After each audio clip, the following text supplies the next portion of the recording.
Greetings and welcome. You've arrived at Proxima What If. We're proud to present today's story. What if Harry realized he owned the land under Hogwarts and charged Dumbledore 1 million galleons in rent? Enjoying our channel? Subscribe and hit the notification bell. Leave a like and comment to let us know you care. Without any more delay, here's the story. Chapter 1, The Gringotts Discovery. The gleaming white marble of Gringotts Bank stood in stark contrast to the dreary summer day that had settled over Diagon Alley. Rain pattered against the cobblestones, sending the few shoppers scurrying for cover beneath striped awnings and into the welcoming doorways of shops.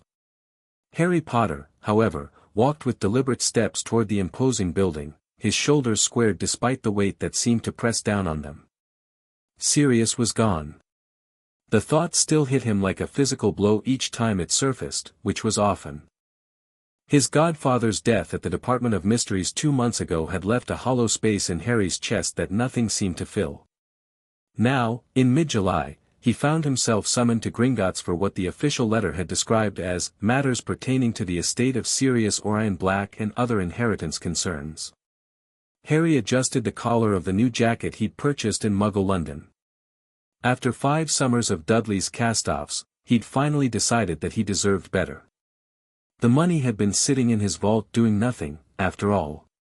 It felt strange wearing clothes that actually fit, but he'd needed something appropriate for a formal banking meeting. The black jacket and dark jeans weren't exactly wizard formal wear, but they were the best he could do without dress robes. Mr. Potter, a goblin greeted him as he approached the main counter. The creature's eyes narrowed slightly, assessing him. "You're 3 minutes early. Punctuality is appreciated." "Thank you," Harry said, unsure if he was being complimented or simply acknowledged. "Bloodfawn will see you now. Follow me." The goblin led Harry past the main banking hall down a corridor he'd never entered before. The marble floors gave way to richly polished wood, and the walls were lined with tapestries depicting what appeared to be goblin battles. They passed several heavy wooden doors with golden nameplates until they reached one that read, Bloodfawn, Senior Inheritance Manager. "Wait here," the goblin instructed before knocking on the door. A gruff voice responded in what Harry assumed was gobbledygook, and his escort opened the door, gesturing for Harry to enter. The office was surprisingly spacious, with walls lined with ancient-looking ledgers and scrolls. Behind an imposing desk of dark wood sat a particularly severe-looking goblin. His silver hair was pulled back tightly, and half-moon spectacles perched on his long nose. Unlike most goblins Harry had encountered, Bloodfawn wore an impeccably tailored suit that wouldn't have looked out of place in a Muggle banking firm. "Mr. Potter," the goblin said, not rising. "Please, be seated. We have much to discuss." Harry sat in the high-backed chair opposite the desk, trying not to fidget. "Thank you for seeing me, Mr. Bloodfawn." "Just Bloodfawn will suffice," the goblin replied, opening a thick folder. "I have been the Potter account manager for 73 years, though this is our first meeting." He peered at Harry over his spectacles. "Your magical guardian has previously handled all financial matters." "My magical guardian?" Harry frowned. "You mean Dumbledore?" Bloodfang's expression didn't change, but something flashed in his dark eyes.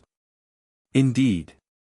However, certain matters require the direct presence of the heir, particularly following your coming of age in the magical world." "But I'm not 17 yet," Harry pointed out, confused. "Ah," Bloodfawn said, placing his long fingers together.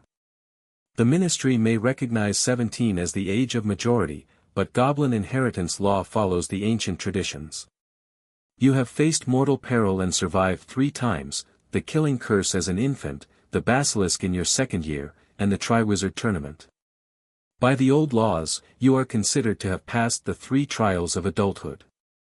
Harry blinked. "I never knew that." "Few wizards concern themselves with the old laws these days," Bloodfawn said with a dismissive wave. "Now, to business. First, the matter of Sirius Black's will." The mention of Sirius sent a pang through Harry's chest, but he nodded, steeling himself. Blood Fong pulled a sealed parchment from the folder and broke the wax seal with a small silver knife.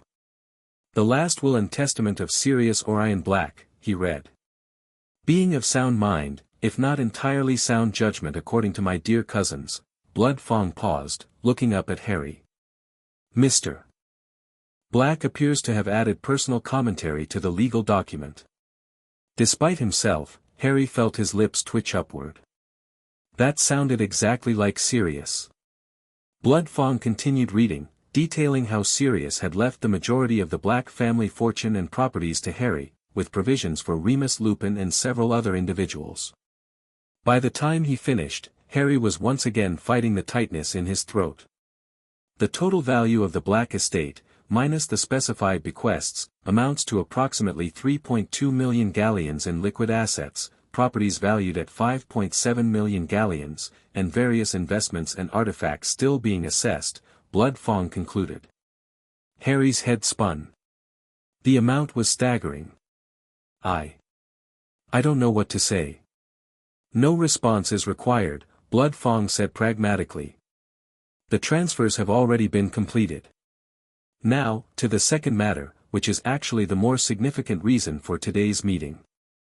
"More significant than inheriting millions of galleons?" Harry asked incredulously. Bloodfang's lips twitched in what might have been amusement.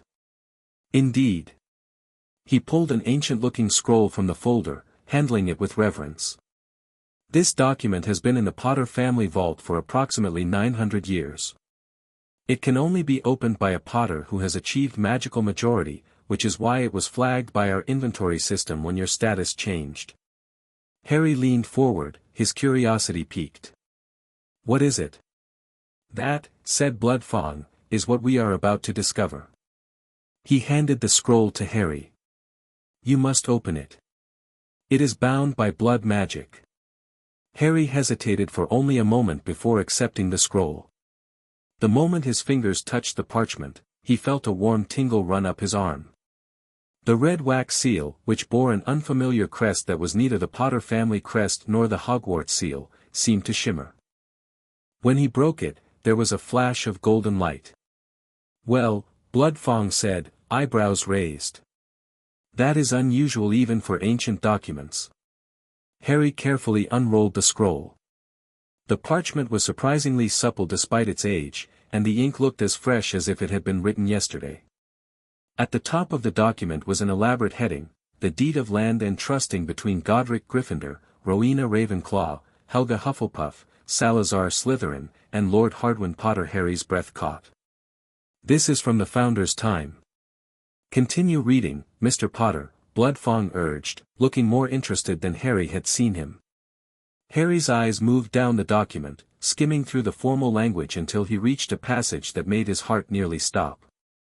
"And so it is agreed that the castle of Hogwarts shall be built upon the sacred lands belonging to the ancient and noble house of Potter, with Lord Hardwin Potter granting use of said lands for the purposes of education and the advancement of magical learning for so long as the school shall stand, with the understanding that the land ownership remains in perpetuity with the Potter line as guardians of the ancient nexus, and that a token rent of 1 galleon per annum shall be paid to the Potter family head in recognition of this arrangement." Harry looked up, stunned.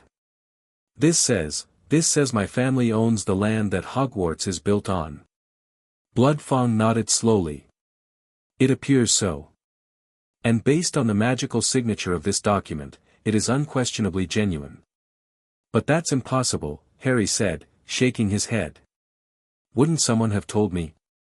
"Dumbledore would have known." "Not necessarily," Blood Fong interrupted. "The existence of this deed has been a closely guarded secret, apparently even within your own family. Based on our records, the annual token rent was indeed paid to your ancestors for many centuries, but the practice seems to have been discontinued approximately 300 years ago. It's likely that as time passed, the arrangement was forgotten by both the school governors and the Potter family itself." Harry read further down the document, his confusion growing. "It mentions something called the Ancient Nexus. What is that?" "I cannot say with certainty," Blood Fong replied, "but in Goblin lore, a magical nexus refers to a convergence of ley lines, natural channels of magical power that run through the earth. The oldest and most powerful magical sites are often built upon such convergences. Harry's mind was racing. So Hogwarts was built on my family's land because it was a magical hotspot. A crude but essentially accurate description, Blood Fong said with a slight incline of his head. The document suggests your ancestor was considered a guardian of this power source, and the founders sought his permission to build the school there. And legally, this still stands. After 1,000 years. Bloodfang's expression turned grave. Mr. Potter, magical contracts and deeds do not expire unless specific conditions for their termination are met. This document establishes perpetual ownership. By magical law, both goblin and wizarding, you are indeed the legal owner of the land upon which Hogwarts School of Witchcraft and Wizardry stands. Harry sat back in his chair, stunned. The implications were enormous. He owned the land under Hogwarts, his first real home. What does this mean, practically speaking? He finally asked. That depends entirely on what you wish to do with this information, Blood Fong replied. As the landowner, you have certain rights. The token rent mentioned, 1 galleon per year, was symbolic rather than substantial.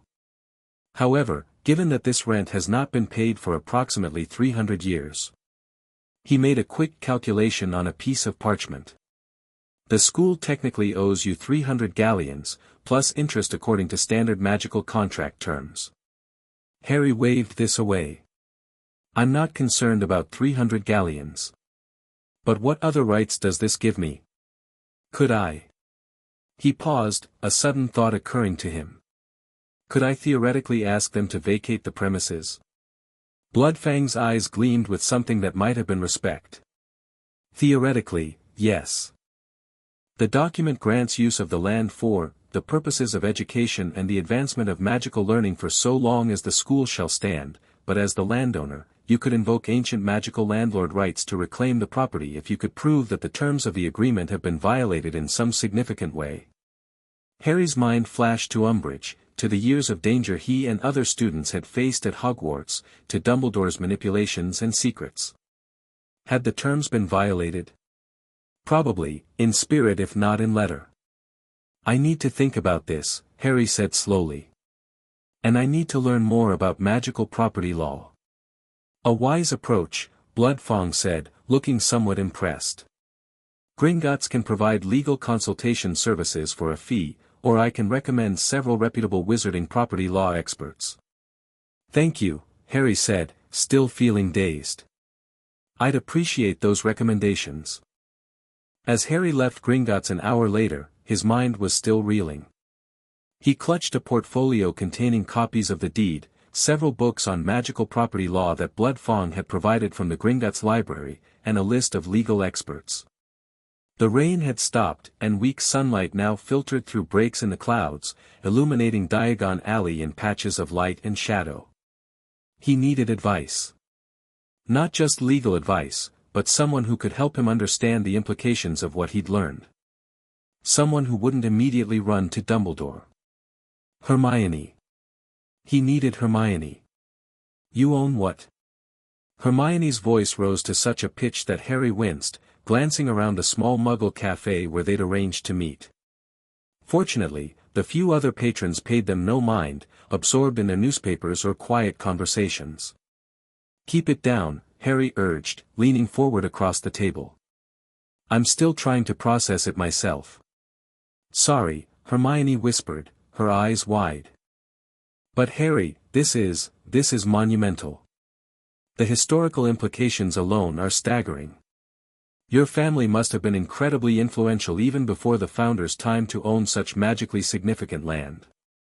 Harry nodded, stirring his tea absently. That's what's strangest about all this. I grew up being told my parents were just ordinary people. Then I found out they were wealthy.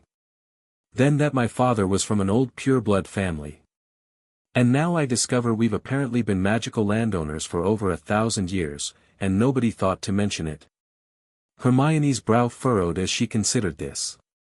It is odd that Dumbledore never told you. Though if the knowledge was lost centuries ago as the goblin suggested. Maybe, Harry conceded, but Dumbledore seems to know everything about magical history. And he's the headmaster. Shouldn't he have come across something about who actually owns the land Hogwarts sits on? You'd think so, Hermione agreed, reaching for one of the books Harry had brought. May I? That's why I asked you to meet, Harry said, pushing the stack toward her. I need your brain on this, Hermione. I don't know what to do with this information. She opened the top volume, Ancient Magical Property Rights and Responsibilities, and began scanning the table of contents. What are you thinking of doing? Harry ran a hand through his hair, making it stand up even more than usual. I honestly don't know. Part of me wants to just ignore it. I mean, it's Hogwarts, I wouldn't want to do anything to harm the school. But? Hermione prompted, knowing him too well. But another part of me feels like this might be leverage. Something that finally puts me on equal footing with Dumbledore and the Ministry. They've spent years keeping me in the dark, making decisions about my life without consulting me. Maybe it's time I had some power of my own. Hermione studied him thoughtfully. That's surprisingly Slytherin of you, Harry. He gave a humorless laugh. The Sorting Hat did want to put me there, remember? What would you actually do, though? You wouldn't really try to evict the school, would you? No, Harry said firmly. Hogwarts matters too much to too many people. But maybe I could use this to force some changes. Better safety measures. No more Umbridges. No more keeping students in the dark when there's a basilisk or a mass murderer supposedly after them. Hermione nodded slowly, her expression thoughtful. Those are reasonable demands. But Harry, you need to be careful. The Ministry already tried to discredit you last year. If they think you're threatening Hogwarts. I know, Harry sighed. That's why I need to understand exactly what rights I have and how to use them strategically. He gestured to the books. Think you can help me make sense of all this legal jargon? Of course, Hermione said, already flipping through pages with her usual efficiency. Though I think we might need expert help too. These laws are incredibly ancient and complex. Bloodfong gave me some names, Harry said, pulling out the list. But I'm not sure who I can trust. Anyone connected to the Ministry might report back to Fudge. Hermione scanned the list. I've actually heard of this one, Andromeda Tonks. She's Tonks's mother, Harry finished. And Sirius's cousin. I'd forgotten she was a lawyer. She specializes in family law, not property law, but she might be a good starting point since you already have a connection to her through the Order. Harry nodded, feeling a plan beginning to form. Good idea. I'll write to her today. He hesitated, then added, Hermione, I'd appreciate if you didn't mention this to anyone else yet. Not even Ron. She looked up, surprised. Why not Ron? Harry shifted uncomfortably. You know how he can be about money and family status. Finding out my family owned Hogwarts. I'm just not sure how he'd take it. Understanding dawned in Hermione's eyes. You're right. He's still sensitive after the whole prefect thing last year. We should wait until you've decided what to do before telling him. Thanks, Harry said, relieved. Now, let's see what these books have to say about thousand-year-old landlord rights. 3 days later, Harry sat in the living room of Andromeda Tonks' comfortable home in a quiet magical suburb of London. The resemblance between Andromeda and her sisters was unmistakable, but where Bellatrix's features were twisted by madness and cruelty, Andromeda's held a dignified warmth that immediately put Harry at ease. This is quite extraordinary, Mr. Potter, she said, examining the deed with a professional eye. Her voice held the refined tones of her pure-blood upbringing, softened by genuine warmth. In all my years of legal practice, I've never seen anything quite like it. Please, call me Harry, he said. And thank you for agreeing to meet with me so quickly. Any friend of Nymphodora's is welcome in our home, she replied with a smile. Besides, This is genuinely fascinating from a legal perspective. The magical signature on this document is powerful enough that I can feel it from here, there's no question of its authenticity. What exactly does it mean for me? Harry asked.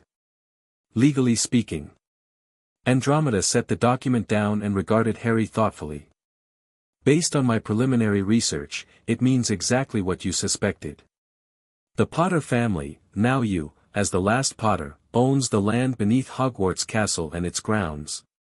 The castle itself and the institutional entity of the school are separate matters, governed by the Board of Governors and, ultimately, the Ministry's Department of Magical Education. But the land. She spread her hands.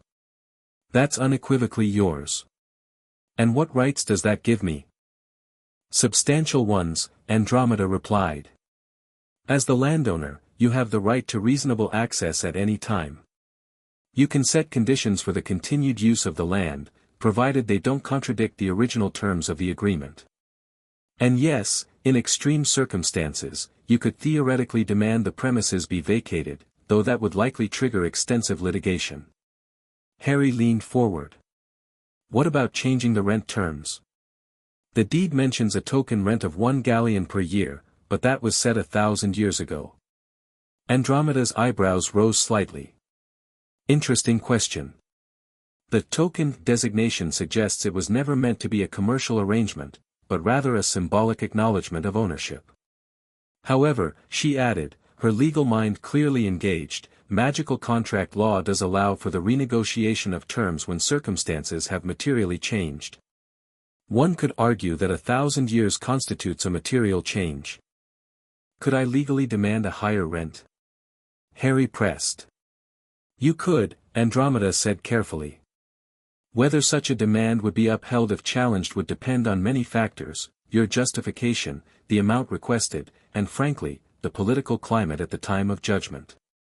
The Wisengamot tends to favor tradition and stability. Harry nodded, considering this. What if I had a good reason? What if I used the money for something that benefited the school or the students? A glimmer of approval flashed in Andromeda's eyes. That would strengthen your position considerably.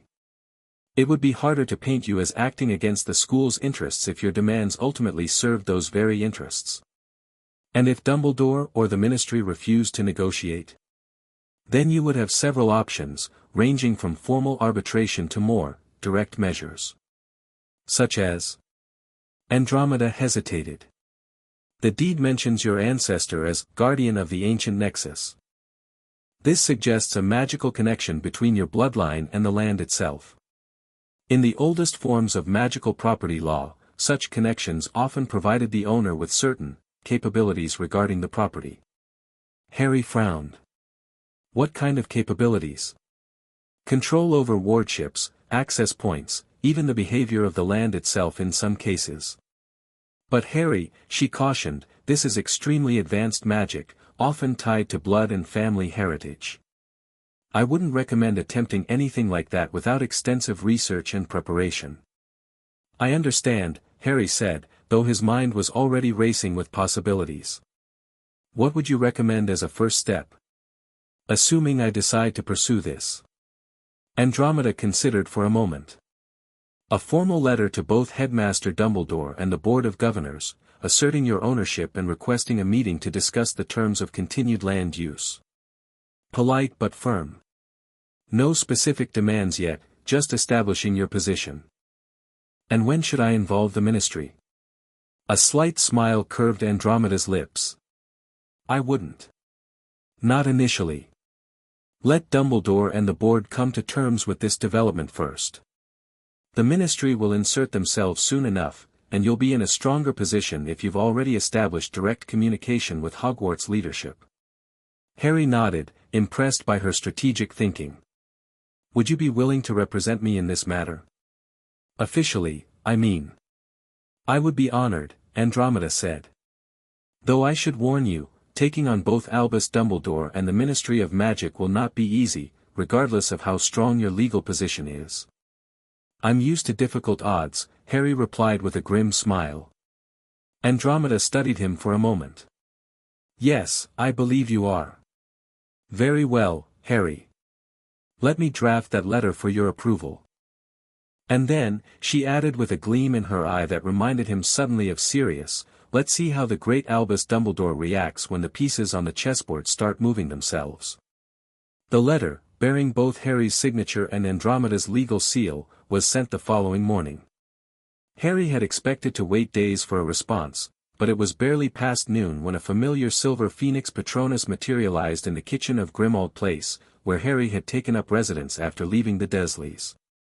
Harry, Dumbledore's voice emanated from the ethereal bird, sounding unusually strained, I have received your most unexpected communication. I would appreciate the opportunity to discuss this matter with you as soon as possible. If convenient, I shall call at Grimmauld Place at 3 o'clock this afternoon. The Patronus dissolved, leaving Harry staring at the empty space it had occupied. He hadn't expected Dumbledore to be quite so prompt. The fact that he was suggested that the letter had struck a nerve. Harry immediately fire-called Andromeda, who promised to arrive by 2:30 to prepare for the meeting. Then he contacted Hermione, who had been researching magical property law almost non-stop since their cafe meeting. He's coming here? Hermione asked, her eyes wide with surprise in the green flames of the communication. Today. At 3, Harry confirmed. Can you come? I'd like you there. Of course, Hermione replied without hesitation. I've found some interesting precedents you should know about before meeting with him. I'll bring my notes. By 2:45, the kitchen of Grimmauld Place had been transformed into an impromptu conference room. Hermione had arranged her research materials neatly at one end of the long table, while Andromeda had set up what she called a legal atmosphere at the other, parchments bearing official seals, several impressive-looking tomes of magical law, and a self-inking quill that hovered ready to record the meeting. Remember, Andromeda advised as they heard the distant sound of the front doorbell, let him speak first. His reaction will tell us a great deal about how much he already knew. Harry nodded, taking a deep breath to steady his nerves. He was dressed in new robes that Andromeda had insisted on, midnight blue with subtle silver threading that she said conveyed authority without aggression. His hair, as always, defied any attempt at taming, but somehow today its wildness seemed to add to the impression of a young man coming into his power rather than detracting from it. Creature, who had become surprisingly cooperative since Harry had promised to fulfill Regulus's last wish to destroy the locket Horcrux, showed Dumbledore into the kitchen.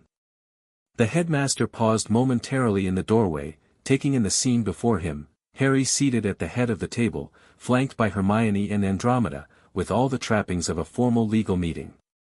Good afternoon, Harry, Miss Granger, Dumbledore said, his tone pleasant though his eyes lacked their usual twinkle.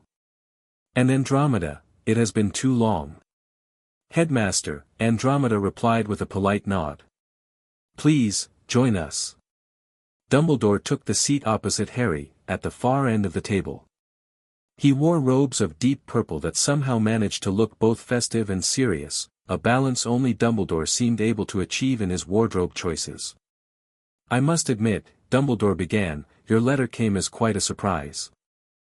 Harry noticed that the headmaster didn't specify what kind of surprise, pleasant or unpleasant.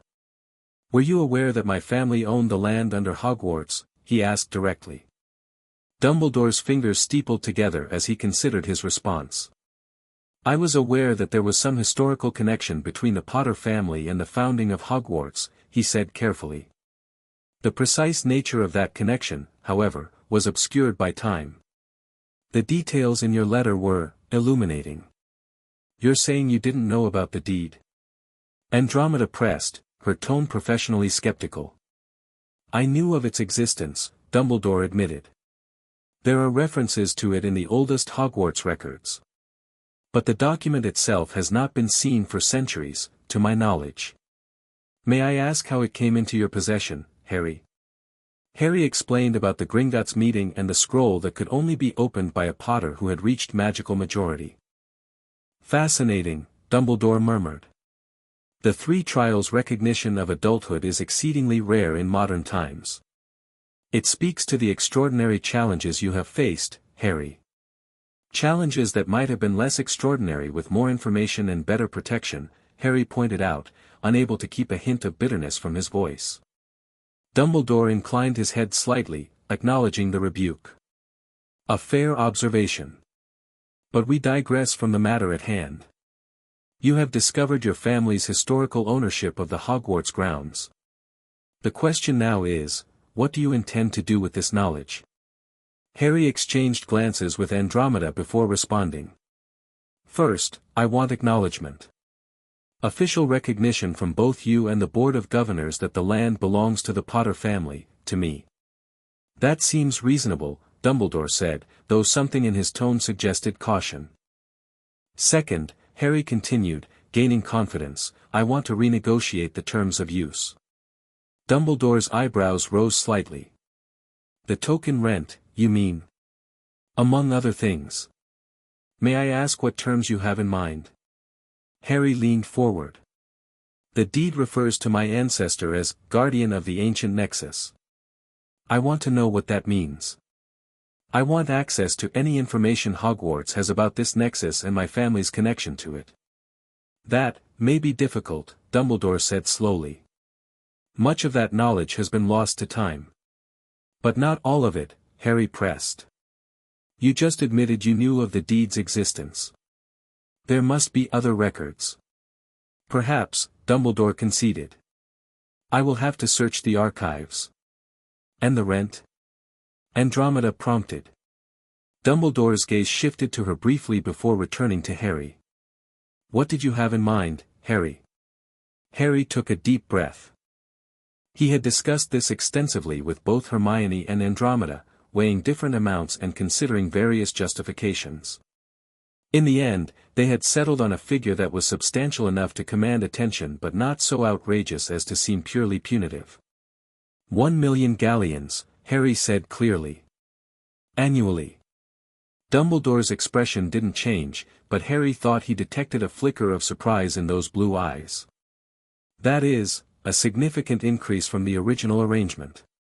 1,000 years is a significant amount of time, Harry countered.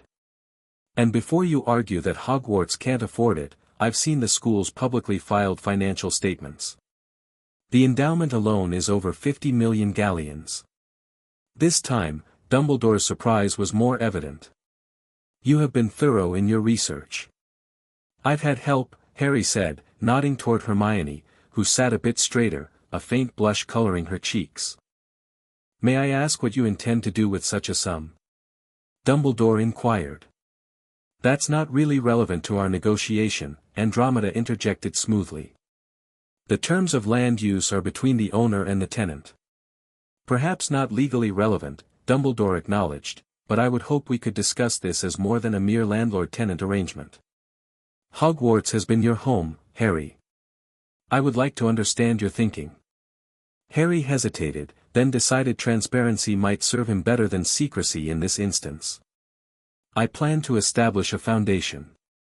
Half the money would go to scholarships for students who can't afford Hogwarts tuition and supplies. The other half would fund improved security measures for the school and research into defensive magic.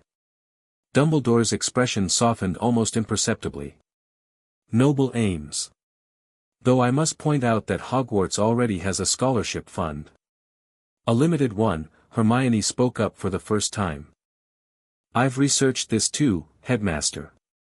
The current fund assists fewer than 15 students per year, and only covers basic tuition.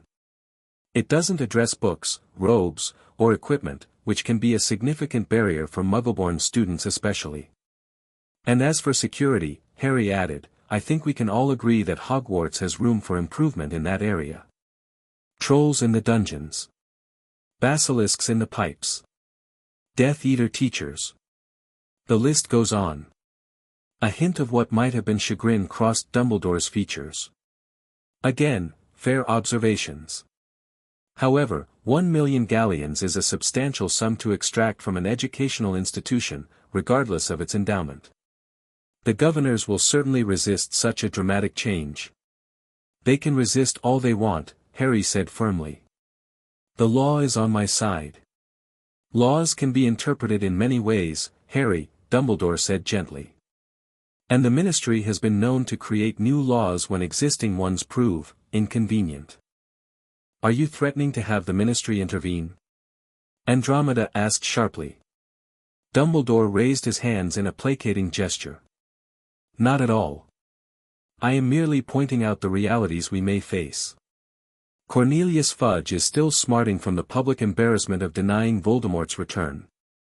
He would likely seize any opportunity to reassert authority, especially over Harry.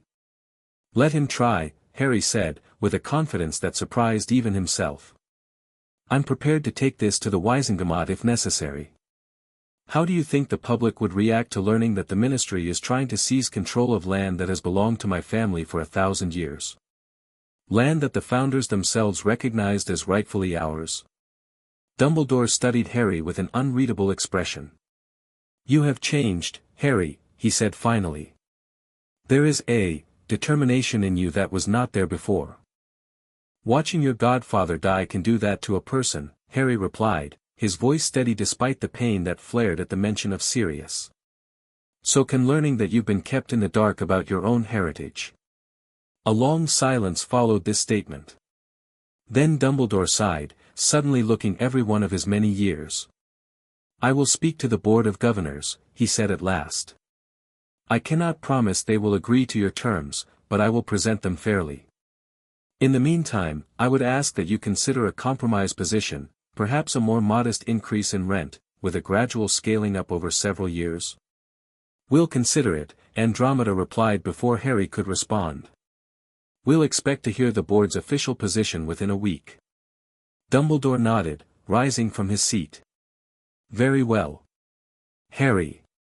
I hope you know that despite our differences, I have always acted in what I believe to be your best interests. Harry met the headmaster's gaze directly.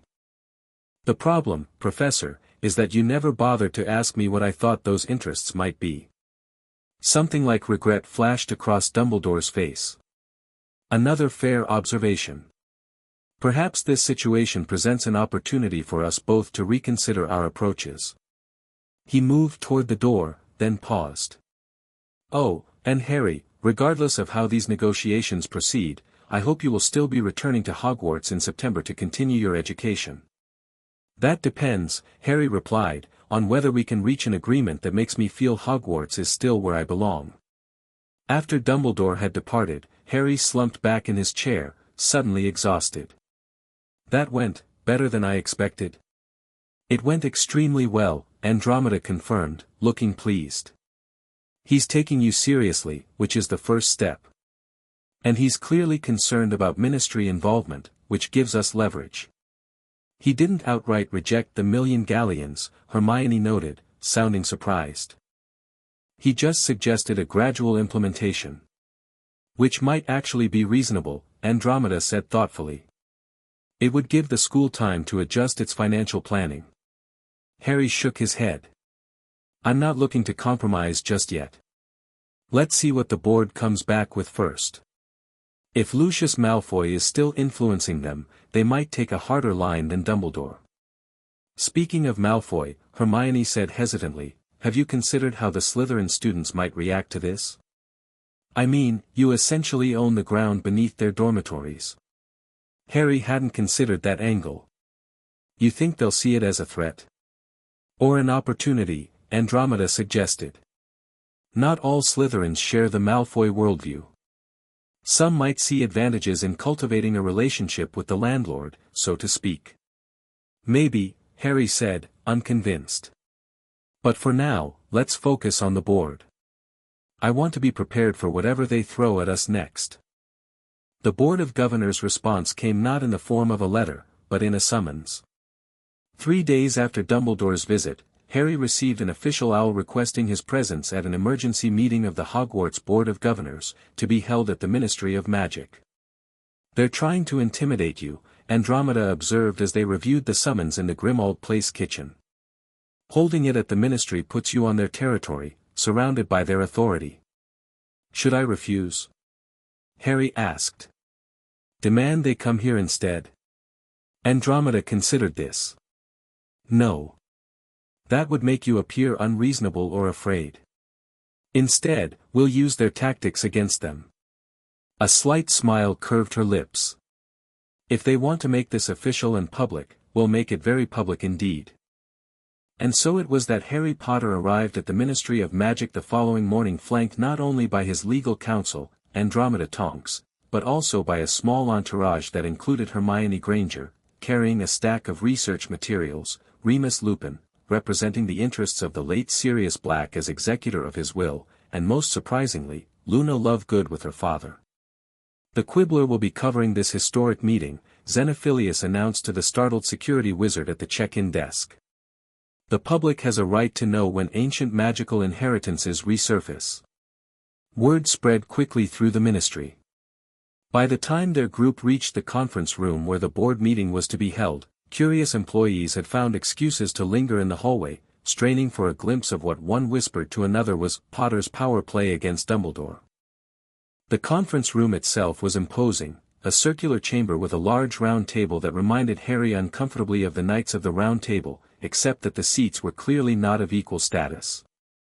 One chair, larger and more ornate than the others, obviously belonged to the chief warlock.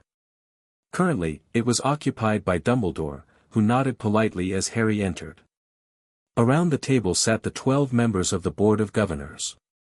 Harry recognized a few faces: Augusta Longbottom, Neville's formidable grandmother, who acknowledged him with a slight incline of her head, Lucius Malfoy, somehow reinstated despite his Death Eater status, who regarded Harry with cold disdain, and Minister Fudge himself, who technically wasn't a board member but had apparently inserted himself into the proceedings. "Mr. Potter," Dumbledore began, "thank you for joining us. I see you've brought quite a delegation." "Legal counsel and interested parties," Andromeda replied smoothly. "Given the historic nature of this meeting." "Yes, well," Fudge huffed, "this is supposed to be a closed board meeting. The press certainly has no place here." He glared at Xenophilius Lovegood, who smiled serenely back. "Actually, Minister," Augusta Longbottom spoke up, her voice crisp, "as this meeting concerns the legal ownership of Hogwarts grounds, a matter of significant public interest, I see no reason why an independent press representative should not be present. Unless," she added with a pointed look, "there's something about these proceedings you wish to keep from the public." Fudge sputtered, but before he could respond, Lucius Malfoy interjected. "Let's get to the heart of the matter, shall we? Mr. Potter claims to own the land beneath Hogwarts based on an ancient deed. We need to verify the authenticity of this claim before any further discussion." "The deed has already been authenticated by Gringotts," Andromeda stated. "Their magical verification is considered definitive under wizarding law. Goblins have been known to manipulate magical artifacts to their advantage," Malfoy said dismissively. Harry felt a surge of anger at the casual bigotry, but Andromeda placed a warning hand on his arm. "If the board questions Gringotts' verification," she said coolly, "we are prepared to submit the deed for examination by the Department of Magical Artifacts. However, I should note that challenging a Gringotts authentication without evidence of fraud is considered a serious breach of the Treaty of 1752. Several board members shifted uncomfortably at this reference to Goblin-Wizard relations. "That won't be necessary," Dumbledore interjected smoothly. "I have personally examined the deed and can confirm its magical signature is consistent with artifacts from the Founder's era. The question is not whether the deed is authentic, but rather what its implications are for Hogwarts today." "Precisely," Fudge said, seizing the opening. "Surely we can't allow a school that has operated independently for 1,000 years to suddenly fall under the control of a 16-year-old boy." He seemed to realize too late how this might sound to the press, as his eyes darted nervously to Xenophilius. "No one is suggesting that Harry should control Hogwarts as an institution," Hermione spoke up, her voice clear and confident despite the intimidating setting. "The deed specifically separates land ownership from school governance. What we're discussing is proper recognition of that ownership and appropriate compensation for land use." "And what compensation does Mr. Potter seek?" asked a witch Harry didn't recognize, her tone neutral. Harry stood, knowing this was the moment to make his position clear. "I am requesting an annual rent of 1 million galleons," to be paid to the Potter Educational Security Trust, which will use the funds exclusively for student scholarships and improved safety measures at Hogwarts. A murmur ran around the table. Augusta Longbottom's eyebrows rose, but Harry thought he detected a glimmer of approval in her stern expression. Preposterous! Lucius Malfoy declared. The school cannot possibly afford such an extravagant sum. According to Hogwarts' most recent financial disclosure, Harry countered, the school's endowment stands at over 50 million galleons, with annual investment returns averaging 3 million. My request represents 1/3 of those returns, leaving the school's principal untouched. Several board members looked surprised at Harry's knowledge of the school's finances. The boy has clearly done his research, Augusta Longbottom remarked, a hint of approval in her voice. Nevertheless, another board member, an elderly wizard with a monocle, interjected, this represents a significant change to arrangements that have stood for centuries. The ministry may need to intervene for the public good. I was afraid someone might suggest that, Harry said, pulling a sealed parchment from his robes and placing it on the table. Which is why I've prepared this statement for release to all major wizarding publications, explaining my ancestral claim to the Hogwarts grounds and my intentions to use any rental income for student benefit. It also details how my family has been denied our rightful ownership for generations, possibly through deliberate suppression of information. Fudge paled visibly. Now see here, Potter, I'm not accusing anyone specifically, Harry continued, his voice steady. I'm simply prepared to make this a matter of public record. The wizarding world can then decide whether the ministry should be allowed to interfere with a private property arrangement between myself and Hogwarts. A tense silence followed this declaration. Harry remained standing, acutely aware that all eyes were on him. He had played his strongest card, the threat of public opinion, which had turned so dramatically against the ministry just weeks ago when Voldemort's return was finally acknowledged. Perhaps, Dumbledore said into the silence, we should consider Mr. Potter's proposal more carefully before dismissing it. The use of the funds for scholarships and security measures is certainly aligned with Hogwarts' mission. You can't seriously be considering this, Dumbledore, Malfoy hissed. I am considering what is best for Hogwarts, Dumbledore replied mildly. As should we all. The meeting continued for nearly 2 more hours, with various counteroffers and legal arguments presented. Throughout, Harry maintained his position, supported by Andromeda's legal expertise and Hermione's meticulous research. Remus occasionally provided historical context about James Potter and his knowledge of the family history, lending further legitimacy to Harry's claim. By the time the meeting concluded, no final agreement had been reached, but the board had grudgingly acknowledged the validity of Harry's ownership claim and agreed to continue negotiations regarding the rent amount. It was, Andromeda assured him as they left the ministry, a significant victory. They thought they would intimidate you into backing down, she said, satisfaction evident in her voice. Instead, you forced them to take you seriously as a negotiator. The look on Fudge's face when you mentioned going public, Hermione added, grinning. I thought he might actually faint. I still can't believe Malfoy is back on the board after being exposed as a Death Eater, Harry muttered. Money and influence still speak volumes, Remus said grimly. But you've shown today that you have resources of your own now, Harry. Not just financial ones, but political capital as well. As they reached the ministry atrium, a familiar voice called out, Potter. A moment. Harry turned to see Daphne Greengrass approaching, her Slytherin composure firmly in place despite the curious stares of passers-by. Harry had shared classes with her for 5 years but had rarely spoken to her. He knew she came from an old pureblood family that had remained neutral in the last war.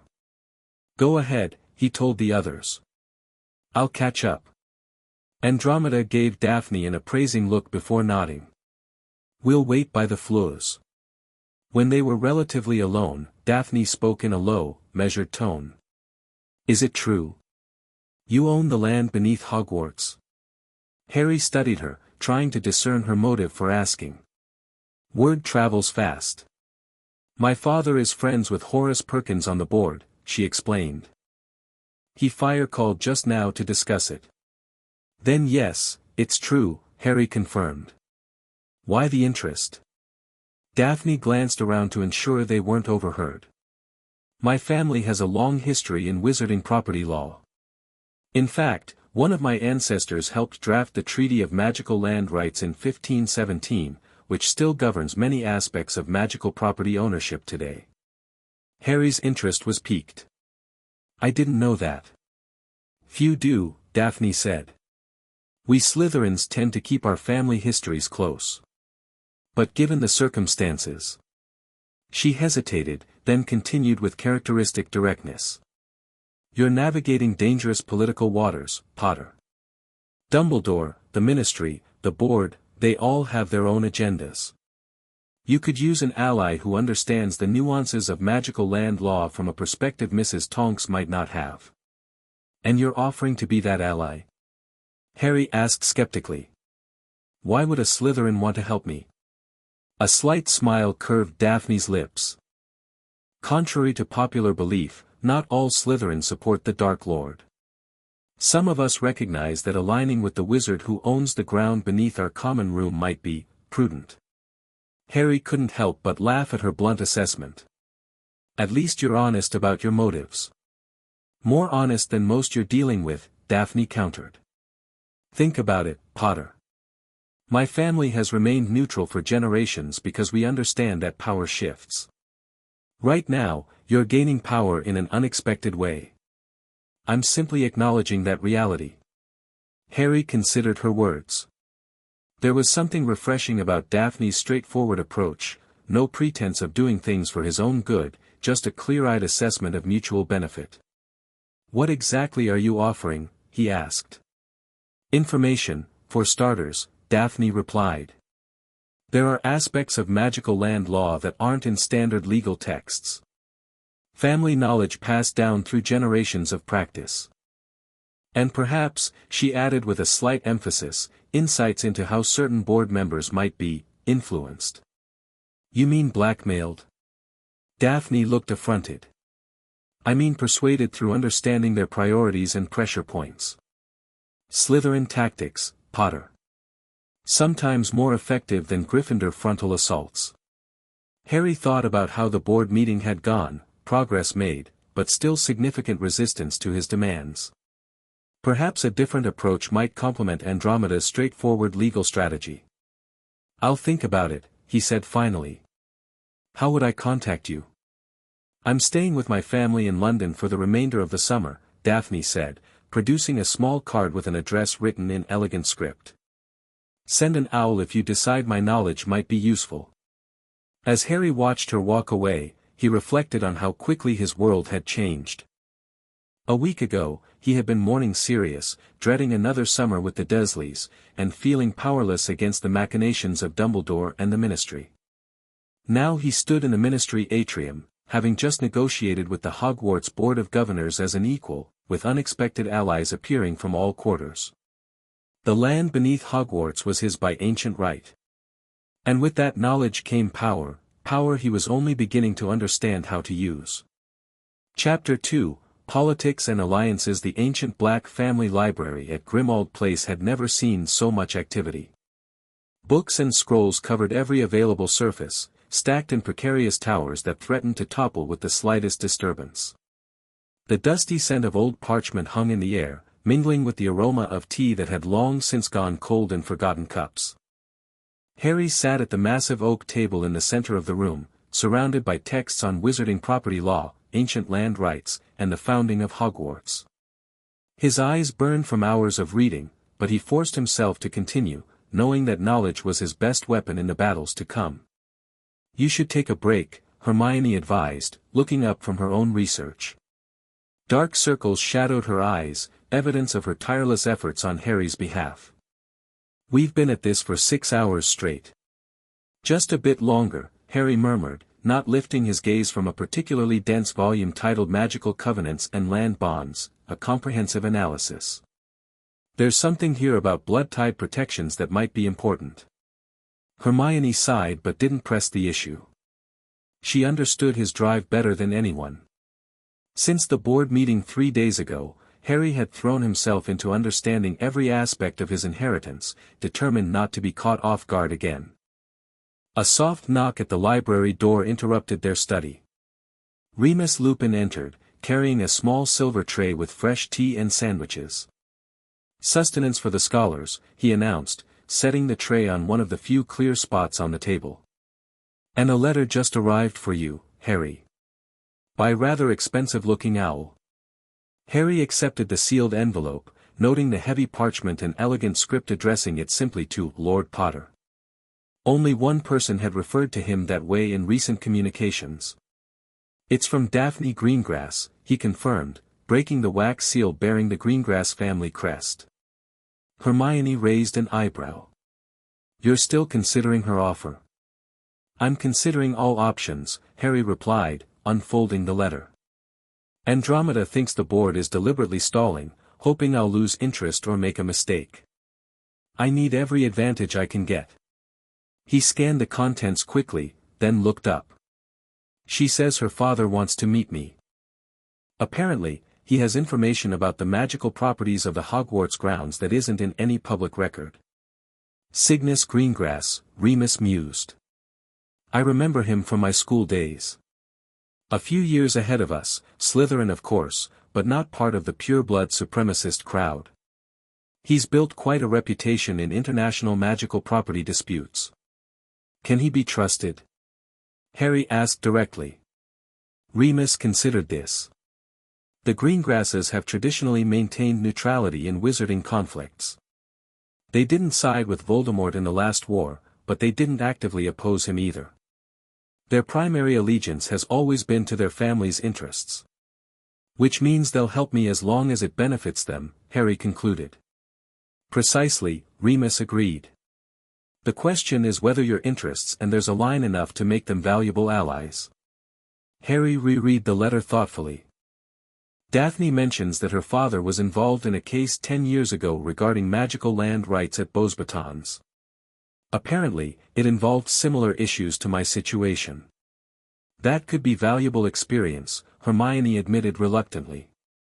"But Harry, remember that Slytherins always have multiple motives." "So do Gryffindors," Harry countered with a wry smile. "We're just usually more obvious about them." He made his decision. "I'm going to meet with him. But not alone. Andromeda should come, and you too, Hermione, if you're willing." Hermione nodded, though concern lingered in her eyes. "Of course." "When?" "Tonight," Harry said, already penning a quick response. "No point in delaying. The board meets again in 2 days to formulate their official response to my demand." As he sealed his reply, Harry felt a renewed sense of purpose. The past week had been a whirlwind of legal maneuvers and political positioning, so different from the direct confrontations he was used to. But he was adapting quickly, learning to fight on this new battlefield with the same determination he'd shown against more physical threats. Sirius would have been proud, he thought. His godfather had understood the games played by the old families better than anyone, having rejected them so thoroughly himself. Now Harry was learning to use those same systems to his advantage, not out of ambition but necessity. The wizarding world had underestimated him for the last time. The Greengrass London residence was a tasteful townhouse in a quiet magical enclave near Kensington Gardens. Unlike the ostentatious manners of families like the Malfoys, it projected understated elegance, wealth without flaunting, power without intimidation. Harry arrived precisely at 8 o'clock, accompanied by Andromeda and Hermione. They were greeted at the door by a house elf wearing not a pillowcase or tea towel but a neatly pressed uniform bearing the Greengrass crest. "Master and mistress are expecting you in the drawing room," the elf announced with a formal bow. "Bipsy will show you the way." The interior of the home continued the theme of refined taste. Magical artifacts and art pieces were displayed alongside Muggle masterworks, an unusual combination in a pure-blood household. Harry noted a particular painting that seemed to shift between a Monet landscape and a magical scene of centaurs in a moonlit clearing. "A fascinating piece, isn't it?" came a cultured voice from the doorway. The artist was a squib who found success in the Muggle world while maintaining connections to our own. Cygnus Greengrass stepped forward to greet them. He was a tall man with silver-streaked dark hair and the same ice-blue eyes as his daughter. His handshake was firm, his assessment of Harry swift but thorough.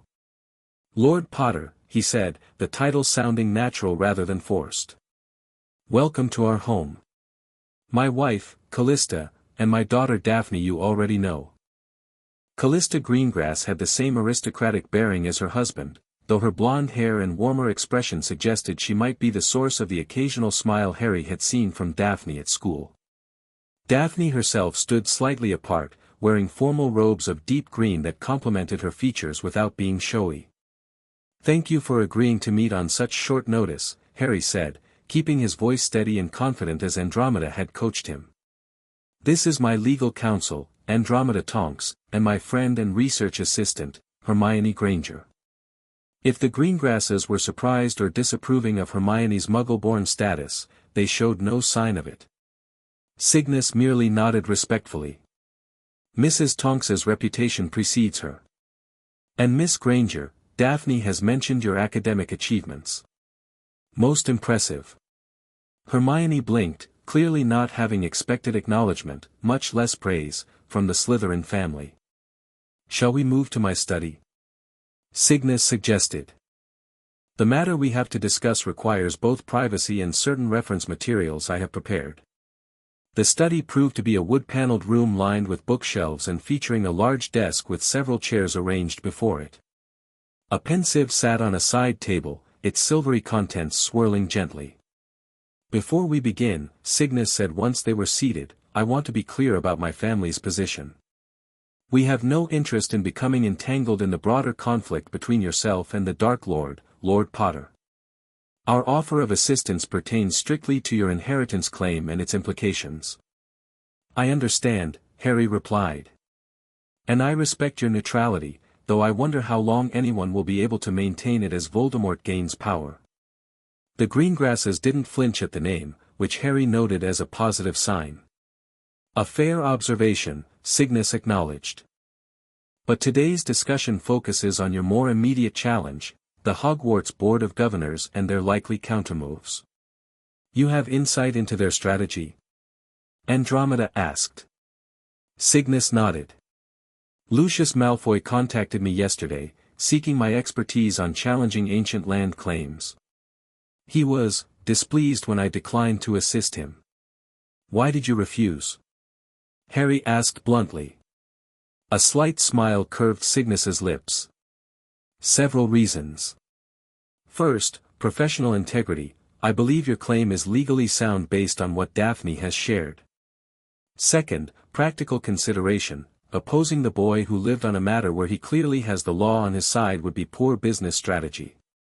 And third," he added, his expression growing more serious, "the Malfoys' alignment with the Dark Lord places them at odds with my family's long-term interests, regardless of our official neutrality." "You believe Voldemort would lose," Hermione observed shrewdly. "I believe alignment with extremist ideologies rarely benefits those seeking stability and prosperity," Cygnus replied diplomatically. "But enough about politics. You're here because I have information about the land beneath Hogwarts that may prove valuable to your negotiations." He rose and moved to the pensieve. "What I'm about to share comes from a case I worked on a decade ago involving the boundaries of magical school properties. During that research, I uncovered references to the original Hogwarts land covenant that aren't in the public record." Cygnus tapped his wand to his temple and drew out a silvery strand of memory, depositing it into the pensieve. "With your permission, I'd like to show you rather than merely tell you. It will be more efficient." Harry glanced at Andromeda, who nodded almost imperceptibly. "Very well. Just touch the surface," Cygnus instructed. "The memory is brief but illuminating." Harry, Hermione, and Andromeda rose and joined Cygnus around the pensieve. Together, they leaned forward and touched the silvery substance. Harry felt the familiar sensation of falling before landing in what appeared to be an ancient library. Memory Cygnus stood before a massive tome bound in what looked disturbingly like dragon hide. The book was chained to a stone pedestal, and glowing runes surrounded its base. This is the ancestral archive in the Department of Mysteries, the present-day Cygnus narrated as they watched. Few know of its existence, and fewer still gain access. It contains records of magical land boundaries and covenants too powerful or dangerous for general knowledge. Memory Cygnus performed a complex unlocking charm, and the chains binding the book retracted. He opened it carefully, turning pages that seemed to shift and change until he reached one-headed Hogwarts founding covenant. There, present Cygnus said. Look closely at the diagram. The page showed a complex magical schematic of Hogwarts and its grounds. Beneath the familiar castle layout, pulsing lines of golden light formed an intricate pattern, converging at 7 distinct points beneath the school. Ley lines, Hermione breathed. Indeed, Cygnus confirmed. But note their pattern. This is not a natural convergence as most would assume. These lines were deliberately shaped and anchored by powerful magic. Harry studied the diagram intently. The 7 convergence points formed a recognizable pattern, the same as the stars in the constellation Ursa Major, the Great Bear. Memory Cygnus turned the page to reveal text in an ancient form of runic script. The translation reads, "The 7 anchors of Hogwarts, bound by Potter blood and magic, shall maintain the veil between realms so long as the covenant is honored.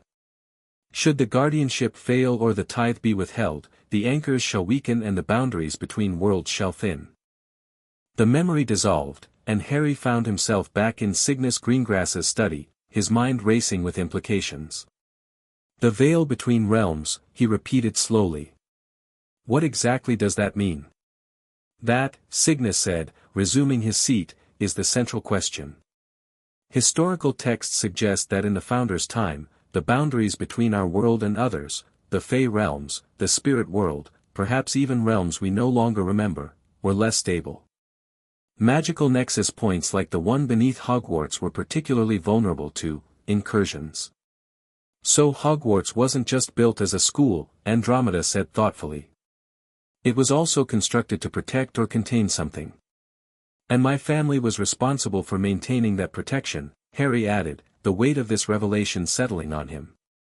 The tithe mentioned, that must be the rent payment that was discontinued. Precisely, Cygnus confirmed. The symbolic galleon wasn't merely acknowledgement of ownership, it was a magical renewal of the covenant. When the payment stopped, the magic began to weaken, though gradually enough that the effects might not be immediately apparent. Hermione's eyes widened with sudden understanding. The Chamber of Secrets. The failing wards that let Sirius enter the castle despite being a wanted criminal. The ease with which Barty Crouch Jr. maintained his disguise for an entire year. These could all be symptoms of the weakening boundaries. A reasonable hypothesis, Cygnus agreed. Though likely only part of a more complex magical situation. Harry leaned forward, his attention fully engaged. So when I demanded 1,000,000 galleons, I was unknowingly asking for much more than fair market value for the land. I was potentially requesting the resources to restore these protective boundaries. Whether you knew it or not, Daphne spoke up for the first time, your instincts were sound. The school has neglected its obligation to your family for centuries. The consequences extend beyond financial matters to the safety of everyone at Hogwarts. Harry turned to her, reassessing her interest in his situation. This is why you approached me, isn't it? Not just political calculation, but genuine concern about these weakening boundaries. Something flashed in Daphne's blue eyes, surprise, perhaps, at being read so accurately. My family has always had a particular sensitivity to magical boundaries, she admitted. It's part of our heritage, like your family's connection to these lands. When rumors of your claim reached me, I sensed an opportunity to address a long-standing imbalance. How interesting that Dumbledore never mentioned any of this, Andromeda observed, her tone deceptively casual. Given his position and historical knowledge, he must be aware of the Covenant's true nature. Dumbledore plays his cards very close to his chest, Cygnus said diplomatically. Though I suspect even his knowledge may be incomplete. The Department of Mysteries guards its secrets well, and I only gained access to that particular archive through unusual circumstances related to an international boundary dispute. Harry processed this information, sensing both its importance and the leverage it provided. Mr. Greengrass, this is extremely valuable intelligence. May I ask what you want in exchange for sharing it? Cygnus inclined his head, acknowledging the directness of the question. 2 things. First, a commitment that should you succeed in re-establishing the proper protections around Hogwarts, my family's contributions to that effort will be recognized. Not publicly, necessarily, but in the historical record. And second? Harry prompted. An alliance of mutual benefit, Cygnus stated simply. Not in the coming war, our neutrality there remains firm for now, but in matters of magical governance and reform. The wizarding world is changing, Lord Potter, regardless of who wins the current conflict. Those who position themselves wisely now will help shape what comes after. Harry considered this carefully. The Greengrasses weren't offering friendship or loyalty, but a pragmatic partnership based on aligned interests. It was refreshingly straightforward compared to the manipulation he'd grown accustomed to from adults in the wizarding world. I accept your terms, he said finally. And I appreciate your candor. Cygnus rose, signaling the formal portion of their meeting had concluded. Excellent. Now, I believe my wife has arranged for refreshments in the drawing room. Perhaps we can continue our discussion in a more comfortable setting. As they moved to leave the study, Daphne fell into step beside Harry. You're taking this all remarkably well, she observed quietly. Learning that your family responsibilities extend beyond mere land ownership to maintaining magical boundaries between worlds. Harry gave her a wry smile. After everything else that's been thrust upon me over the years, discovering I'm also the hereditary guardian of some ancient magical nexus feels almost predictable. Daphne's laugh was unexpected, a genuine sound without the calculation or reserve she typically displayed at school. That's a rather unique perspective, Potter. Harry, he corrected. If we're going to be allies, we should probably use first names.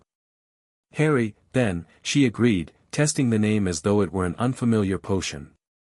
Though you should know that in Slytherin, allies don't necessarily equate to friends. They don't necessarily exclude friendship either, Harry countered.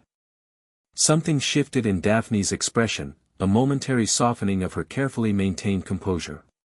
No, she agreed quietly. I suppose they don't. When Harry returned to Grimmauld Place later that evening, he found Ron waiting in the kitchen, a half-empty butterbeer in front of him. The redhead looked up as Harry entered, his expression a complex mixture of curiosity, resentment, and something that might have been hurt. So, Ron said, attempting casual and failing, Hermione tells me you're the landlord of Hogwarts now. Harry sighed internally. He'd been anticipating this conversation since his discovery at Gringotts, knowing that Ron's complicated feelings about money and status would make it challenging. Not exactly, Harry replied, taking a seat across from his friend. I own the land it's built on. The school itself is still run by the headmaster and the board. Right, Ron nodded, picking at the label on his butterbeer bottle. And you're demanding 1,000,000 galleons from them. Must be nice having that kind of power. There it was, the familiar edge of jealousy that had surfaced during the Triwizard Tournament and on other occasions when Harry had received attention Ron craved. It's not about power, Ron, Harry said, trying to keep frustration from his voice. It's about responsibility. I've just found out my family has been the magical guardian of some ancient power source beneath Hogwarts for 1,000 years. The rent is tied to maintaining protective magic that's been failing for centuries. Ron looked up, surprise momentarily displacing his resentment. Seriously? So all the mental stuff that keeps happening at school might be connected, yeah, Harry confirmed. The chamber opening, Dementors getting past the boundaries, even Quirrell smuggling Voldemort in on the back of his head, these could all be symptoms of failing magical protections. Bloody hell, Ron muttered. That's, actually important. Yeah, Harry agreed. That's why I'm pushing so hard on this. It's not about getting rich, the money would go to a trust for school security and scholarships anyway. Ron was silent for a moment, visibly wrestling with his emotions. "Why didn't you tell me sooner?" he finally asked, and Harry could hear the real question beneath it. "Why did you tell Hermione and not me?" "Honestly?" Harry met his friend's gaze directly.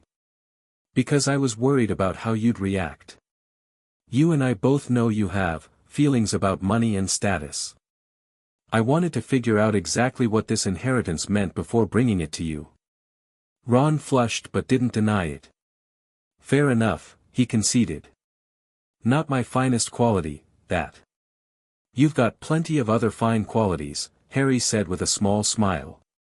"Like being loyal enough to follow me into life-threatening situations on a regular basis."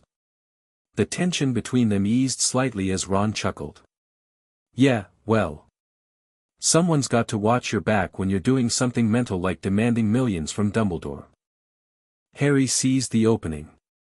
"That's exactly it, I need people watching my back right now.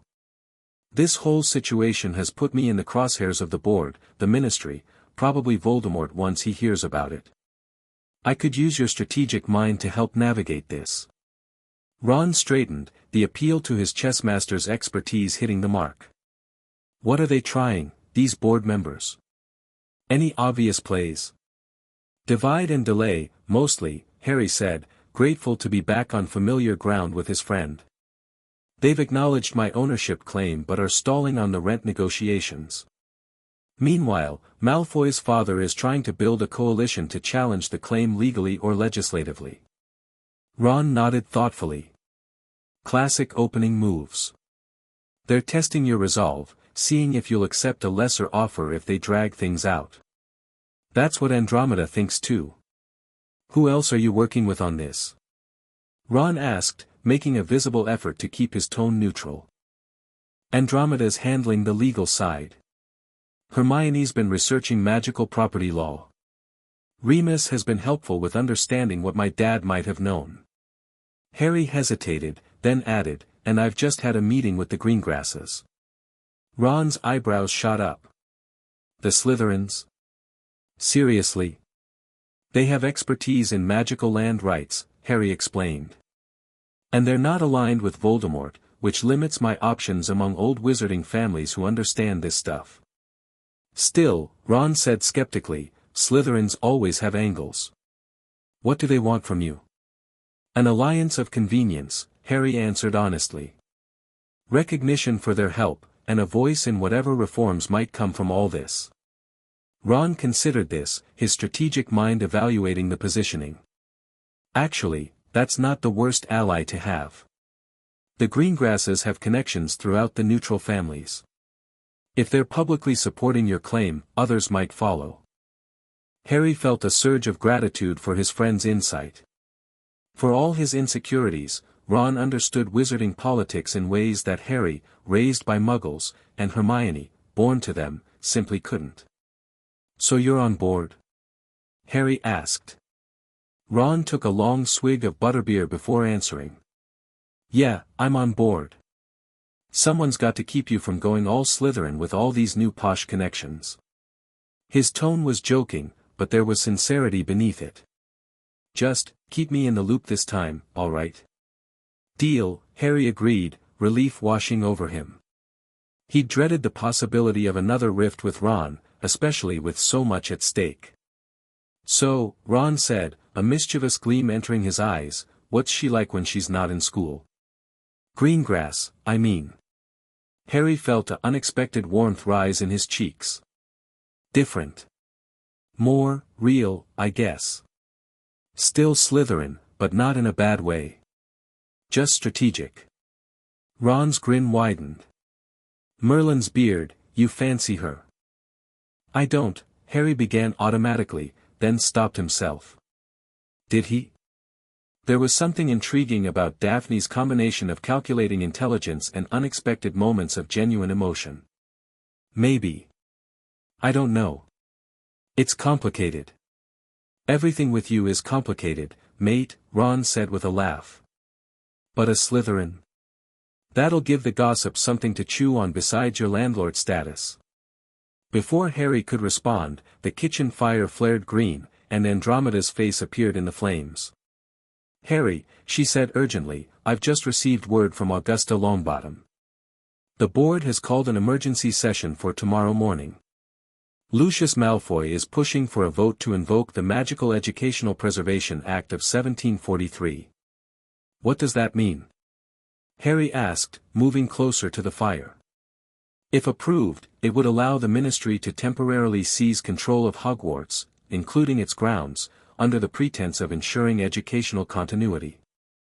It's an obscure law designed for wartime, but Malfoy is arguing that your claim constitutes a threat to the school's operation." Ron swore under his breath. "That's their play, then. Get the Ministry to override your ownership entirely." "Exactly," Andromeda confirmed grimly. "We need to counter this immediately. I'm preparing legal arguments, but we may need more than legal maneuvering to stop this." "Political pressure," Harry said thoughtfully. "And public opinion." An idea was forming, drawing on what he'd learned from the Greengrasses. "Andromeda, can you get me a meeting with Augusta Longbottom tonight?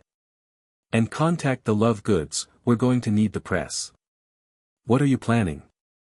Andromeda asked, a note of approval in her voice.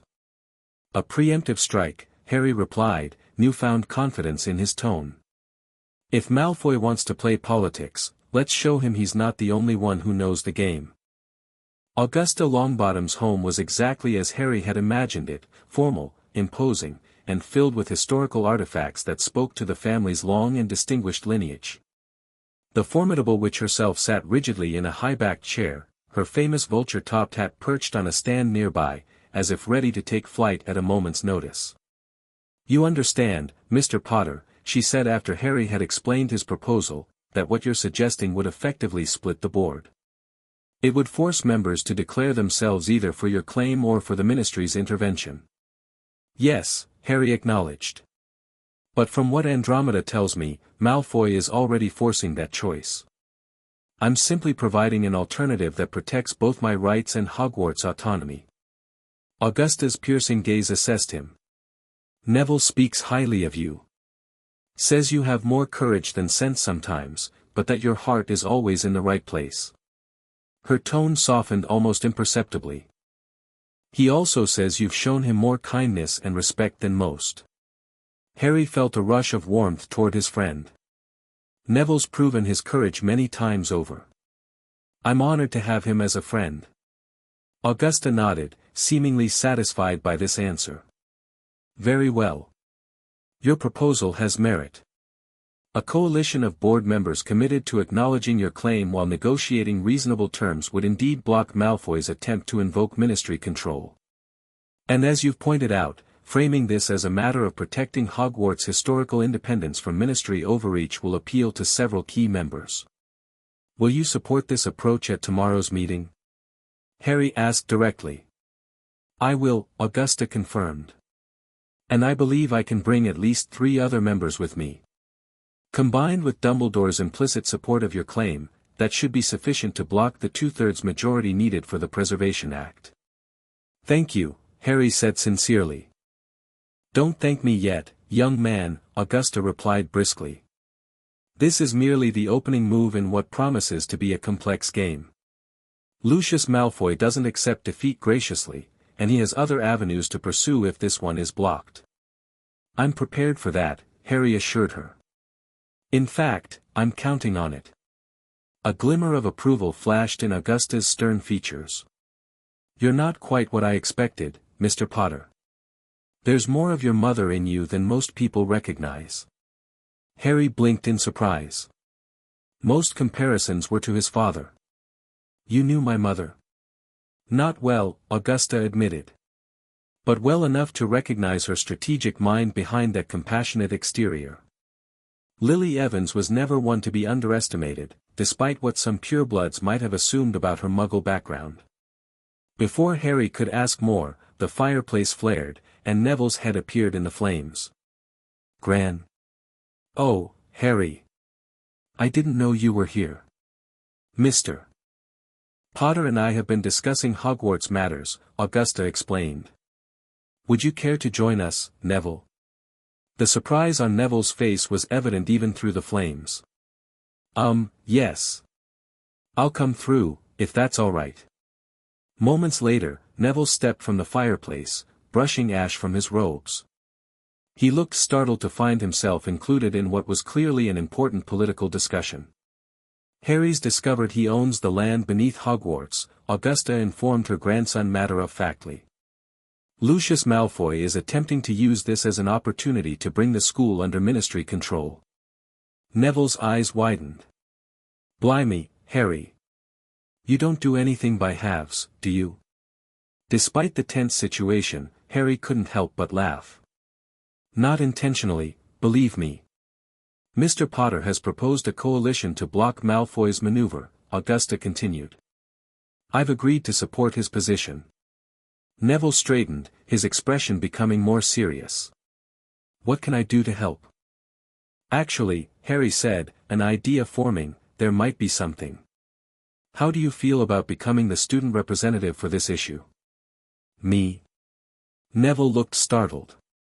Think about it, Harry pressed. You're from a respected pure-blood family, you're not directly associated with me the way Ron and Hermione are, and everyone knows you're fair-minded. If you spoke up about the importance of maintaining Hogwarts independence while respecting ancient magical rights, people would listen. Augusta was nodding approvingly. A student perspective would strengthen our position. And the Longbottom name carries weight. Neville swallowed visibly but then squared his shoulders. I'll do it. Just tell me what you need me to say. Not what to say, Harry corrected. What you believe. Do you think Hogwarts should fall under direct Ministry control, given what happened last year with Umbridge? Absolutely not, Neville said firmly, a flash of the determination that had led him to the Department of Mysteries showing through. The Ministry nearly ruined Hogwarts. We couldn't even learn proper defense when Voldemort was actively returning to power. Harry nodded, satisfied.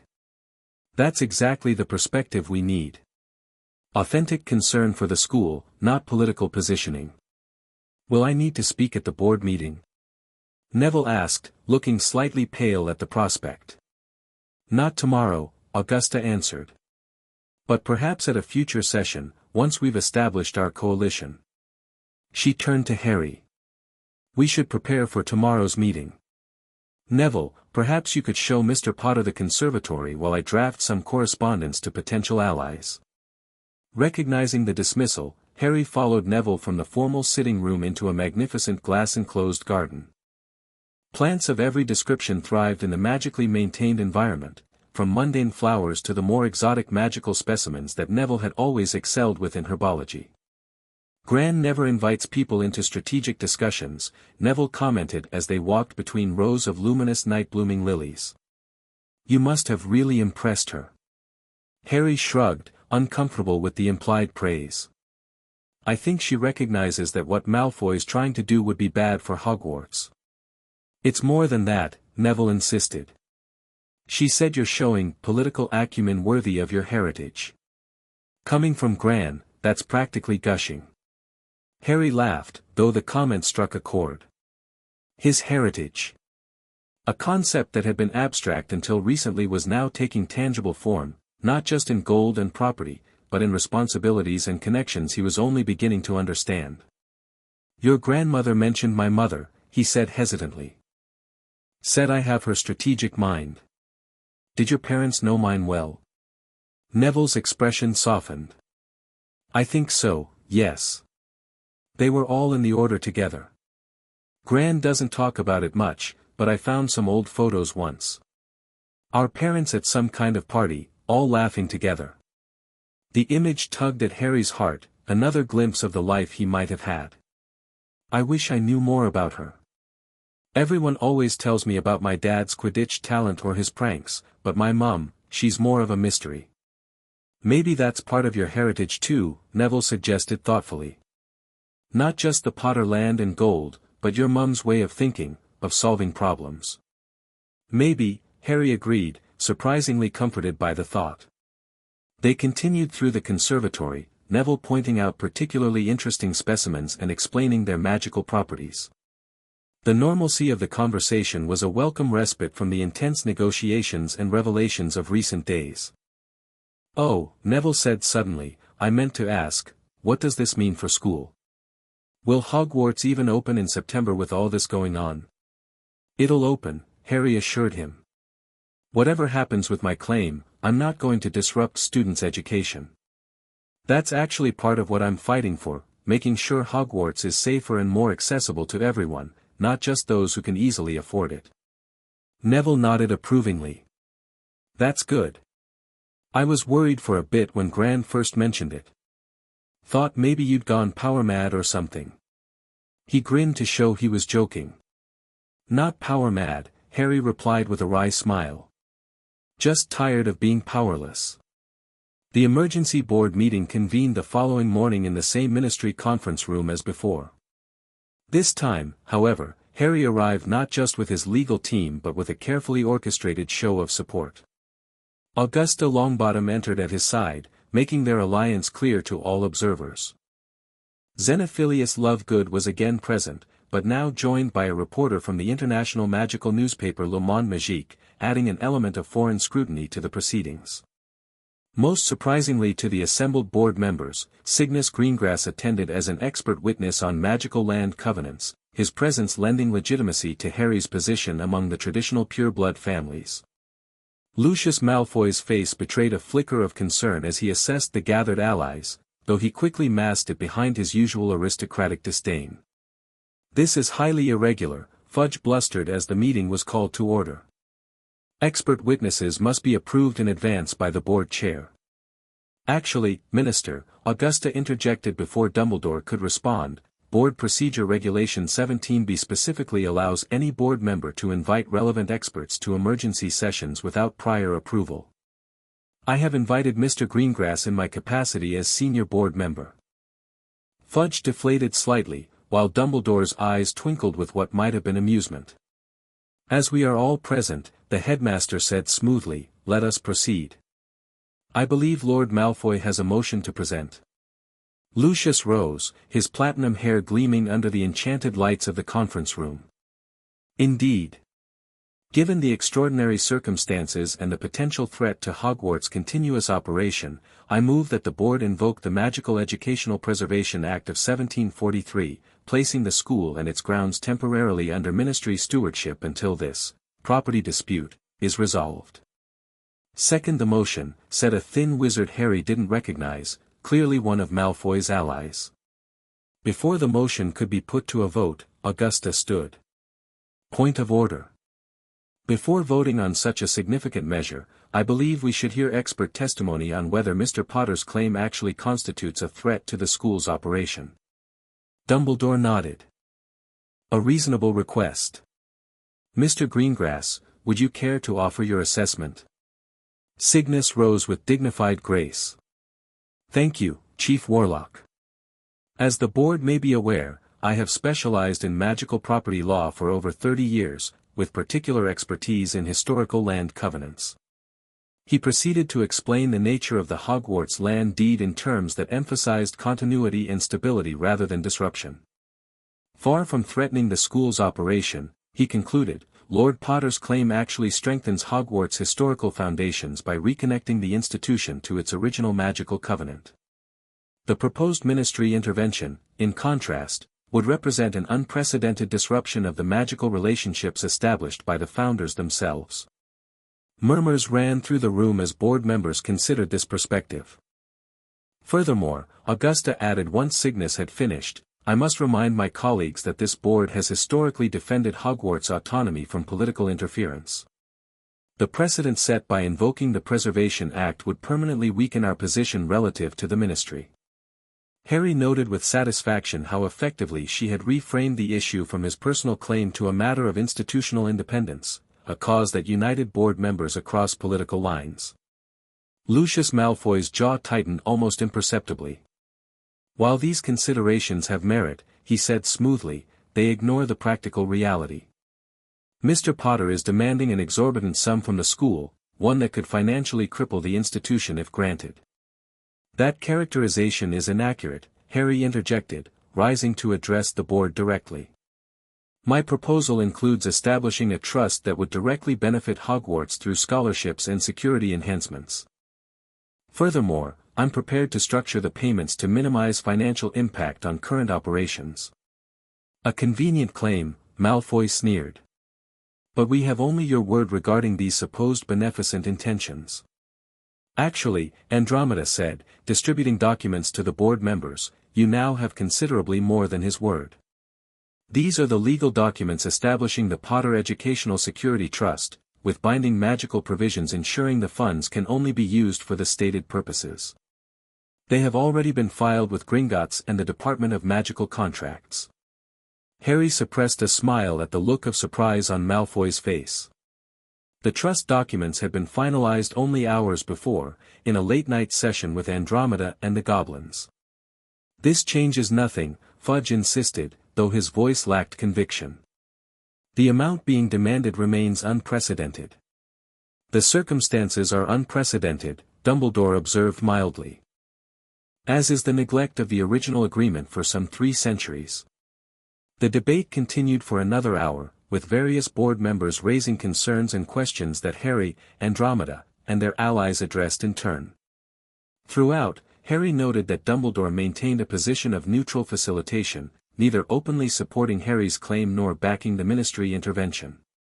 It was a delicate balance that preserved the headmaster's position while allowing the natural dynamics of the board to play out. Finally, the motion was called to a vote. Augusta's coalition held firm, joined by 2 members who had initially seemed undecided. The final tally was 7 against ministry intervention, 5 in favor, short of the 2/3 majority required to invoke the Preservation Act. Lucius Malfoy's face was a mask of cold fury as the result was announced. This is merely a delay, he stated, gathering his papers. There are other avenues to resolve this situation. Indeed there are, Lord Malfoy, Harry replied calmly. Such as good faith negotiation regarding the fair value of land use that has been provided without proper compensation for centuries. Before Malfoy could respond, Augusta Longbottom intervened. I move that the board establish a special negotiating committee to work with Lord Potter on a structured settlement of his claim, with the goal of reaching an agreement that respects both his rights and the school's mission. The motion passed easily, with even some of Malfoy's allies seeing it as a reasonable path forward. Augusta, 2 other board members, and Dumbledore were appointed to the committee, with their first meeting scheduled for the following week. As the session adjourned, Harry found himself surrounded by well-wishers and curious board members eager to establish a connection with the young wizard who had so effectively outmaneuvered Lucius Malfoy. Through it all, he maintained the poised demeanor Andromeda had coached him on, neither gloating in victory nor appearing overwhelmed by the attention. Well played, came a quiet voice at his elbow as the crowd thinned. Harry turned to find Dumbledore standing beside him, a complex expression on his aged face. Thank you, Headmaster, Harry replied cautiously. Though I notice you didn't take a position either way. My position is, and must always be, with Hogwarts itself, Dumbledore said. Today, that aligned with your interests against ministry control. Tomorrow, well, that remains to be seen. Harry met the headmaster's gaze directly. I meant what I said about wanting to improve the school, not harm it. I believe you did, Dumbledore acknowledged. But intentions and consequences do not always align, as I have learned through painful experience. He paused, then added, there is much about the land beneath Hogwarts that remains shrouded in mystery, Harry. Even to me. Before we proceed further with negotiations, I believe it would be beneficial for us to explore some of that history together. Harry's interest was immediately piqued. What kind of history? The kind that explains why the founders chose that particular location, and why your ancestor agreed to the arrangement. Dumbledore's blue eyes held Harry's intently. Would you be willing to meet me at Hogwarts tomorrow evening? There are things I can show you there that cannot be explained in words. After a moment's hesitation, Harry nodded. I'll be there. But I'd like to bring Hermione and Ron. He paused, then added, and Daphne Greengrass. Dumbledore's eyebrows rose slightly at the last name. Miss Greengrass? An interesting choice of companion. Her family has historical knowledge about magical boundaries, Harry explained. Knowledge that might be relevant to whatever you want to show me. Very well, Dumbledore agreed after a moment's consideration. The four of you may come to my office at 8 o'clock tomorrow evening. The password is Acid Pops. As Dumbledore moved away to speak with other board members, Andromeda approached Harry. Congratulations, she said quietly. You've won the first significant battle. But not the war, Harry replied, watching Lucius Malfoy's retreating back. No, Andromeda agreed. Malfoy will regroup and try another approach. But you've demonstrated that you're not easily outmaneuvered, which changes the dynamics considerably. Harry nodded, already thinking ahead to the next challenge. Dumbledore wants to meet tomorrow to discuss the history of the land. Says there are things he can show me at Hogwarts itself. Andromeda's expression turned thoughtful. Interesting timing. Now that you've established your position, he's willing to share information he previously withheld. Do you think it's a trick? Harry asked. Not a trick, necessarily. But Dumbledore always has multiple motivations. Whatever he shows you will serve his purposes as much as yours. She squeezed his shoulder reassuringly. Just maintain the awareness you've shown today. Listen, learn, but keep your own counsel. As the conference room emptied, Harry found himself standing with Daphne Greengrass, who had attended with her father. Your coalition held, she observed. Augusta Longbottom makes a formidable ally. So does your father, Harry replied. His testimony was crucial. Daphne nodded, a small smile playing at the corners of her mouth. He was impressed by your preparation. Said you're not at all what he expected. I'm getting that a lot lately, Harry said wryly. Listen, Dumbledore has invited me to Hogwarts tomorrow evening to discuss the history of the land. I'd like you to come with me. Surprise flickered across Daphne's features. Me? Why? Because your family understands magical boundaries in ways I'm just beginning to grasp. And because. Harry hesitated, then decided on honesty. Because I'm not sure I trust Dumbledore to tell me everything, and having someone with your perspective might help me see what he's leaving out. Daphne studied him for a long moment. That's surprisingly Slytherin of you, Harry. So I've been told, he replied with a slight smile. Will you come? Yes, she said simply. Though I should warn you, my presence will likely change how Dumbledore presents information. That's part of the point, Harry admitted. I want to see what changes when he's speaking to more than just his Gryffindors. Daphne's smile widened into something genuinely amused. Perhaps there's hope for you yet, Potter. Grimmauld Place hummed with activity that evening as Harry, Hermione, and Ron prepared for the next day's meeting with Dumbledore. Maps of Hogwarts were spread across the library table, alongside books on magical ley lines and boundary magic. I still don't understand why you invited Greengrass, Ron muttered as he flipped through a dusty tome on wizarding land covenants. We can handle Dumbledore ourselves. It's not about handling Dumbledore, Hermione explained patiently. It's about getting the most complete picture possible. The Greengrass family has specialized knowledge about magical boundaries that we don't. Plus, Harry added, having a Slytherin perspective changes the dynamic. Dumbledore's used to dealing with us Gryffindors, our directness, our, what did you call it, Hermione? Moral absolutism, she supplied. Right. But Slytherins look for nuance, for the things not being said.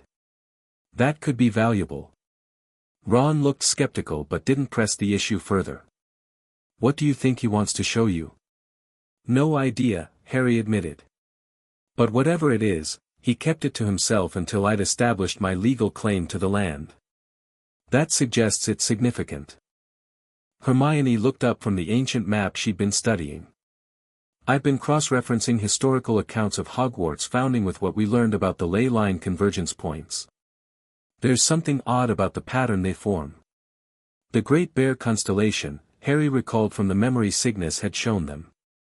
Yes, but why that particular configuration? Hermione mused. And why 7 points specifically? 7 has powerful magical properties, of course, but so do 3 and 13 in different traditions. Maybe it's connected to the veil between realms mentioned in that text, Harry suggested. What if the 7 points correspond to 7 different? I don't know, doorways or something? Hermione's eyes widened. That's actually a fascinating theory. In ancient Celtic magic, certain star patterns were believed to reflect gateways between worlds.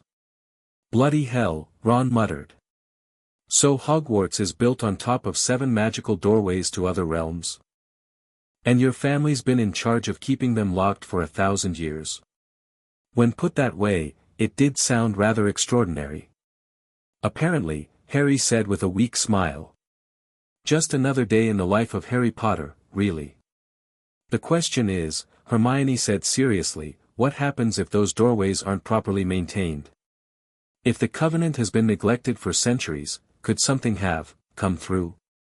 A heavy silence fell as they all considered the implications. Hogwarts had always been a place of strange occurrences and unexplained phenomena, but most had been attributed to its general magical nature or specific threats like the basilisk. What if there was a more fundamental explanation, weakened boundaries between worlds? Maybe that's what Dumbledore wants to show you, Ron suggested. Evidence of these weakening boundaries. Or access to one of the anchor points, Hermione proposed. Perhaps there's a way to assess their condition. Whatever it is, Harry said with determination, we need to be prepared. Keep researching tonight, anything you can find about magical boundaries, realm connections, anything that might help us understand what we're dealing with. As Ron and Hermione returned to their books, Harry found his thoughts drifting to Daphne. He wondered what she made of all this, what insights her family's knowledge might provide. Despite their newfound alliance, she remained something of an enigma, poised between the calculating Slytherin he'd observed from a distance for years and the more complex person who'd begun to emerge in their recent interactions. Tomorrow would bring them to Hogwarts, to Dumbledore, and perhaps to a deeper understanding of the magical legacy Harry had inherited. Whether that understanding would simplify his path forward or complicate it further remained to be seen. Hogwarts stood silent and majestic in the summer twilight as Harry, Ron, Hermione, and Daphne approached from Hogsmeade. Without the usual bustle of students, the castle exuded an ancient, watchful presence that seemed more pronounced than ever. It feels different, Hermione observed quietly. When it's empty like this. Not empty, Daphne corrected. Waiting. Something in her tone sent a slight shiver down Harry's spine. The castle did indeed seem to be waiting, its countless windows like dark eyes observing their approach. They reached the main entrance, where the great oak doors stood slightly ajar, an invitation or perhaps a test. Harry pushed them open, and the familiar entrance hall welcomed them with warm torchlight. Mr. Potter and friends, came Professor McGonagall's voice as she descended the marble staircase. The headmaster is expecting you in his office. Professor, Harry greeted her with genuine warmth. Thank you for meeting us. McGonagall's stern features softened slightly. It's good to see you, Potter. Though I must say, you've caused quite a stir with this inheritance of yours. Her gaze moved to Daphne, and one eyebrow raised fractionally. Miss Greengrass. An unexpected companion. Miss Greengrass's family has valuable knowledge about magical boundaries, Harry explained. Given what we might be discussing tonight, her perspective could be important. McGonagall assessed the Slytherin girl with new interest. Indeed. Well, the headmaster approved your presence, so that's that. Follow me, please. As they ascended the moving staircase to Dumbledore's office, Harry noticed Daphne taking in every detail of their surroundings with careful attention. He wondered if she, like most Slytherins, had rarely had cause to visit the headmaster's domain. Acid pops, McGonagall announced to the gargoyle, which leapt aside to reveal the spiral staircase. Dumbledore was waiting for them, standing beside Fawkes's perch where the phoenix preened his scarlet plumage. The headmaster's office looked much as Harry remembered it, with its whirring silver instruments and portraits of former headmasters pretending to sleep while clearly listening intently. "Welcome," Dumbledore said, gesturing to the chairs he had arranged before his desk. "Thank you for coming, especially during your summer holidays." Harry noted that Dumbledore had provided exactly 4 chairs. He had anticipated Daphne's inclusion despite Harry only mentioning it yesterday. Typical Dumbledore, always a step ahead. "Thank you for inviting us, Professor," Harry replied as they took their seats. "You mentioned wanting to show us something about the history of the Hogwarts grounds." "Indeed," Dumbledore said, moving behind his desk. "But first, I believe some context is necessary." He fixed Harry with his penetrating blue gaze. "When you discovered your family's ownership of the land, you asked why no one had informed you of this heritage. The answer is both simple and complex. Very few knew of it, and those who did understood the burden such knowledge carries." "Burden?" Harry repeated skeptically. "Or power that others preferred I didn't have?" A sad smile crossed Dumbledore's features. "A fair question, given your experiences. The truth, as is often the case, lies somewhere in between." He turned to include all 4 students in his gaze. "What I am about to share with you is not recorded in Hogwarts, a history or any publicly available text. It concerns the true reason Hogwarts was built on this particular site, and the role the Potter family has played in its protection for a millennium." Hermione leaned forward, her academic curiosity clearly piqued, while Ron shifted uncomfortably, sensing the gravity of what was to come. Daphne remained perfectly still, her expression neutral yet attentive. "In the time of the Founders," Dumbledore began, "the boundaries between magical realms were less stable than they are today. Creatures we now consider mythical or extinct, the Fae, elder beings, entities from dimensions adjacent to our own, could more easily cross into our world, particularly at sites where magical energies converged. Ley line intersections," Hermione supplied. "Precisely, Miss Granger. And the land upon which Hogwarts stands contains one of the most powerful convergences in Europe, 7 primary ley lines forming a pattern that mirrors the Great Bear constellation. The 7 anchors mentioned in the Covenant," Harry said. Dumbledore's eyebrows rose slightly. "You have been thorough in your research."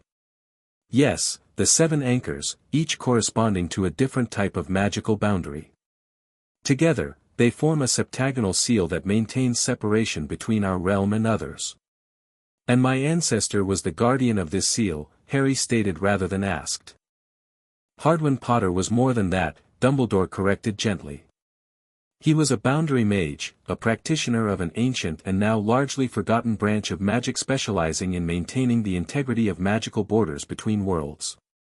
Daphne spoke for the first time. "The Potters were custodians of the Veil." All eyes turned to her, including Dumbledore's, which held a new spark of interest. "Indeed, Miss Greengrass. Your family's historical knowledge serves you well.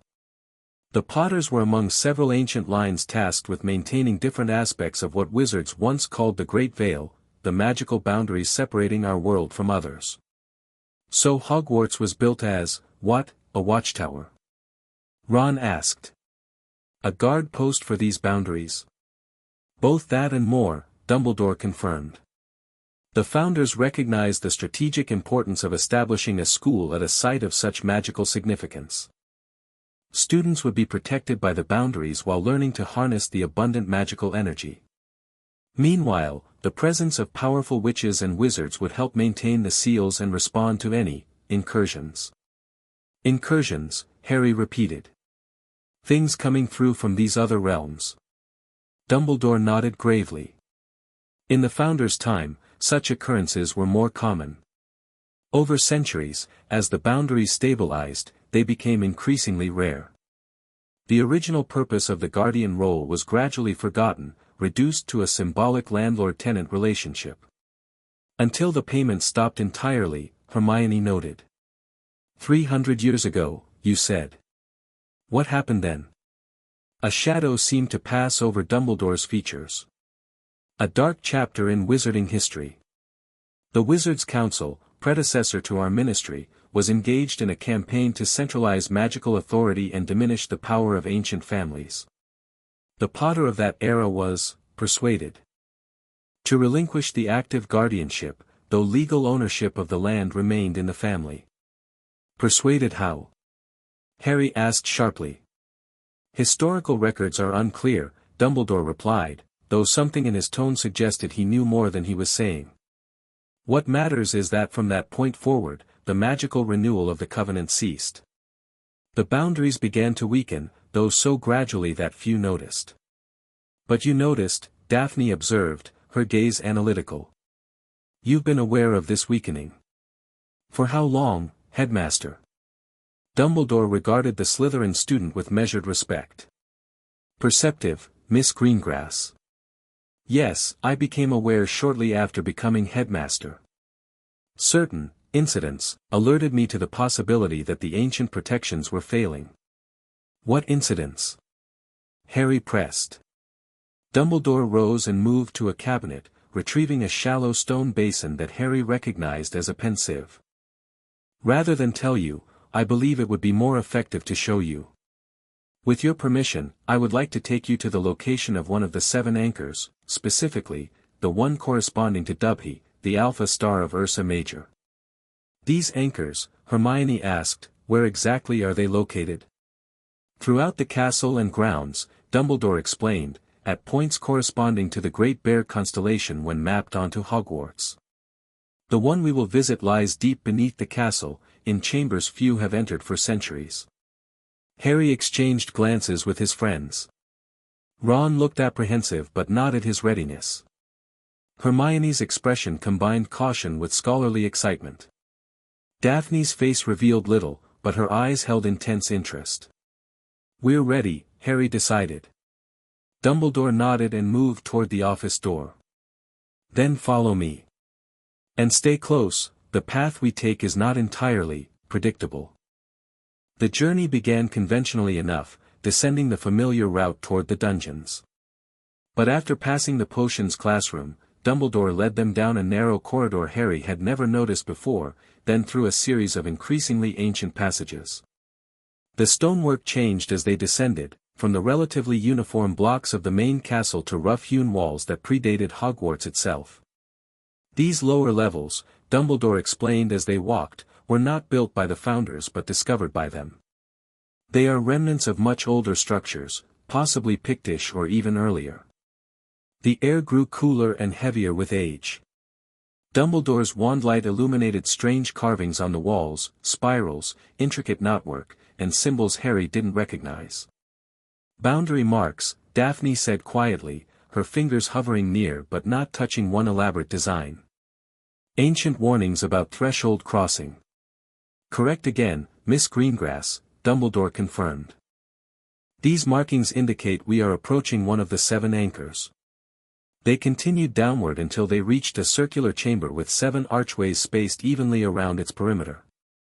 At the center stood a stone dais with a depression that reminded Harry uncomfortably of the basin in the Department of Mysteries where the prophecy had been kept. The Chamber of Convergence, Dumbledore announced. From here, passages lead to each of the 7 anchors. We seek the Alpha Path, there. He indicated the archway directly opposite their entrance, distinguished by a carving of what appeared to be a bear's head.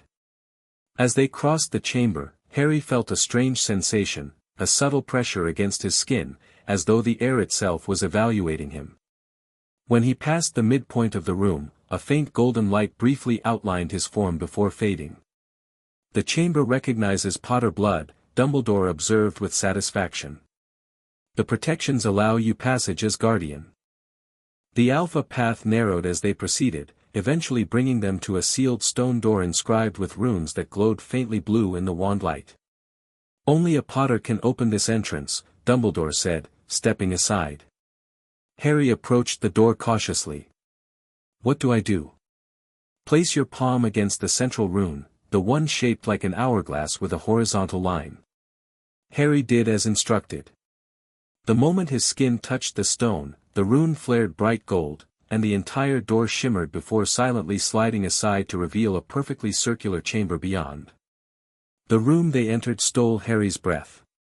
The walls, floor, and ceiling were black stone polished to a mirror finish and inlaid with veins of what looked like pure gold forming an intricate pattern. At the center stood a crystal pillar reaching from floor to ceiling, within which pulsed a swirling golden light. "The Alpha Anchor," Dumbledore said softly. "The primary stabilization point for the boundary between our realm and what ancient texts called the Fey Domains." Hermione moved closer to the crystal pillar, her face bathed in its golden glow. "It's beautiful. But it doesn't look stable. See how the light flickers in places?" "Your observation is correct," Dumbledore confirmed. "The anchor is weakening, as are the others. This is what I wish to show you, Harry, the tangible consequence of the broken covenant." Harry approached the crystal pillar, feeling a strange resonance as he drew near, as though something within it recognized his presence. What happens if it fails completely? Initially, minor incursions, magical creatures from the Fey realms crossing into our world with increasing frequency. Eventually, more significant breaches could occur. Like the Chamber of Secrets opening? Harry asked. Or Dementors entering the grounds despite the protections? Dumbledore's expression grew somber. Those incidents may indeed have been early symptoms of the weakening boundaries. Not direct Fey incursions, but failures in Hogwarts' overall protective matrix that stemmed from the deteriorating anchors. So my demand for proper rent wasn't just about money or recognition, Harry said, understanding dawning. The payment itself is magically significant, it renews the covenant that maintains these anchors. Precisely, Dumbledore agreed. The 1,000,000 galleons you requested would indeed provide valuable resources for scholarships and security. But far more important is the formal renewal of the magical bond between Hogwarts and its guardian. Harry turned to his friends, seeking their reactions. Ron looked overwhelmed, Hermione fascinated, and Daphne. Daphne was examining the golden patterns in the floor with intense concentration. "There's something you're still not telling us," she said suddenly, looking up at Dumbledore. "These patterns, they're not just decorative. They're a magical record." Dumbledore's eyebrows rose. "Most observant, Miss Greengrass."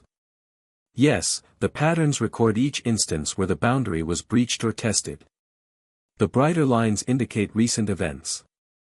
Harry looked more closely at the floor and realized the golden veins were indeed of varying brightness, forming a complex timeline spanning outward from the central pillar. There, Daphne pointed to a particularly bright section near the edge of the pattern. "Multiple breaches, recently. More than should be possible with even weakened boundaries." Dumbledore sighed deeply. "And that, Miss Greengrass, brings us to the most troubling aspect of the situation. The weakening boundaries have not gone unnoticed. Lord Voldemort has become aware of their existence and has been testing them, seeking ways to exploit the failing protections." A chill ran down Harry's spine. "He's trying to break through the boundaries. To what end?" "Power," Dumbledore said simply. "The realms beyond our own contain magics and entities that could significantly augment his strength. If he gained control of even one of the 7 anchors, the consequences would be severe." Ron swore under his breath. Hermione's hand had gone to her mouth in horror. Daphne's composed expression had hardened into something like determination. "Then we need to restore the covenant immediately," Harry said firmly. "Whatever it takes." "It is not quite so simple," Dumbledore cautioned. "The full restoration requires more than a monetary exchange. It demands a magical renewal of the Guardian's commitment, a ritual that has not been performed for centuries and for which the precise methodology has been lost." "But not completely lost," Hermione said, her quick mind making connections. "You wouldn't have brought us here if you didn't have some idea of how to proceed." Dumbledore smiled approvingly. "As perceptive as always, Miss Granger." "Yes, I have pieced together fragments of the renewal ritual from various sources. But its completion requires the willing participation of the rightful guardian, performing magic that is tied to his bloodline. Meaning me, Harry concluded. What would I need to do? First, formally accept your role as guardian, Dumbledore explained. Then, channel your magic through each of the 7 anchors, renewing their connection to the Potter bloodline. Finally, accept the formal acknowledgement, the rent, from Hogwarts, completing the magical circuit. And the million Galleons? Harry asked. Would serve as a powerful magical catalyst due to their symbolic value, Dumbledore acknowledged. The more significant the offering, the stronger the renewal. Your instinct to request such a sum was magically sound, even if you were unaware of its true purpose. Harry absorbed this information, feeling the weight of yet another unexpected responsibility settling on his shoulders. Yet unlike the prophecy, which had been thrust upon him without choice, this guardianship was his by right, a legacy of his family that connected him to his ancestors in a tangible way. I'll do it, he said firmly. But first, I need to understand everything about this covenant and my family's role. No more selective information, Professor. If I'm to be the guardian, I need to know what that truly means. Dumbledore's gaze held his for a long moment before the headmaster nodded. A fair demand. When we return to my office, I will share everything I know about the Potter guardianship and the 7 anchors. As they prepared to leave the chamber, Harry placed his hand once more on the crystal pillar. The golden light within surged in response, swirling more vigorously around his touch before settling into a slightly more stable pattern. It recognizes you, Daphne observed quietly, coming to stand beside him. Even without the formal ritual. The connection is in your blood. What do you think of all this? Harry asked her, his voice low enough that the others couldn't hear as they examined the rest of the chamber. I think, she replied carefully, that you've discovered why Slytherin House has always viewed the Potters with a mixture of respect and wariness. Blood-tied guardianships of this magnitude are rare and powerful. Your family has been far more significant in wizarding history than most realize. Including me, Harry said with a rueful smile. Especially you, Daphne agreed, but without mockery. But now you have the opportunity to reclaim that legacy. To restore what was meant to be. Something in her tone caught Harry's attention. This matters to you. Beyond political advantage or family prestige. Daphne hesitated, then spoke with unusual candor. The Greengrass family has its own connections to boundary magic, not as guardians like the Potters, but as witnesses. We sense disturbances in the magical barriers between realms. For generations, we've felt the weakening, known something was wrong but couldn't identify the source. Her ice-blue eyes met his directly. When I learned of your inheritance claim, pieces began falling into place. This isn't just about rent or recognition, Harry. It's about restoring a fundamental magical balance that affects us all. Her sincerity was undeniable, and Harry felt a new appreciation for the complexities behind her Slytherin reserve. Then we'll restore it, he promised. Together. The journey back to Dumbledore's office passed in thoughtful silence, each of them processing what they had witnessed. Once they were again seated before the headmaster's desk, Dumbledore retrieved several ancient texts and scrolls from a hidden compartment behind one of the bookcases. Everything I have gathered regarding the Potter guardianship, he said, placing the materials before Harry. Some are copies I've made of documents in the Department of Mysteries, others are from Hogwarts restricted archives. Together, they should provide the foundation you need to understand your heritage. Harry accepted the materials with a nod of thanks. When should the renewal ritual take place? Traditionally, such rituals were performed at astrologically significant moments, Dumbledore explained. The summer solstice has already passed, but the Lammas cross-quarter day approaches on August 1st. It would be an auspicious time for renewal magic. 2 weeks, Hermione calculated quickly. Is that enough time to prepare? It must be, Dumbledore said gravely. The boundaries continue to weaken, and Voldemort's attempts to exploit them grow more determined. The ritual cannot wait for the next major celestial alignment. Then we have work to do, Harry said with determination. I'll need access to the other anchors before the ritual to familiarize myself with them. Of course, Dumbledore agreed. I suggest you visit one each day, beginning tomorrow. The magical resonance between you and the anchors should strengthen with each visit, preparing both you and them for the renewal ritual.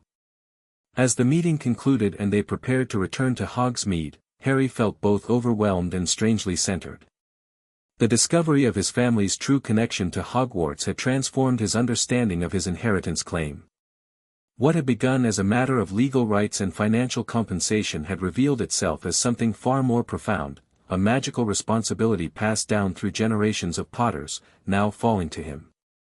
He glanced at his companions, Ron, looking determined despite his clear unease with the ancient magic they'd witnessed, Hermione, already mentally cataloging research priorities for the coming days, and Daphne, whose family connection to boundary magic had unexpectedly deepened their fledgling alliance. Together, they would prepare for the renewal ritual. Together, they would restore what had been broken. And perhaps, in doing so, Harry would find yet another piece of the connection to his family that he had sought all his life. Chapter 3, The Ancient Protections. The summer sun had just crested the horizon, painting Hogwarts towers in shades of gold and amber, when Harry arrived at the castle gates. For the past week, he had visited daily to explore the 7 anchors, gradually building his understanding of the ancient magic that bound his bloodline to the school. Today would mark his final visit before the renewal ritual scheduled for Lammas Eve. Dumbledore waited at the entrance, his silver beard gleaming in the morning light. Right on time, Harry. Are you ready for the final anchor? As ready as I'll ever be, Harry replied, suppressing a yawn. The intensive study of boundary magic had left him exhausted but exhilarated. Each day had brought new revelations about his family's ancient responsibilities and the magical intricacies of the Covenant.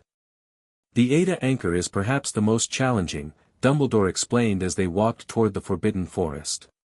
It corresponds to Alcade, the star at the end of the Great Bear's tail, and governs boundaries related to death and spirit realms. Harry felt a chill despite the warm morning. Like the veil in the Department of Mysteries? Similar, though more specific to Hogwarts' magical ecosystem. Dumbledore cast him a sideways glance. You've been making remarkable progress, Harry. Your natural affinity for the anchors exceeds my expectations. It was true. With each anchor he had visited, Harry had felt a stronger connection, as though awakening something that had lain dormant in his blood. The Alpha anchor had recognized him immediately, the Beta had required a conscious effort of will. By the time they reached the Gamma, Harry could actually sense the anchor's locations throughout the grounds, like distant heartbeats pulsing in rhythm with his own magic. I can feel them now, Harry admitted. All of them, all the time. It's strange but, not unwelcome. Dumbledore nodded thoughtfully.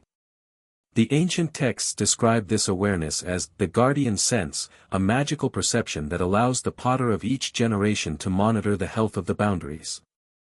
They had reached the edge of the Forbidden Forest. Instead of following the main path, Dumbledore veered right, leading Harry along a barely visible trail that wound between ancient trees. The Founders chose this location deliberately, Dumbledore continued. The forest itself exists partially because of the magical energies emanating from the Ada Anchor. It creates conditions hospitable to creatures that thrive at the intersection of different magical realms. Like centaurs and unicorns? Harry asked. Precisely. Beings that exist simultaneously in our world and others, anchored in both but fully belonging to neither. The trail ended at a small clearing dominated by a circle of 7 standing stones.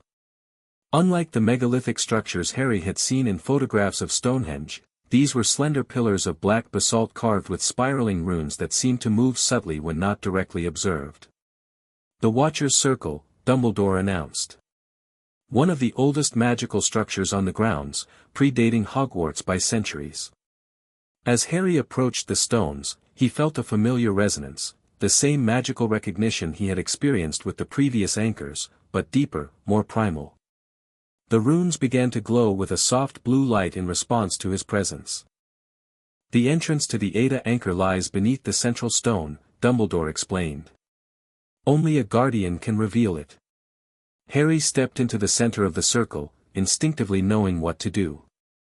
He placed his palm flat on the ground and channeled his magic downward, visualizing it connecting with the anchor below. The earth trembled slightly, and the ground within the circle spiraled open like an iris, revealing a staircase that descended into darkness. "Well done," Dumbledore said, genuine approval in his voice. "You truly are becoming attuned to your heritage." The passage led to a chamber unlike any of the previous anchor rooms. Where the others had been geometric and precisely constructed, this space appeared to have been naturally formed, a cavern whose walls glittered with embedded crystals that provided dim illumination. At its center stood not a pillar but a pool of still, black water that reflected nothing. "The mirror of passing," Dumbledore said softly. "The Ada anchor takes this form rather than a crystal pillar." Harry approached the pool cautiously. "What does it do?" "It maintains the boundary between our world and what some traditions call the other side, the realm of spirits and those who have passed beyond the veil." As Harry gazed into the pool, the liquid began to ripple gently, and within its depths, shadowy forms appeared, indistinct at first, then gradually gaining definition. "Harry," Dumbledore warned, "do not look too deeply. The mirror sometimes shows those who have crossed over. For one with your losses, it can be overwhelming." But Harry couldn't look away. The shadows in the pool were taking familiar shapes, a man with untidy hair, a woman with kind eyes, a gaunt face that still held echoes of handsomeness. "Mom? Dad? Sirius," he whispered. The figures seemed to reach toward him from the depths of the pool, not menacing but yearning. Harry felt an almost irresistible urge to reach back, to touch the water's surface. "Harry!" Dumbledore's sharp voice broke the trance. A firm hand gripped Harry's shoulder, pulling him back. "The mirror tests the guardian, seeking to determine if you can maintain the boundary while facing your deepest longing." Harry blinked, the spell broken. "I almost touched it." "Had you done so, no harm would have befallen you, the blood protection would prevent that. But it would have created a temporary weakening in the boundary, a momentary bridge between worlds. Like what Voldemort is trying to achieve," Harry realized. "On a smaller scale, yes." Dumbledore's expression was grave. "Which is why I insisted we visit this anchor last, when your understanding of your responsibilities was more developed." Harry took a steadying breath, then faced the pool again, this time with a clearer purpose. "What do I need to do for this anchor?" "The same as with the others. Establish your conscious connection to it, acknowledge your guardianship, and infuse it with a measure of your magical essence." Nodding, Harry approached the pool once more, careful to focus not on the shadowy figures still visible in its depths but on the magical energy he could sense pulsing beneath the surface. He extended his hands, palms down, above the water and spoke the ritual words he had learned over the past week. "I, Harry James Potter, acknowledge this anchor as part of my guardianship. By blood and magic, I renew the connection between my line and this boundary." Power flowed from his palms into the pool, causing the black water to illuminate with a soft blue glow that gradually intensified. The shadows within retreated, and the surface became calm once more, though now shimmering with an inner light. "Excellent," Dumbledore murmured. "The anchor accepts your preliminary bond. At the ritual on Lammas Eve, this connection will be fully solidified along with the others." Harry lowered his hands, feeling the familiar mixture of exhilaration and fatigue that followed these magical exercises. Each anchor connection seemed to draw deeply on his core magic, though the energy always replenished itself more quickly than normal magical exhaustion. "Professor," he asked as they prepared to leave the chamber, "what happens if the renewal ritual is successful? Will I feel these connections permanently?" "To some degree, yes," Dumbledore confirmed. "The guardian sense will remain, allowing you to monitor the boundaries." In times past, Potters were known to occasionally manifest additional abilities related to their guardianship, enhanced protective magic, particular sensitivity to magical intrusions, even a form of communication with the land itself. "And what about the rent?" Harry asked directly. "Does the Board of Governors still need to pay the 1,000,000 galleons if the magical renewal is what really matters?" Dumbledore's eyes twinkled slightly. The monetary exchange serves as a powerful symbolic component of the renewal, transferring not just gold but acknowledgement of the guardian's role. The amount itself is less important magically than the willing recognition of the covenant by both parties. But 1,000,000 galleons would create a much stronger renewal than 1 galleon, Harry pressed, having learned enough about magical contracts to understand their symbolic mechanics. Indeed it would, Dumbledore acknowledged. Which is perhaps why your magic guided you to request that particular sum. Harry considered this. His demand for fair compensation had been conscious and deliberate, but now he wondered if some deeper instinct, some inherited guardian sense, had influenced the specific amount. As they climbed back to the surface, Dumbledore said, "The negotiating committee will meet tomorrow to finalize terms. Augusta Longbottom informs me that a consensus is forming around an annual payment of 500,000 galleons, with an additional 500,000 as a one-time settlement for past neglect." That's acceptable, Harry decided.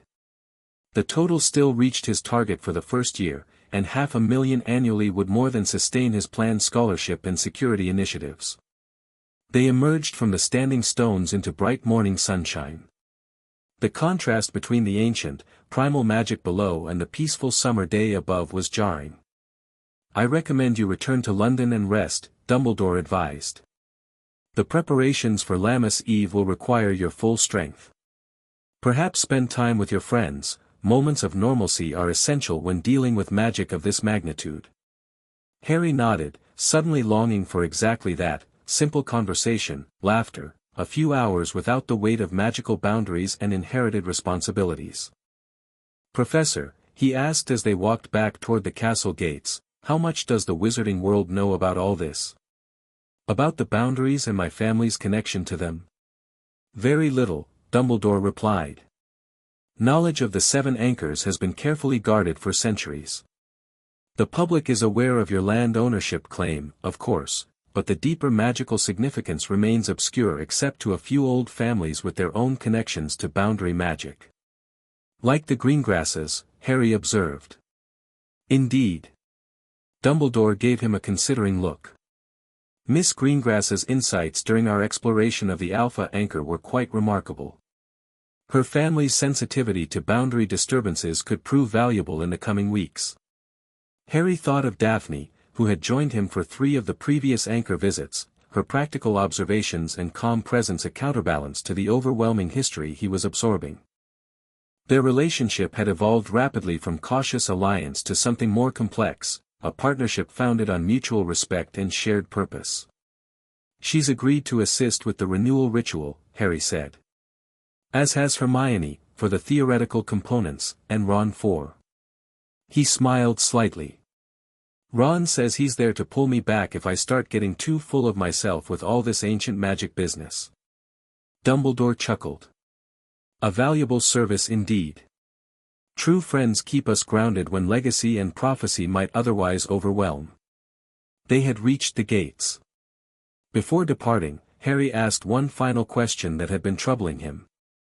"Sir, you mentioned Voldemort has been testing the boundaries. Why hasn't he made a more direct move?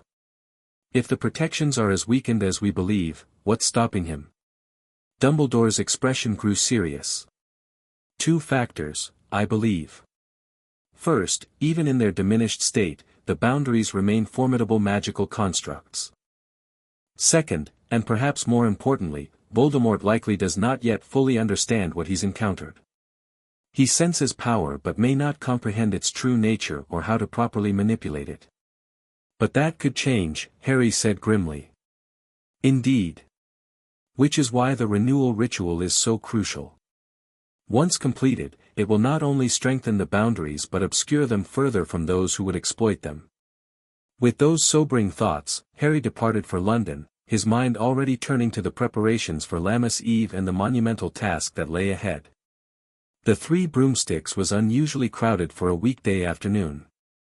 News of Harry Potter's landlord status had spread throughout the wizarding world, and Hogsmeade had seen an influx of curious visitors hoping for a glimpse of the boy who owned Hogwarts, as the Daily Prophet had dubbed him. Harry sat in a corner booth with Ron, Hermione, and Daphne, trying to ignore the stares and whispers from the other patrons. They had come to Hogsmeade to purchase the final components needed for the renewal ritual, only to find themselves trapped by a sudden summer shower. "This is ridiculous," Ron muttered, glaring at a wizard who had blatantly stood up to get a better look at their table. "You'd think they'd never seen you before." "They've never seen Harry the landlord before," Hermione corrected, sipping her butterbeer. "It changes the dynamic. Before, he was famous for something that happened when he was a baby. Now he's wielding actual power and influence. And making certain parties very nervous," Daphne added quietly. Her ice-blue eyes scanned the room with practiced assessment. "Not everyone here is merely curious. See the wizard by the bar? Black cloak, silver fastening. That's Garrick Mulciber, his father is a known Death Eater." Harry glanced casually in the indicated direction.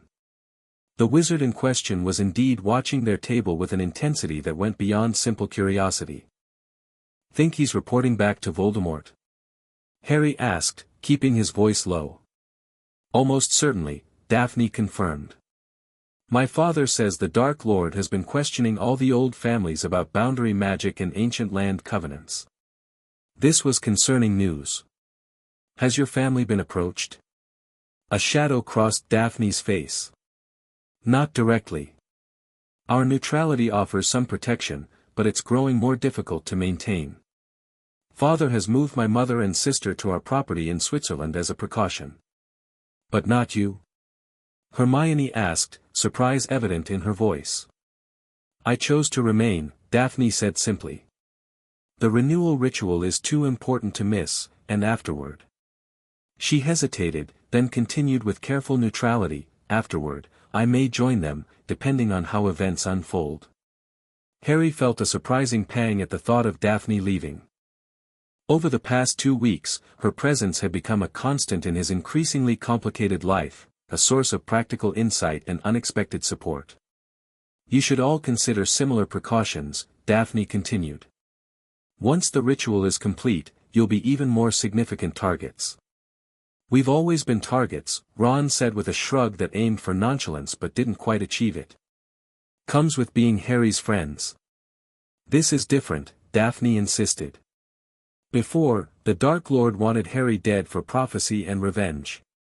Now he wants what Harry controls, access to the boundary magic. That changes his tactics." A tense silence fell over their table. Harry had been so focused on preparing for the ritual that he'd given less thought to what would follow, how his newly reclaimed guardianship would alter the dynamics of the conflict with Voldemort. "We should go," Hermione said suddenly, peering out the window. "The rain's stopping, and we still need to get the silver knife from Witherby's." They gathered their things and stood to leave. As they made their way through the crowded pub, Harry noticed that Mulciber had disappeared from his spot at the bar. A prickle of unease ran down his spine. Outside, Hogsmeade glistened in the aftermath of the summer shower, puddles reflecting the clearing sky. The main street was relatively quiet, most visitors having sought shelter indoors during the rain. "Witherby's is this way," Hermione said, pointing toward a side street. "It's the only place that sells ritual tools of sufficient quality for what we need." They had only gone a few paces when Harry felt it, a subtle disturbance in the ambient magic, like a discordant note in an otherwise harmonious melody. He stopped abruptly, his hand instinctively reaching for his wand. "Harry?" Ron questioned. "What's wrong?" "Something's not right," Harry murmured, his newly enhanced senses straining to identify the disturbance. "Something magical, nearby." Daphne had gone very still, her face paling slightly. "I feel it too. A boundary fluctuation, significant and very close." Hermione and Ron exchanged alarmed glances, drawing their wands as well. "Where?" Hermione asked. Before either Harry or Daphne could answer, a series of loud cracks shattered the quiet street. Black-robed figures appeared in a loose semicircle ahead of them, silver masks gleaming in the post-rain sunlight. "Death Eaters," Ron hissed. "In broad daylight. Get down." Harry shouted, pulling Hermione behind the cover of a nearby rain barrel as spells erupted from the masked figures. Ron and Daphne dove behind a vendor's abandoned cart, returning fire immediately. Panicked screams filled the air as villagers and visitors scattered, seeking shelter from the sudden attack. From their position, Harry could see at least 8 Death Eaters advancing slowly up the street, their spells methodical rather than frenzied. "This is coordinated," Hermione observed, firing a stunning spell that was easily deflected. "They were waiting for us." Not just waiting, Harry realized, noticing how the Death Eaters were positioning themselves. "They're hurting us." It was true. The pattern of spell fire was driving them away from both the main street and the path back to Hogwarts, toward the outskirts of the village near the boundary of the school's protective enchantments. "The boundary!" Harry and Daphne exclaimed simultaneously. "They're forcing us toward one of the weak points," Daphne elaborated, casting a shield charm to deflect an incoming curse. "I can feel it now, it's fluctuating even more strongly." Harry reached out with his newfound guardian sense, searching for the disturbance. There, about 50 yards behind them, a point where the magical boundary between Hogwarts grounds and Hogsmeade had grown dangerously thin, pulsing with instability. "We need to get back to the castle," he decided. "Ron, Hermione, cover our retreat. Daphne and I will try to stabilize the boundary point." "How exactly do you plan to do that?" Ron asked incredulously, firing off a series of jinxes to keep the Death Eaters at bay. "I'm not entirely sure," Harry admitted. "But the Guardian's blood should have some effect even without the full ritual." They began a fighting retreat, working their way from cover to cover while the Death Eaters continued their advance. Harry could see that some of the attackers were becoming frustrated with their quarry's resistance, their spells growing more aggressive and less controlled. As they neared the boundary point, a high, cackling laugh cut through the chaos, a sound Harry recognized instantly, sending ice through his veins. "Bellatrix," he growled, spotting the wild-haired witch as she removed her mask, apparently too eager to properly hunt her prey from behind anonymity. "Baby Potter," she called, her voice sing-song and terrible. "Come to check on your boarders, have you? My master sends his regards." A vicious slashing curse flew from her wand, missing Harry by inches and slicing through the wooden post he'd been using as cover.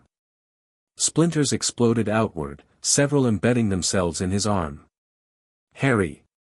Hermione cried in alarm. "I'm fine," he grunted, ignoring the sharp pain. "Keep moving."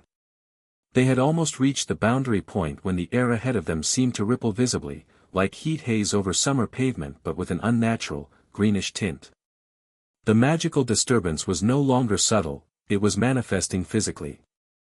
"They're doing something to force a breach," Daphne said urgently, her wand tracing complex patterns as she cast diagnostic charms. "Some kind of ritual magic, focused on that spot." Harry extended his senses further and realized she was right. Beyond the advancing Death Eaters, barely visible at the edge of the village, stood 3 robed figures around what appeared to be a small silver cauldron, performing coordinated wand work. "We need to disrupt whatever ritual they're performing," Harry decided. "Ron, Hermione, can you create a diversion? Something big enough to break their concentration."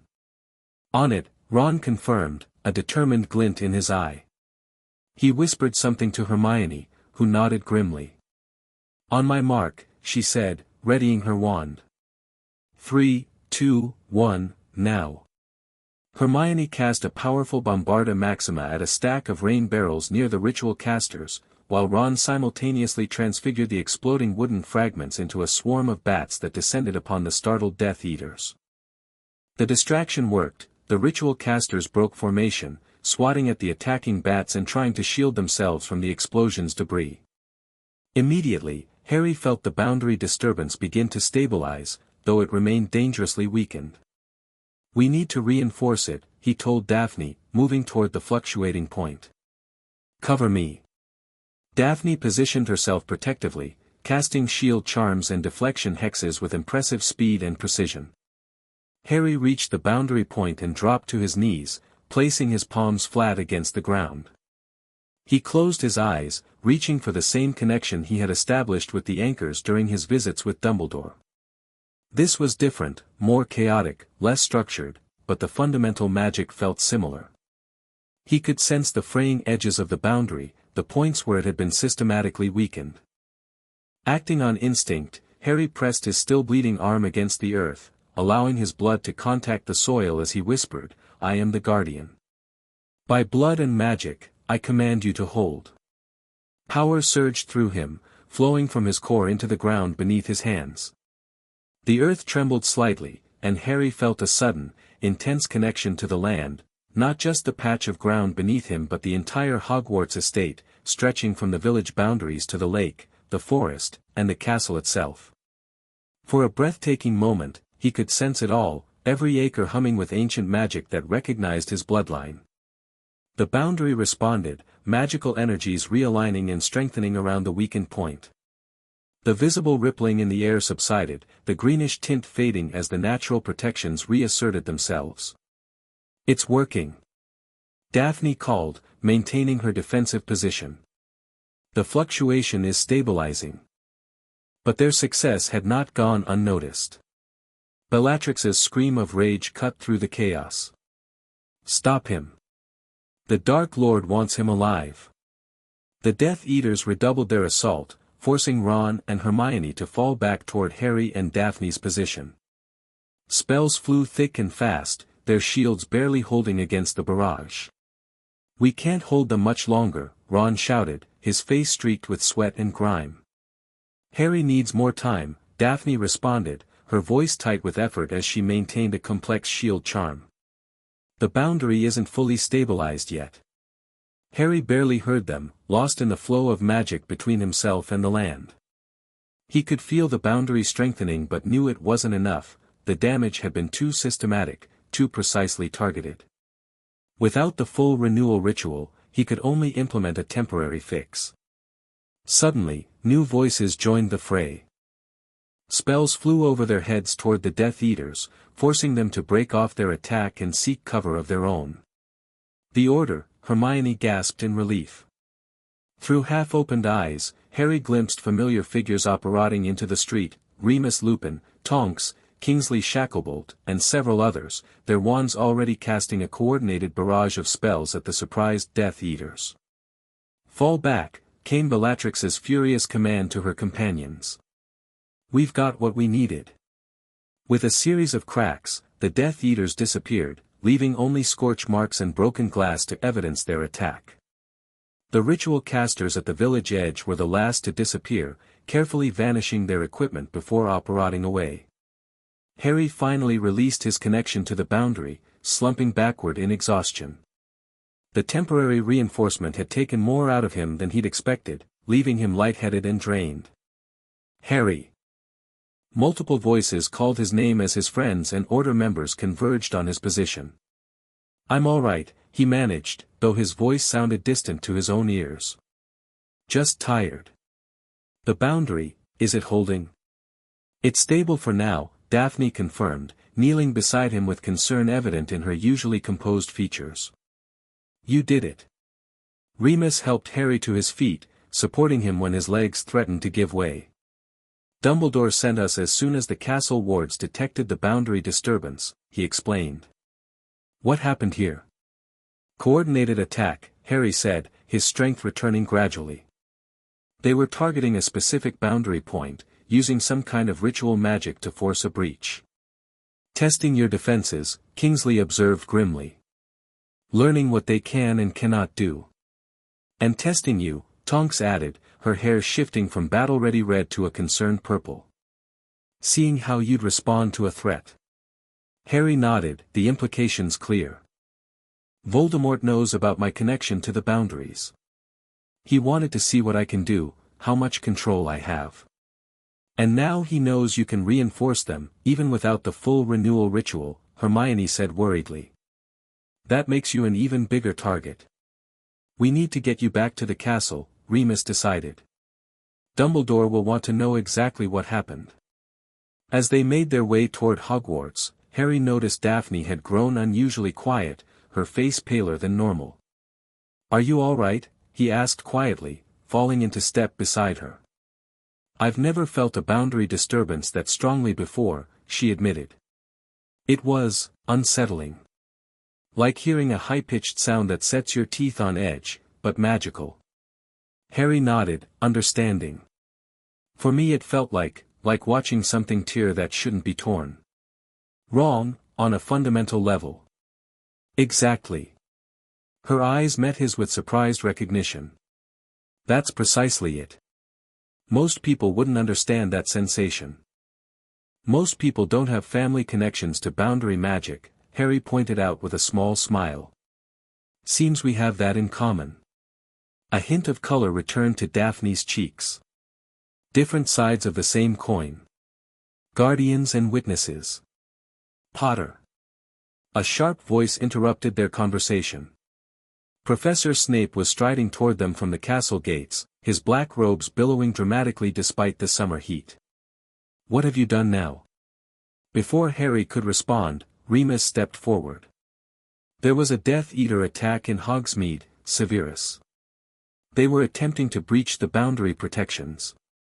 Harry managed to stabilize the weak point until we arrived. Snape's dark eyes shifted from Lupin to Harry, his expression unreadable. Indeed.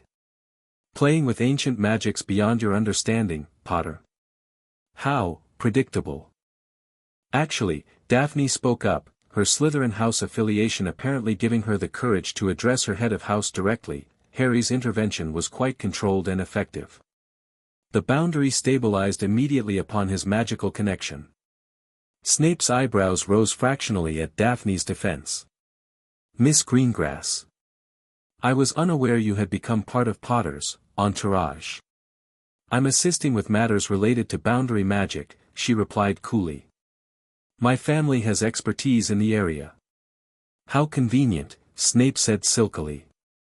Another audience to witness Potter's growing sense of self-importance. Harry bit back a sharp retort, reminding himself that engaging with Snape's provocations never ended well. Professor Dumbledore has approved my training with the boundary magic. If you have concerns, perhaps you should discuss them with him. Snape's eyes narrowed at Harry's measured response. The headmaster has summoned you to his office immediately. The rest of you are to report to the hospital wing for assessment. Harry needs medical attention too, Hermione protested, gesturing to the splinters still embedded in his arm. The headmaster specifically requested Potter's immediate presence, Snape insisted. His injuries can be attended to afterward. Harry sighed. It's fine, Hermione. I'll see you all after I've spoken with Dumbledore. As the others reluctantly continued toward the castle, Snape fixed Harry with a penetrating stare. You may have convinced your friends, the headmaster, and even the board of governors of your newfound importance, Potter, but do not mistake temporary leverage for actual authority. This isn't about leverage or authority, Harry responded, keeping his voice level despite his fatigue. It's about responsibility. My family has been the guardian of these boundaries for 1,000 years. I'm just reclaiming that role. Ah, yes, Snape sneered. The illustrious Potter legacy. How quickly you've embraced your entitled position. Your father would be proud, he too believed rules and limitations were merely suggestions for lesser mortals. The familiar comparison to his father sparked Harry's temper, but something had changed in him over these past weeks of intensive study and magical connection. Rather than rising to Snape's bait, he found himself considering the deeper implication of the professor's animosity. This isn't about my father anymore, is it? Harry asked quietly. This is about the boundaries themselves. You're afraid of what might happen if the renewal ritual succeeds. A flicker of something, surprise, perhaps, or unease, crossed Snape's face before his expression hardened once more. Your arrogance continues to astound, Potter. Now move. The headmaster is waiting.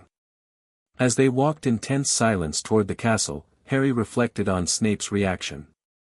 The man's hostility seemed different this time, less personal and more concerned.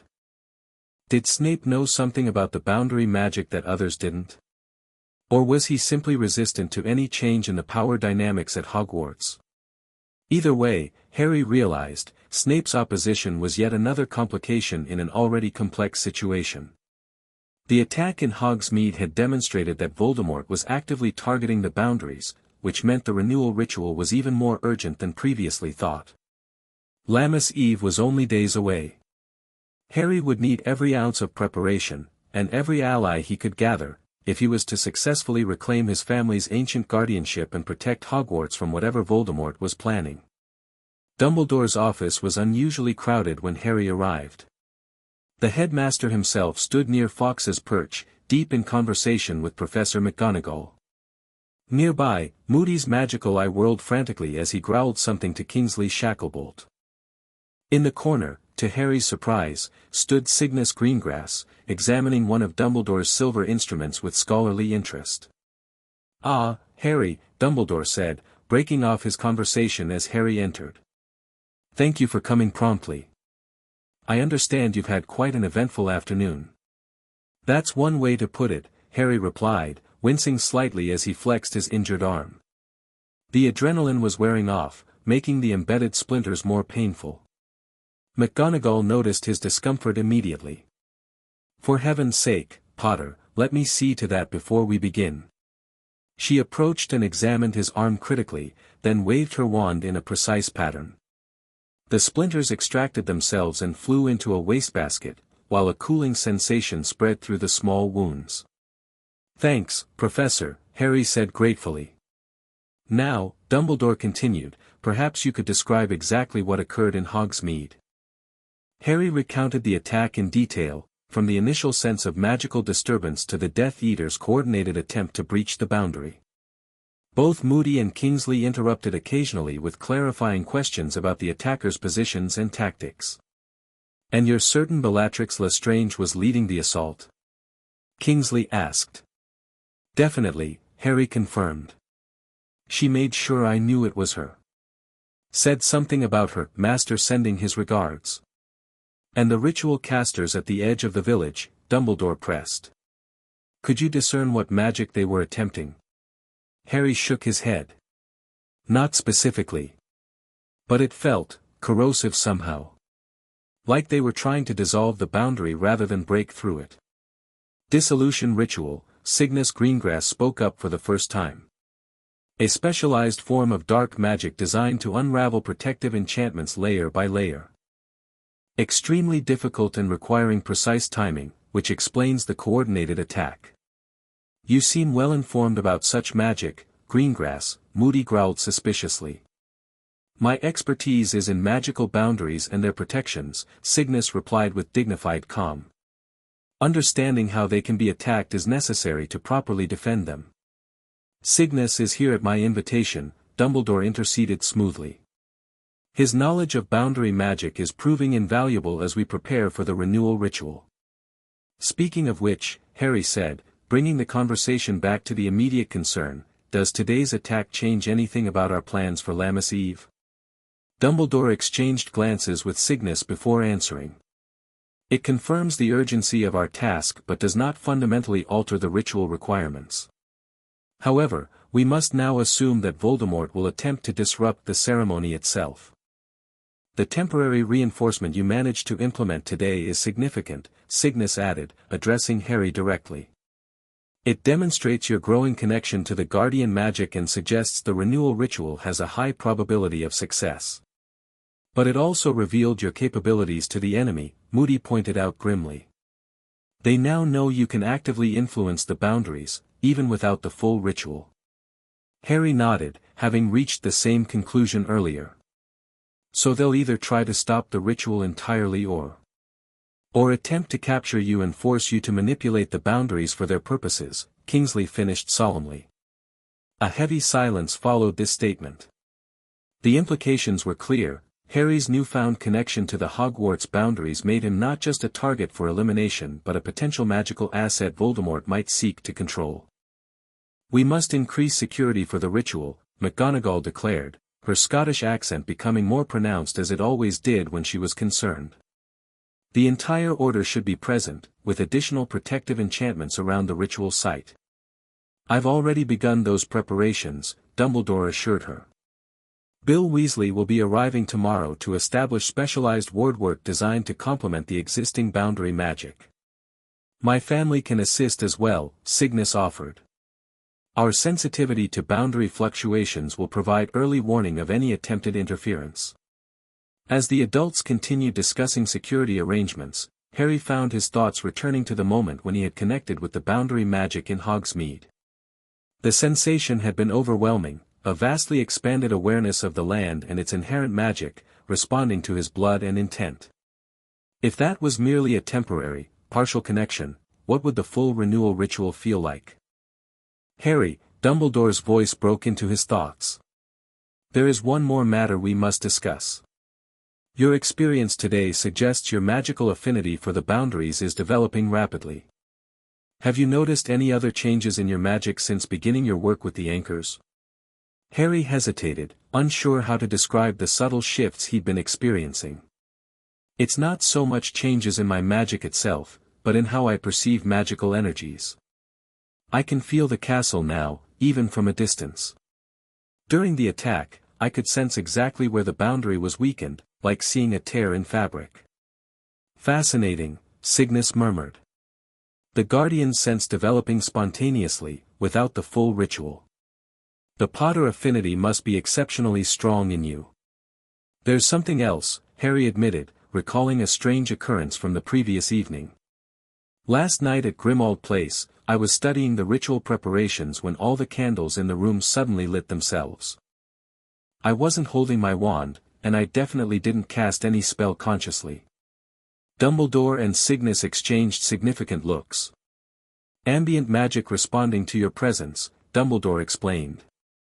A common manifestation when a boundary mage's powers are awakening.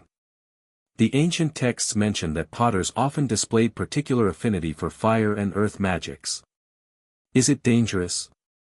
Harry asked, remembering how startled he'd been when flames had suddenly appeared throughout the room. Not inherently, Cygnus assured him. But it requires awareness and eventually, control. My daughter mentioned you've been practicing meditation techniques. Harry nodded. Daphne suggested it might help me prepare for the ritual. She's been teaching me some exercises her family uses to enhance magical sensitivity. Excellent, Dumbledore approved. Miss Greengrass's assistance has been most valuable. Her family's traditional role as witnesses complements the guardian magic quite naturally. The meeting continued for another hour as they refined plans for the renewal ritual and established enhanced security protocols for the days leading up to it. When Harry finally left the headmaster's office, his mind was swirling with new information and concerns. He found his friends waiting in the antechamber outside Dumbledore's office. Ron and Hermione had apparently refused to go to the hospital wing without him, while Daphne stood slightly apart, engaged in quiet conversation with her father who must have exited through another door. What happened? Hermione asked immediately. What did Dumbledore say? A lot, Harry sighed. But the main point is that today's attack was definitely orchestrated by Voldemort specifically to test the boundaries, and to test me. Did they get what they wanted? Ron asked grimly. Some information, yes. But they also revealed their interest in the boundary magic, which confirms what we suspected about Voldemort's plans.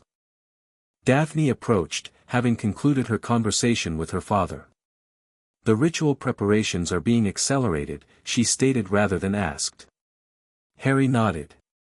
Bill Weasley is coming tomorrow to add specialized wards around the ritual site. Your father offered your family's assistance with boundary monitoring. Of course, Daphne said as though it were the most natural thing in the world. The Greengrasses have always supported the maintenance of proper magical boundaries, regardless of political alignments. Speaking of support, Hermione interjected, Professor McGonagall told us the Board of Governors has officially approved the payment agreement. 500,000 galleons annually, plus the one-time settlement payment. That's great news, Harry said, though the financial aspect seemed almost secondary now compared to the magical implications of his guardianship. The first payment will coincide with the renewal ritual on Lammas Eve, which should significantly strengthen the magical effect.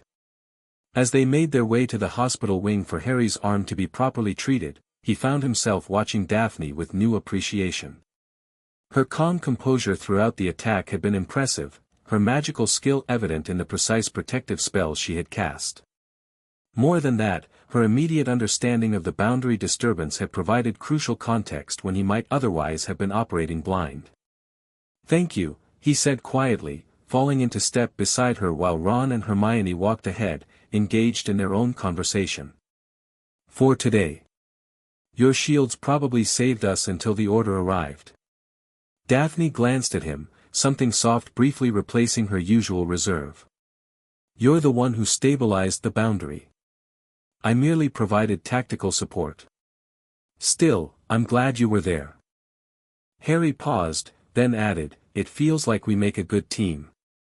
A hint of color touched Daphne's cheeks. "An unexpected alliance, certainly. Though I suppose it makes ancestral sense, guardians and witnesses working together. Is that how your family sees it? As just an alliance of magical necessity?" Daphne's pace slowed slightly, her expression thoughtful. "Initially, perhaps. My father approached this from a practical perspective. Supporting the rightful guardian serves our family's traditional interest in maintaining magical boundaries. And now?" Harry pressed gently. She met his gaze directly, something unguarded in her blue eyes. "Now I find myself personally invested in your success, beyond family obligation or magical tradition." The admission seemed to cost her something in Slytherin composure, but she continued regardless. "Working with you these past weeks has been illuminating." "Illuminating," Harry repeated with a small smile. "That's a very diplomatic word. Would you prefer something less diplomatic?" A hint of challenge entered her voice. "I prefer something honest." Daphne stopped walking entirely, turning to face him in the empty corridor. For a moment, her carefully maintained poise wavered, revealing a young woman rather than the poised Slytherin heiress. "Honestly? I've never met anyone who carries so much responsibility with so little self-importance. You discovered you're the hereditary guardian of ancient magical boundaries that protect our world from others, and your first concern was setting up scholarships for students who can't afford proper school supplies." Her voice softened. "It's refreshing. And somewhat confounding to my Slytherin sensibilities." Harry felt warmth spreading through him that had nothing to do with boundary magic. "And here I thought you were just helping because of some ancestral duty." "That was a convenient explanation," she admitted. "Easier than acknowledging I might simply enjoy your company." Before Harry could respond, Ron's voice echoed back down the corridor. "Oi! Are you two coming, or are you starting the ritual without us?"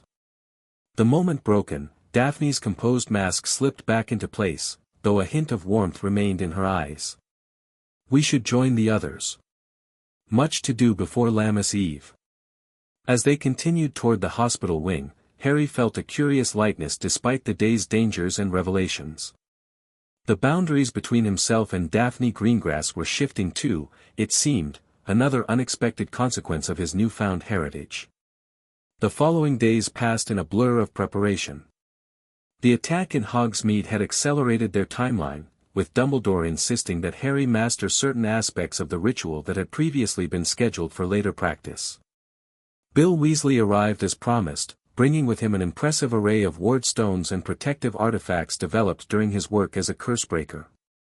"These will create a secondary protective shell around the ritual site," Bill explained as he demonstrated the activation sequence for a particularly complex ward stone carved with Egyptian hieroglyphs. "They won't interfere with the boundary magic itself, but they'll prevent physical interruption of the ceremony." The ritual would take place at the heart of Hogwarts, the central courtyard that, according to Dumbledore, had been specifically designed by the founders to align with the constellation pattern of the Seven Anchors. The courtyard rarely saw use in modern times, having been gradually enclosed by later additions to the castle until it became an isolated garden accessible only through a single ancient doorway near the Great Hall. The founders concealed it deliberately, Hermione had discovered during her research. As knowledge of the boundaries faded, they wanted to ensure the ritual site remained protected, even if its purpose was forgotten. Now, that forgotten purpose was being restored. The courtyard had been carefully prepared, overgrowth cleared, ancient stone patterns uncovered from beneath centuries of soil and debris. At its center stood a raised dais of white marble, worn by time but still bearing the intricate runic carvings that would channel the ritual magic. On the evening before Lammas Eve, Harry stood in the courtyard with Dumbledore, conducting a final review of the ritual components. The headmaster had been unusually hands-on throughout the preparations, personally instructing Harry in the precise wand movements and incantations required. The ritual has 3 distinct phases, Dumbledore explained, indicating the markings on the dais. First, the acknowledgement, where you formally declare your acceptance of the guardianship. Second, the binding, where you connect your magic to each of the 7 anchors. Finally, the covenant renewal, where Hogwarts, represented by myself as headmaster and the board of governors, acknowledges your authority and provides the symbolic tithe. The gold transfer, Harry confirmed. Yes, though it's the magical recognition behind the transfer that truly matters, Dumbledore reminded him. The amount strengthens the effect but isn't the primary source of power. Harry nodded, having come to understand the symbolic mechanics of magical contracts much more deeply in recent weeks. And my friends' roles? Miss Granger will monitor the magical theory components, ensuring the ritual proceeds according to the ancient texts. Mr. Weasley will maintain vigilance against external threats, coordinating with the Order members stationed around the perimeter. And Miss Greengrass will serve as witness, her family's traditional role in boundary magic, sensing and reporting any fluctuations during the process. Harry had been surprised when Dumbledore readily agreed to his friend's participation. In the past, the headmaster had often insisted Harry face crucial magical moments alone. This change in approach suggested either growing trust in Harry's judgment or recognition that this particular magic required community rather than isolation. Professor, Harry said, a question that had been troubling him finally surfacing, what happens if the ritual fails? Or if something interrupts it midway? Dumbledore's expression grew grave. Incomplete boundary rituals can have unpredictable consequences. In the best case, the boundaries would simply remain in their current weakened state. In the worst. He hesitated. In the worst case, a failed ritual could further destabilize the boundaries, potentially creating permanent weak points between realms. Which Voldemort could exploit, Harry concluded grimly. Indeed. Which is why our preparations must be meticulous. Dumbledore gestured to the ward stones Bill had positioned around the courtyard. Every precaution has been taken to ensure the ritual proceeds uninterrupted. As they concluded their review, Harry noticed a familiar figure watching from the courtyard entrance, Professor Snape, his dark eyes unreadable as they surveyed the ritual preparations. "Ah, Severus," Dumbledore called, apparently unsurprised by the potions master's presence. "Have you completed the stabilizing elixir?" Snape approached, carrying a small crystal vial containing a shimmering golden liquid. "As requested, Headmaster. Though I maintain my reservations about entrusting such delicate magical processes to inexperienced hands." His gaze flicked dismissively to Harry. "Your concerns are noted, Severus," Dumbledore replied mildly. "However, as we've discussed, only a Potter can properly conduct the renewal ritual. Harry's bloodline connection to the boundaries is essential." "Blood is not always sufficient qualification," Snape countered. "Particularly when the consequences of failure are so significant." Harry might once have responded angrily to Snape's disparagement, but his recent experiences had given him a different perspective. "What specific concerns do you have about my conducting the ritual, Professor?" he asked, keeping his tone neutral and genuinely curious. Both Snape and Dumbledore appeared taken aback by the question, Dumbledore pleasantly, Snape suspiciously. "Beyond your general proclivity for disaster, Potter." Snape replied coldly. "Perhaps the fact that your mind remains vulnerable to external influence, despite your abysmal performance in occlumency training." The implication was clear. Snape feared Voldemort might attempt to influence Harry during the ritual itself, potentially corrupting the boundary renewal. "That's why the ward stones include mental protection components," Harry pointed out, having studied Bill's defenses carefully. And why Professor Dumbledore will be maintaining additional shielding throughout the ceremony. Snape's eyes narrowed at Harry's informed response. You've actually studied the protective measures. Remarkable. Perhaps there is hope yet that you might complete this ritual without releasing ancient horrors upon the school. It was as close to approval as Snape was likely to offer. He handed the crystal vial to Dumbledore with a curt nod. The elixir must be consumed precisely 30 minutes before the ritual begins. Not earlier, not later. Thank you, Severus, Dumbledore said warmly. Your contribution is invaluable, as always. Snape departed without further comment, his black robes billowing behind him. Harry watched him go, still puzzled by the professor's complex attitude toward the boundary magic. Professor Snape has personal experience with magical boundaries that went awry, Dumbledore explained, seeming to read Harry's thoughts. His caution, while perhaps excessively expressed, comes from a place of genuine concern. Harry nodded, filing this information away. Another piece in the complex puzzle that was Severus Snape. Get some rest, Harry, Dumbledore advised. Tomorrow will demand your full strength and concentration. Rest, however, proved elusive. Back at Grimmauld Place, where he had returned for the night along with Ron and Hermione, Harry found himself too keyed up to sleep. His mind raced with ritual details, security concerns, and fragments of ancient boundary lore he had absorbed over the past weeks. Past midnight, he finally gave up on sleep and made his way downstairs to the kitchen, hoping a cup of tea might help settle his thoughts.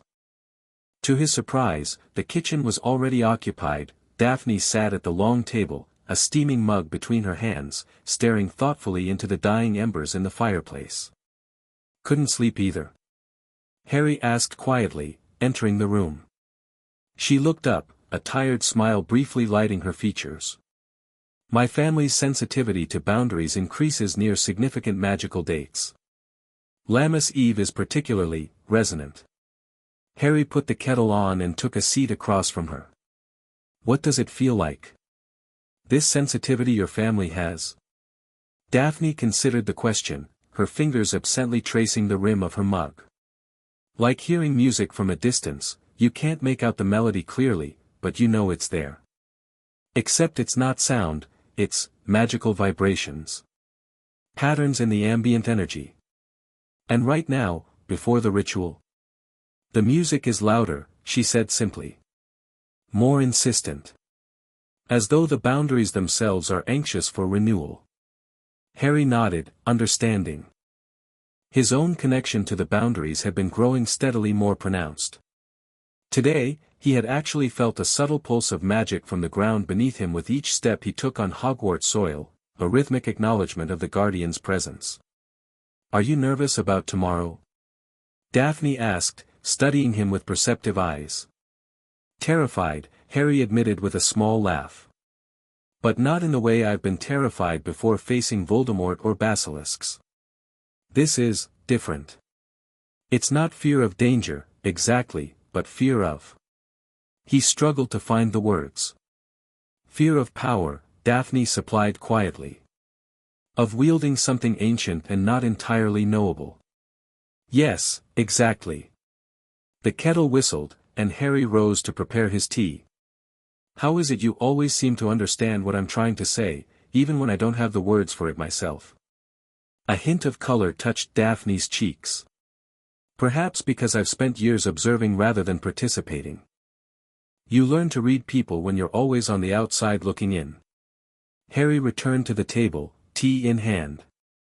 Is that how you felt at Hogwarts? Like an outsider? In some ways, she acknowledged.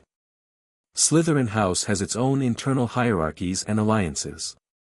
My family's neutrality placed me in an awkward position, neither aligned with the pure-blood supremacists nor comfortable with open opposition to them. And now? Harry asked. Working with me isn't exactly maintaining neutrality. No, Daphne agreed, meeting his gaze directly. It isn't. Which is why my father has moved the rest of my family to safety. My choice to assist with the ritual was a significant step. The implication hung in the air between them. Daphne had chosen a side, at considerable personal risk. For the ritual, yes, and for the broader principle of maintaining magical boundaries, but also, Harry realized with sudden clarity, for him. "I'm glad you're here," he said simply. "Whatever happens tomorrow, I'm grateful for your help these past weeks. I couldn't have prepared for this without you." "You'd have managed," she said with a small smile. "You always do, somehow. But I'm glad to have been useful." "More than useful," Harry insisted. "Essential." They fell into comfortable silence, sipping their tea and watching the embers glow in the fireplace. After a while, Harry felt compelled to share the concern that had kept him awake. "What if I make a mistake tomorrow?" he asked quietly. "What if I'm not strong enough to properly renew all 7 connections?" Daphne considered this seriously, not offering immediate reassurances as Hermione or Ron might have. Her Slytherin practicality was one of the qualities Harry had come to value most. "Your connection to the boundaries has grown stronger every day," she observed. "Even Dumbledore seems surprised by how quickly you've adapted to the guardian magic. And..." She hesitated, then continued more softly, "and I've felt how the boundaries respond to you. They recognize you, Harry. They've been waiting for you to reclaim your role." Her words carried a certainty that eased something in Harry's chest. Not blind faith or friendship-based confidence, but calm assessment from someone who could literally sense the magical forces involved. "Thank you," he said, reaching across the table on impulse to cover her hand with his own. Daphne didn't pull away. Instead, her fingers turned to intertwine with his, the gesture offering comfort and connection that transcended words. They remained that way for several minutes, a peaceful silence enveloping them both. "We should try to rest," she finally said, though she made no move to withdraw her hand. "Tomorrow will demand everything from both of us." Harry nodded reluctantly, knowing she was right. "Stay at Grimmauld Place tonight," he suggested. "It's safer than returning to London, and you're already here." "I'd planned to," she confirmed. "Your house elf has prepared the small bedroom on the 2nd floor for me." They rose together, their hands finally parting. At the kitchen door, Harry hesitated. "Daphne, after tomorrow, whatever happens with the ritual, I'd like to continue working with you. Learning from you." In the dim light of the hallway, her smile was both surprised and genuine. "I'd like that too. Assuming we all survive the day, of course." "Of course," Harry agreed, matching her wry tone. "Just another day in the life of the boy who lived."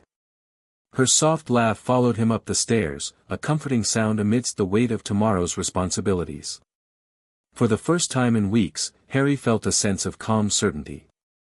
Whatever challenges the renewal ritual might bring, he wouldn't face them alone. Lammas Eve dawned with unnatural stillness. The air hung heavy and motionless, as though the world itself was holding its breath in anticipation of the day's events. Harry woke before sunrise, his body humming with a strange energy that seemed to pulse in harmony with the distant boundaries he could now sense even from Grimmauld Place. Breakfast was a quiet affair. Ron tried to maintain his usual appetite but gave up halfway through his eggs. Hermione kept checking and rechecking a small notebook where she had recorded the ritual's key components. Daphne ate methodically, her composed demeanor belied only by the occasional distant look in her eyes as she sensed something beyond normal perception. "The Order will meet us at Hogwarts," Remus informed them as they prepared to depart. "Moody has established a security perimeter extending well beyond the castle grounds." They traveled to Hogsmeade via a special port key Dumbledore had provided, a safer alternative to flu or apparition, which might be monitored. From the village, an escort of Order members accompanied them to the castle through a little-known path that skirted the main road. Hogwarts looked different to Harry's enhanced perception.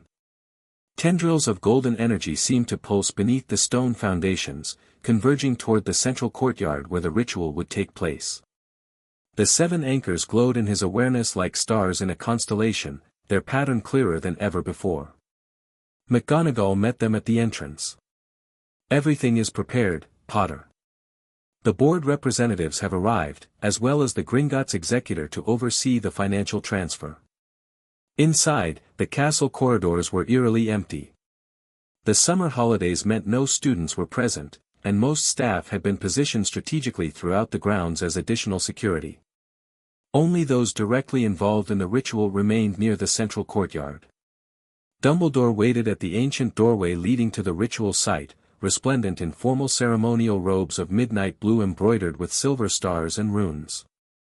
Beside him stood Augusta Longbottom and two other board members, representing the governance of Hogwarts for the Covenant Renewal. "Harry," Dumbledore greeted him solemnly. "It is time for your preparation. Professor Snape's elixir must be consumed, and you must change into the ritual attire." In a small antechamber off the main corridor, Harry drank the golden potion, which tasted of honey and something ancient and earthy. Immediately, his awareness of the boundaries intensified, the distant magical pulse becoming a steady, clear rhythm he could feel throughout his body. The ritual robes were simple but elegant, white linen embroidered with gold thread in patterns that matched the runic sequences of the 7 anchors. As Harry donned them, he felt the fabric respond to his magic, the golden threads gleaming more brightly against his skin. When he emerged, he found his friends similarly attired in formal robes appropriate to their roles. Hermione wore deep blue with bronze accents, marking her as the ritual's archivist. Ron was dressed in red and gold, symbolizing his position as sentinel. Daphne's robes were perhaps the most striking, silver-gray with intricate patterns of emerald green that seemed to shift and flow like water as she moved, identifying her as witness. "The hour approaches," Dumbledore announced, checking an ancient astronomical device that resembled a complex pocket watch. "We must take our positions." The central courtyard had been transformed since Harry's visit the previous evening. The white marble dais now gleamed with freshly applied golden runes, and 7 crystal pillars had been positioned at points corresponding to the Great Bear constellation. Bill Weasley's wardstones glowed with subtle power around the perimeter, creating a shimmering barrier that separated the ritual space from the outside world. Harry took his position at the center of the dais, feeling the marble warm beneath his feet as it recognized the Guardian's presence. Dumbledore and the board representatives stood at the northern point, while Hermione, Ron, and Daphne took positions at strategic locations around the circle. A Gringotts goblin waited at the eastern point, beside an ornate chest that presumably contained the financial component of the Covenant Renewal. Harry recognized Bloodfang, the inheritance manager who had first revealed his ownership of the Hogwarts land. "The ritual begins at the exact moment of meridian," Dumbledore explained. "When the sun reaches its highest point in the sky, the magical energies will be most conducive to renewal." As the appointed time approached, Harry felt a change in the ambient magic. The boundaries themselves seemed to be reaching toward him, ancient powers stirring in anticipation of reconnection with their guardian. The ground beneath the castle hummed with energy that only he and, judging by her expression, Daphne could perceive. "1 minute," Dumbledore announced, his voice carrying clearly in the still air. Harry took a deep breath, centering himself as Daphne had taught him. The weeks of preparation, the visits to each anchor, the intensive study of boundary magic, all had led to this moment. He felt simultaneously nervous and oddly calm, as though part of him had always known this day would come. "Begin," Dumbledore commanded as the sun reached its zenith. Harry raised his wand and spoke the first words of the ritual in a clear, steady voice. "I, Harry James Potter, last of the Potter line, come to reclaim my birthright as guardian of the 7 anchors. By blood and magic, I acknowledge the sacred trust placed in my family 1,000 years ago." As he spoke, the golden runes on the dais began to glow more intensely. Harry felt a warm tingling in his feet, spreading upward through his body as the ancient magic recognized his declaration. "I call upon the 7 stars of the Guardian's constellation to witness this renewal." At these words, each of the 7 crystal pillars illuminated in sequence, starting with the northernmost one representing Dubhe, the Alpha star of Ursa Major. The light within each pillar corresponded to the anchor it represented, golden for Alpha, silver for Beta, copper for Gamma, and so on through the spectrum. Now came the most critical part of the ritual, the binding. Harry needed to establish his magical connection to each anchor in turn, linking them once more to the Potter guardianship. He turned to face the Alpha pillar and extended his wand toward it. Dub he, Alpha Star, first anchor of the veil, I bind thee once more to the guardian's blood. A beam of golden light shot from Harry's wand to the crystal pillar, which flared brilliantly in response. Harry felt a surge of magic course through him as the connection formed, ancient power recognizing his claim. The sensation was intense but not painful, like plunging into warm water that welcomed and embraced him. One by one, he repeated the process for each anchor, turning to face each pillar in the sequence established by the constellation. With each connection, the magic grew stronger, flowing through him in waves that resonated with the very foundations of Hogwarts. By the time he reached the seventh anchor, Alcade, the Eta star represented by the deep indigo pillar, Harry felt as though his body could barely contain the magic coursing through it. His skin seemed to glow from within, illuminated by the power of the ancient boundaries that now recognized him as their guardian. The binding is complete, Dumbledore announced, his voice carrying a note of awe that Harry had rarely heard from the headmaster. We proceed to the Covenant Renewal. Dumbledore stepped forward, joined by Augusta Longbottom and the other board members. The headmaster raised his wand, its tip glowing with concentrated magical energy. In my capacity as headmaster of Hogwarts School of Witchcraft and Wizardry, I acknowledge the rightful claim of Harry James Potter as guardian of the land upon which this castle stands. I recognize the ancient covenant between the founders and the Potter line, and I commit to its renewal. Augusta Longbottom spoke next. As Chief Governor of the Hogwarts Board, I affirm this recognition and pledge that the school shall honor its obligations to the guardian in perpetuity. Bloodfang stepped forward, opening the ornate chest to reveal stacks of golden galleons, the tangible representation of the covenant's renewal. The sum of 1,000,000 galleons, the goblin intoned formally. 500,000 as annual acknowledgement of guardianship, and 500,000 as settlement for past neglect. By the exchange of this tithe, let the covenant be renewed. With a wave of his long fingers, Bloodfang levitated the chest to hover before Harry. The gold within began to glow with magical energy, no longer merely currency but a powerful magical catalyst for the renewal. Do you accept this tithe, guardian? Dumbledore asked. Harry nodded. I accept this acknowledgement of the covenant between Hogwarts and the guardian. The chest opened fully, and the galleons rose into the air, spinning in a glittering vortex around Harry. As the gold rotated faster, it began to transform, physical currency dissolving into pure magical energy that spiraled inward toward Harry at the center of the dais. The sensation was unlike anything Harry had ever experienced. The magical essence of the gold flowed into him, not as personal power but as a conduit, passing through him into the ground beneath his feet, feeding the 7 anchors and the boundaries they maintained. For a breathtaking moment, Harry's consciousness expanded beyond the physical. He could perceive the entire network of boundaries surrounding Hogwarts, 7 distinct types of magical protection, each connected to a different anchor, all interlinked in a complex pattern that shielded the school from forces beyond normal comprehension. More than that, he could feel the land itself, every acre of the Hogwarts grounds resonating with ancient magic that now acknowledged him as guardian. The castle, the lake, the forest, all pulsed with renewed protective energy that flowed from the central ritual site outward in expanding waves. The covenant is renewed, Dumbledore declared, his voice seeming to come from a great distance as Harry's expanded awareness gradually contracted back to normal perception.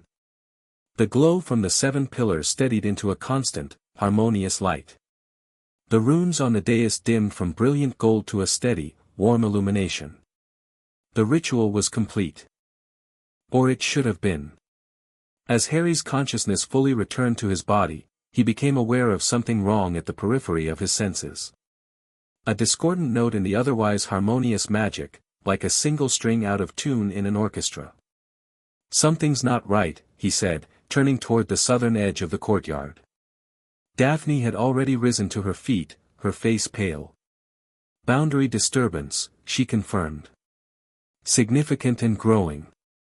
Bill Weasley rushed to check his wardstones. The protective perimeter is intact. Whatever it is must be, coming from inside, Harry finished, his newly enhanced guardian sense pinpointing the disturbance. Something's interfering with the Zeta anchor, the one beneath the astronomy tower. Dumbledore's expression turned grave. Impossible. The castle has been secured, and the wards would detect any intruder. Not if they were already inside, Moody growled, his magical eye whirling frantically. Or if they found another way in. Harry's mind raced. The renewal ritual had strengthened the boundaries significantly, but the process wasn't quite complete, the magic was still settling, still establishing the renewed connections. If someone were to disrupt one of the anchors now, during this vulnerable transition period. I need to get to the Zeta anchor, he decided, already moving toward the courtyard exit. Wait! Hermione called.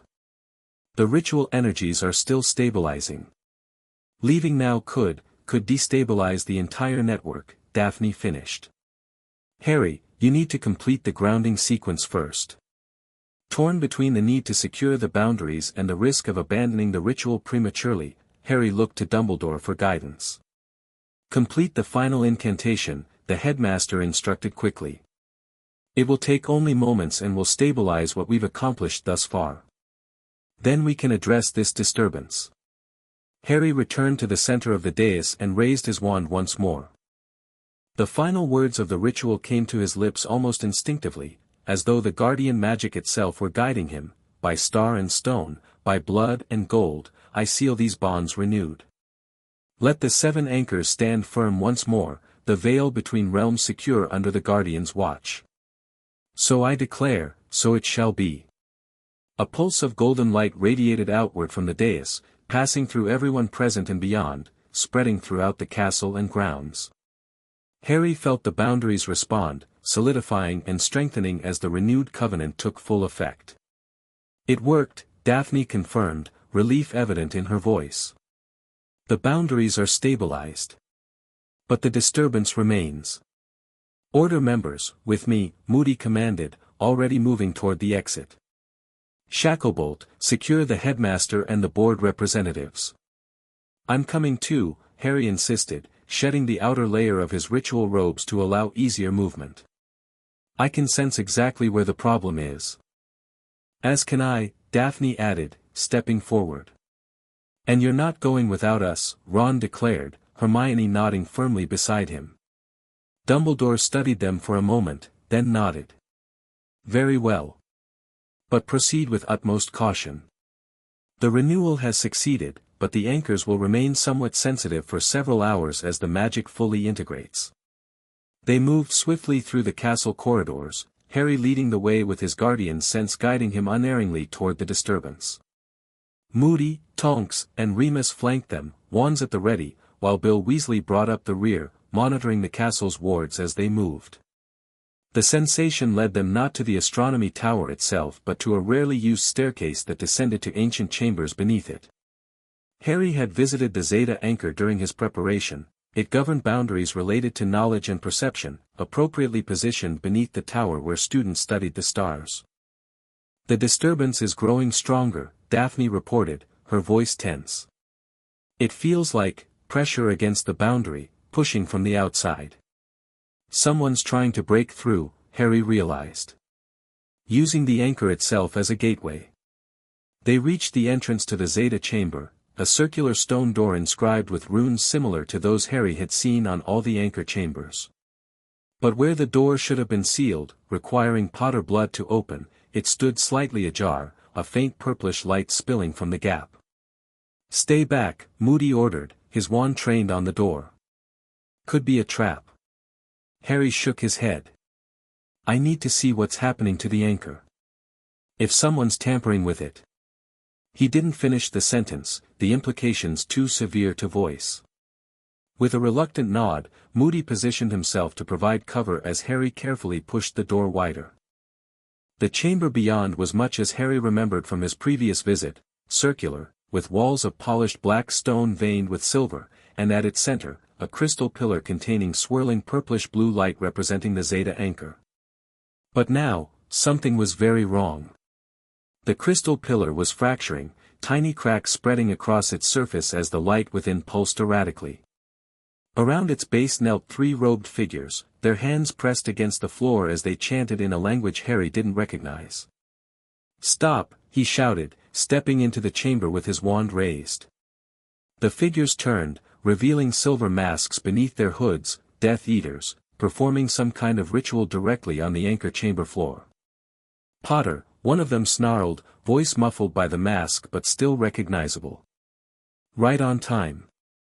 Bellatrix Lestrange rose fluidly, her wand already slashing through the air. Behind her, the other two Death Eaters maintained their positions, continuing their chant with increased urgency. The battle erupted in an instant. Spells flew in the confined space as Order members poured into the chamber behind Harry. Bellatrix dueled with manic intensity, holding off Remus and Tonks while her companions completed whatever ritual they had begun. "The anchor!" Daphne shouted above the chaos. "They've created a breach point." Harry saw it now, the floor around the crystal pillar was transforming, the stone seeming to liquefy and swirl like dark water. The cracks in the pillar were widening, the light within beginning to leak out in tendrils that reached toward the liquid-like stone. "We need to contain it," Harry called to Daphne. "Like in Hogsmeade, but stronger." Understanding immediately, Daphne began casting boundary reinforcement charms, not as powerful as Harry's guardian magic but designed to temporarily shore up magical perimeters. Meanwhile, Harry fought his way closer to the pillar, deflecting a vicious cutting curse from Bellatrix that would have taken his head off had he been a second slower. "You're too late, baby Potter." Bellatrix cackled. "The gateway is opening. My master will be so pleased." One of the chanting Death Eaters suddenly screamed, his body arching unnaturally as purple light from the fractured pillar enveloped him. Before anyone could react, he seemed to dissolve, his physical form breaking down into particles that were drawn into the swirling stone floor. "What the hell?" Ron gasped, momentarily frozen in horror. "Fascinating," the remaining ritual caster commented in a cold, analytical voice. "The subject's physical form has been completely absorbed by the boundary distortion. Most educational." "Rookwood," Moody growled, identifying the speaker as Augustus Rookwood, former Unspeakable-turned-Death Eater. The swirling floor was expanding, the stone continuing to liquefy in an ever-widening circle. Where the first Death Eater had been absorbed, something else was beginning to emerge, a shadowy shape pushing upward through the liquid-like surface. Harry knew instinctively that whatever was coming through must not be allowed to fully materialize. With no time to think or plan, he acted on pure guardian instinct. Dodging a spell from Bellatrix, he lunged forward and placed his hands directly on the fractured crystal pillar. "Harry, no!" Hermione screamed, but it was too late. The moment Harry's skin contacted the crystal, power surged through him, raw, chaotic boundary magic responding to the Guardian's touch. Pain lanced through his body as the fractured anchor tried to reconnect through him, its destabilized energy overwhelming his senses. Through the haze of pain, Harry forced his will upon the magic. "I am the Guardian," he gasped. "By blood and right, I command you to close." The liquid stone began to solidify, the shadowy form half emerged from its surface writhing in apparent distress. Rookwood abandoned his ritual to fire a spell directly at Harry, but Daphne's shield intercepted it, her wand movements precise despite the magical chaos surrounding them. "Maintain the connection," she called to Harry, her voice steady despite the strain evident on her face. "The boundary is responding." Harry poured more of his magic into the anchor, visualizing the cracks in the crystal ceiling, the boundary between realms strengthening. The renewed covenant was working through him, the Guardian's authority reasserting control over the damaged anchor. Bellatrix, seeing her plan unraveling, abandoned all pretense of controlled dueling. "Crucio," she shrieked, aiming directly at Harry's exposed back. Ron dove into the path of the curse, his body convulsing as he fell. Tonks and Remus redoubled their assault on Bellatrix, forcing her to defend rather than attack again. The chamber shuddered as magical energies clashed. The shadowy figure was being drawn back into the still swirling floor, its form becoming less distinct as the boundary reasserted itself. Rookwood, realizing their failure, fired a blasting curse at the ceiling and made for the exit. "Stop him!" Moody shouted, but the former unspeakable had planned his escape well. The ceiling partially collapsed, blocking pursuit and forcing the Order members to shield themselves from falling debris. Through it all, Harry maintained his connection to the anchor, his consciousness stretched between physical reality and the magical boundaries he now served.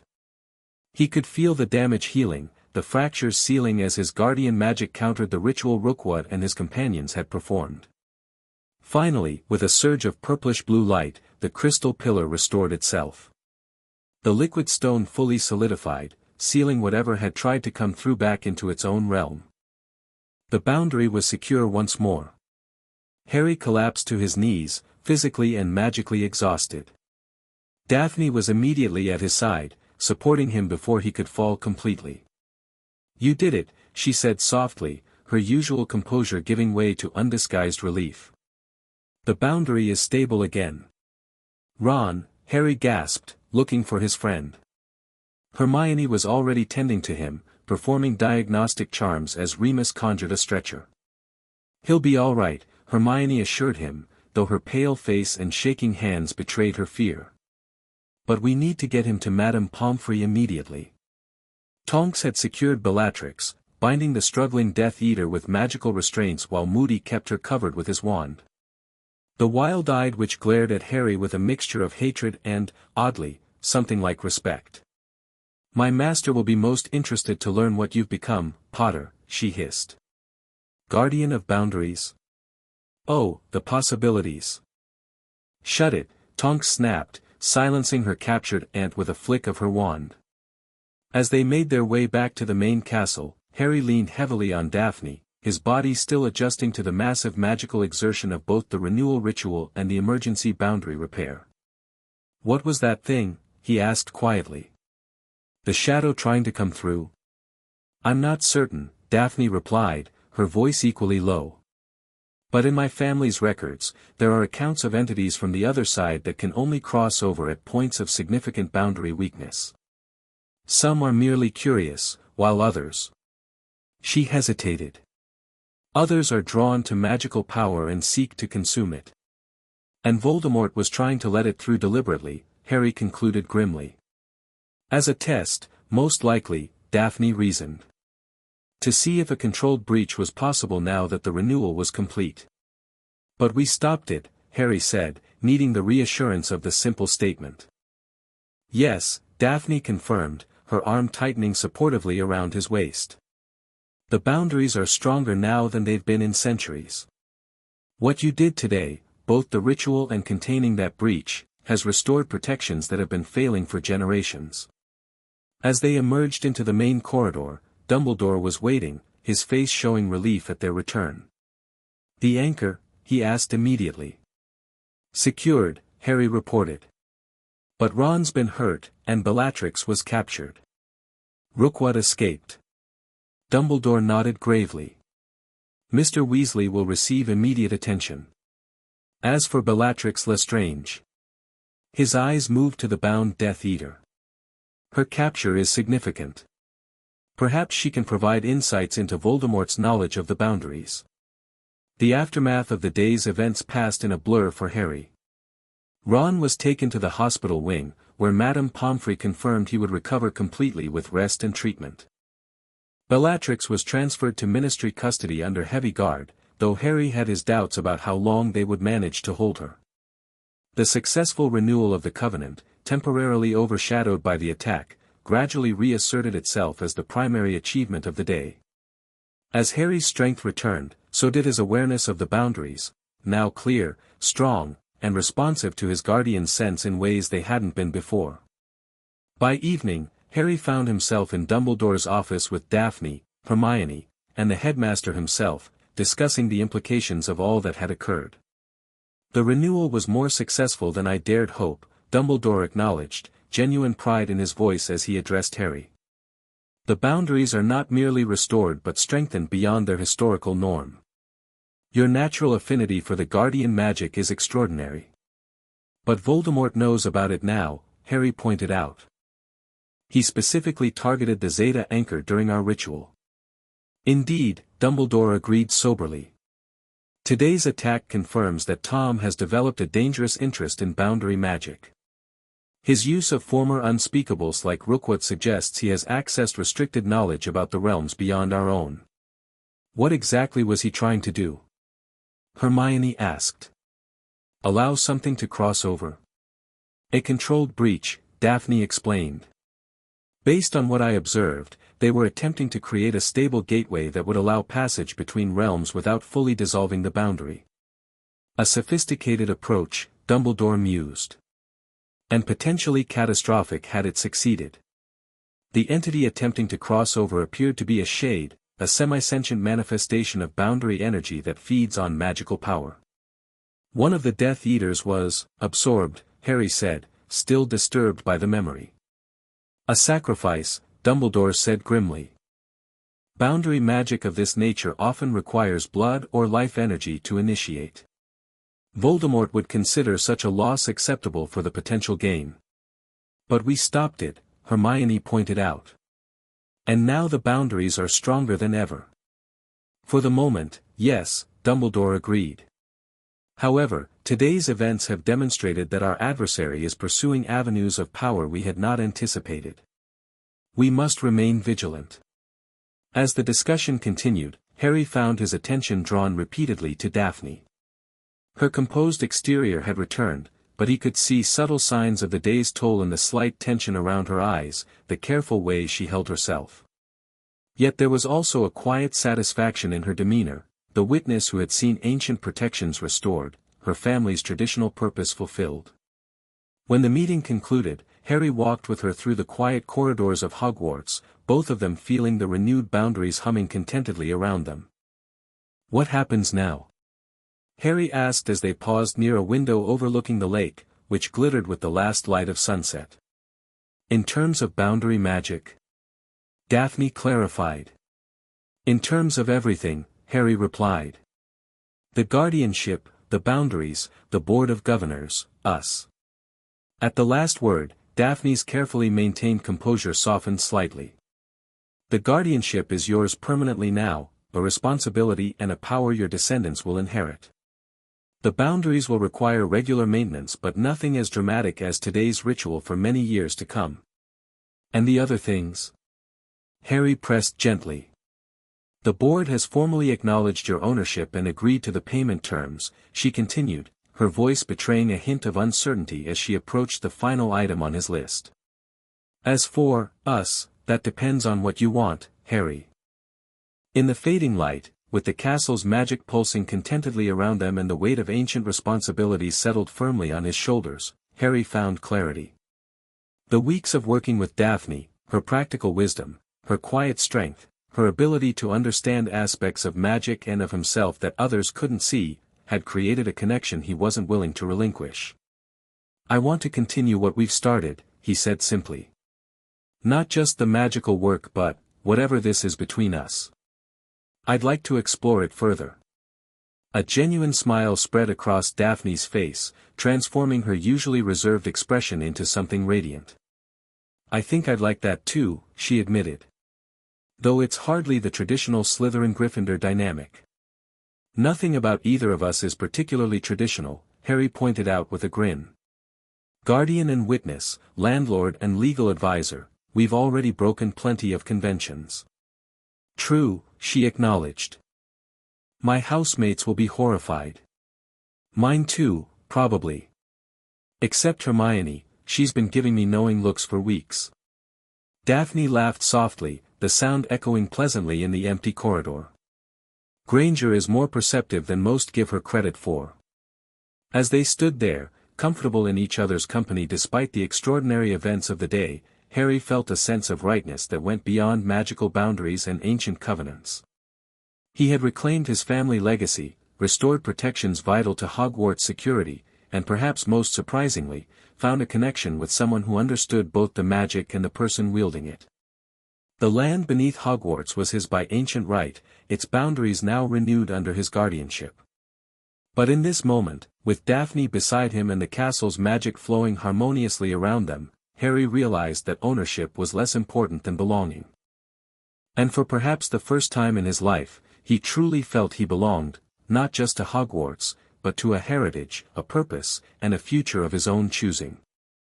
Chapter 4, The Founders Trust. The headline of the Daily Prophet screamed in bold letters, Potter claims ancient guardianship, Hogwarts landowner performs mysterious ritual. Below the headline, a magical photograph showed Harry emerging from the castle flanked by Daphne and Hermione, looking exhausted but determined after the renewal ritual. The image had clearly been taken from a distance, suggesting that someone on the castle grounds had sold the information to the press. Harry sighed and set the newspaper aside. He'd been back at Grimmauld Place for 3 days, recovering from the magical exertion of the ritual and subsequent battle. The quiet isolation had been welcome at first, but now he found himself restless, eager to explore his newly strengthened connection to Hogwarts and its boundaries. At least they got most of the facts right for once, Hermione commented, scanning her own copy of the Prophet. They're calling you the heir of Gryffindor, though, which isn't technically accurate. Close enough, Harry shrugged. The Potters were allied with Gryffindor, even if they weren't direct descendants. Ron, who was sprawled in an armchair nearby, his legs still bandaged from the effects of Bellatrix's Cruciatus curse, snorted. They're making it sound like you've appointed yourself king of Hogwarts or something. Bet Malfoy's having kittens about this. Draco's the least of our concerns, Daphne said, entering the library with a letter in hand. My father just sent word that the ministry is convening an emergency session of the Wizengamot tomorrow. The official agenda item is national magical security, but his sources say they're actually discussing your guardianship. Harry took the letter, scanning its contents quickly. They're worried about the power they think I have. The power you do have, Daphne corrected. Guardian of the Seven Anchors isn't just a ceremonial title, Harry. You've demonstrated the ability to manipulate magical boundaries that have been considered fixed and immutable for centuries. That makes you either a valuable asset or a significant threat, depending on one's perspective. Or both, Hermione added soberly. Harry ran a hand through his perpetually messy hair, a gesture that had become more frequent as his responsibilities increased. So what's the play here? The ministry can't just take away an inherited magical guardianship, can they? Not directly, Daphne said, taking a seat beside him. But they can regulate how that guardianship is exercised.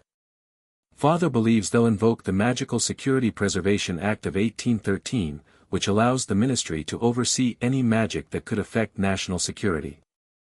Oversight is just the first step, Hermione pointed out. Once they have a foot in the door, they could gradually assert more control. Ron shifted in his chair, wincing slightly as he adjusted his injured leg. Typical ministry.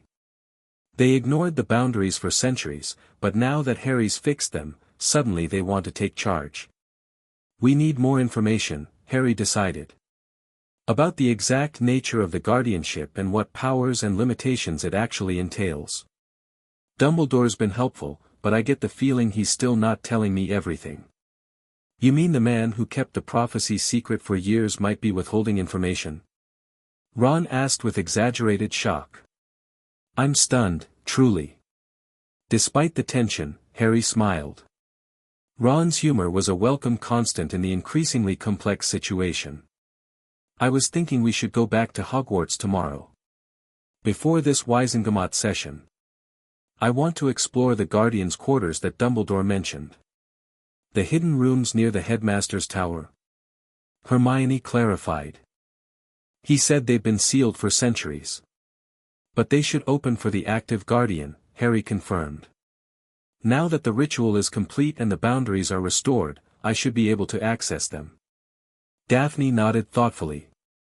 It would be strategically advantageous to understand the full extent of your position before the ministry attempts to define it for you. And you might find records that even Dumbledore doesn't have access to, Hermione added, her academic interest clearly piqued. What about your leg? Harry asked Ron, concerned. Madame Pomfrey said you should rest for at least a week. Ron waved dismissively. I'm not missing out on secret guardian chambers because of a little cruciatus damage. Besides, exploring hidden parts of Hogwarts is our specialty, isn't it? The decision made, they spent the remainder of the evening preparing for their return to the castle. Hermione compiled a list of questions and research priorities, while Daphne drafted a formal letter to Dumbledore requesting access, carefully worded to assert Harry's right to enter the Guardian's quarters without actually asking permission. As the others retired for the night, Harry found himself alone in the library, absently tracing the boundaries of Hogwarts on an ancient map. His connection to the land and its protections had grown stronger each day since the ritual. Even from London, he could sense the pulse of the seven anchors like distant heartbeats, steady and reassuring. A soft knock interrupted his thoughts. Daphne stood in the doorway, her usual composed demeanor softened by the late hour and the simple muggle clothing she had taken to wearing when not in formal wizarding settings. "You should rest," she said, entering the room. "Tomorrow will likely be challenging." "I know," Harry agreed, though he made no move to leave. "I just keep thinking about what I've gotten myself into. A month ago, I was angry about being kept in the dark and wanted recognition of my land ownership. Now I'm the guardian of ancient magical boundaries and the Ministry is convening emergency sessions about me." Daphne's lips curved into a small smile as she sat beside him. "Having regrets?" "No," Harry said without hesitation. "It feels right, actually. Like I've found something I was meant to do all along." He paused, turning to face her directly. "But I am worried about how it affects the people around me. Ron's already been hurt. You and your family have abandoned neutrality to help me." "We made our choices," Daphne said simply. "Just as you've made yours." She glanced down at the map he had been studying. "The boundaries look stronger." Harry blinked in surprise. "You can see them? On the map?" "Not exactly see," she explained. "More, sense their imprint. Your tracing emphasized them." She hesitated, then added, "The connection between guardian and witness seems to be strengthening too. I'm perceiving things more clearly when I'm near you." The implications hung in the air between them. Their magical roles as guardian and witness had drawn them together initially, but the relationship that had developed over the past weeks transcended those traditional roles. "Is that a good thing?" Harry asked quietly. "I think so," Daphne replied, her usual certainty tempered with something softer. "Though it does complicate my family's historical neutrality rather thoroughly." Harry reached for her hand, encouraged when she didn't pull away. "I'm glad you're here, complications and all." For a moment, they sat in comfortable silence, hands intertwined. Then Daphne stood, gently breaking the contact. "We really should get some sleep.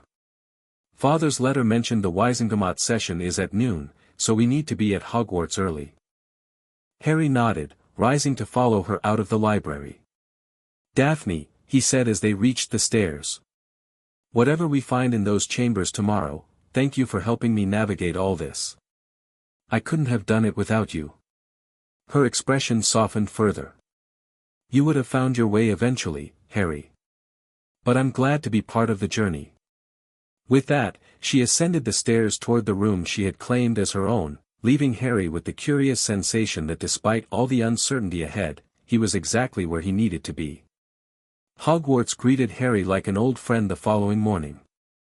As he crossed the boundary onto the school grounds, he felt a subtle shift in the ambient magic, an acknowledgement, almost a welcome, from the land itself.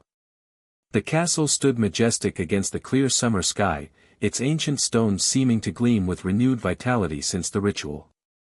"It feels different," Ron commented as they approached the main entrance. "More awake, somehow." The renewal strengthened more than just the boundaries, Hermione theorized. It reinvigorated the castle's intrinsic magic as well. Daphne nodded in agreement. Boundary magic affects everything within its protection. When the Guardian and the land reconnect properly, the benefits extend to all structures and enchantments tied to that land. Professor McGonagall met them at the entrance, her expression a mixture of concern and approval. Mr. Potter, your timing is impeccable. The headmaster was just about to contact you. Has something happened? Harry asked immediately. Nothing catastrophic, McGonagall assured him. But there have been developments you should be aware of. The headmaster will explain. She glanced at the others. All four of you are expected. This way, please. As they followed McGonagall through the familiar corridors, Harry noticed subtle changes throughout the castle. Colors seemed more vibrant, the enchanted ceiling in the Great Hall more realistic, the moving staircases more fluid in their movements. The castle is responding to your presence, Daphne murmured beside him. It recognizes its guardian. They reached the stone gargoyle guarding the entrance to Dumbledore's office. To Harry's surprise, it moved aside without a password, bowing slightly as he approached. Well, that's new, Ron remarked. Indeed, McGonagall said dryly. It seems Hogwarts itself is acknowledging certain changes in authority.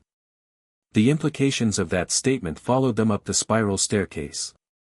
Harry had been so focused on the magical aspects of the guardianship that he hadn't fully considered how it might affect the castle's established hierarchies.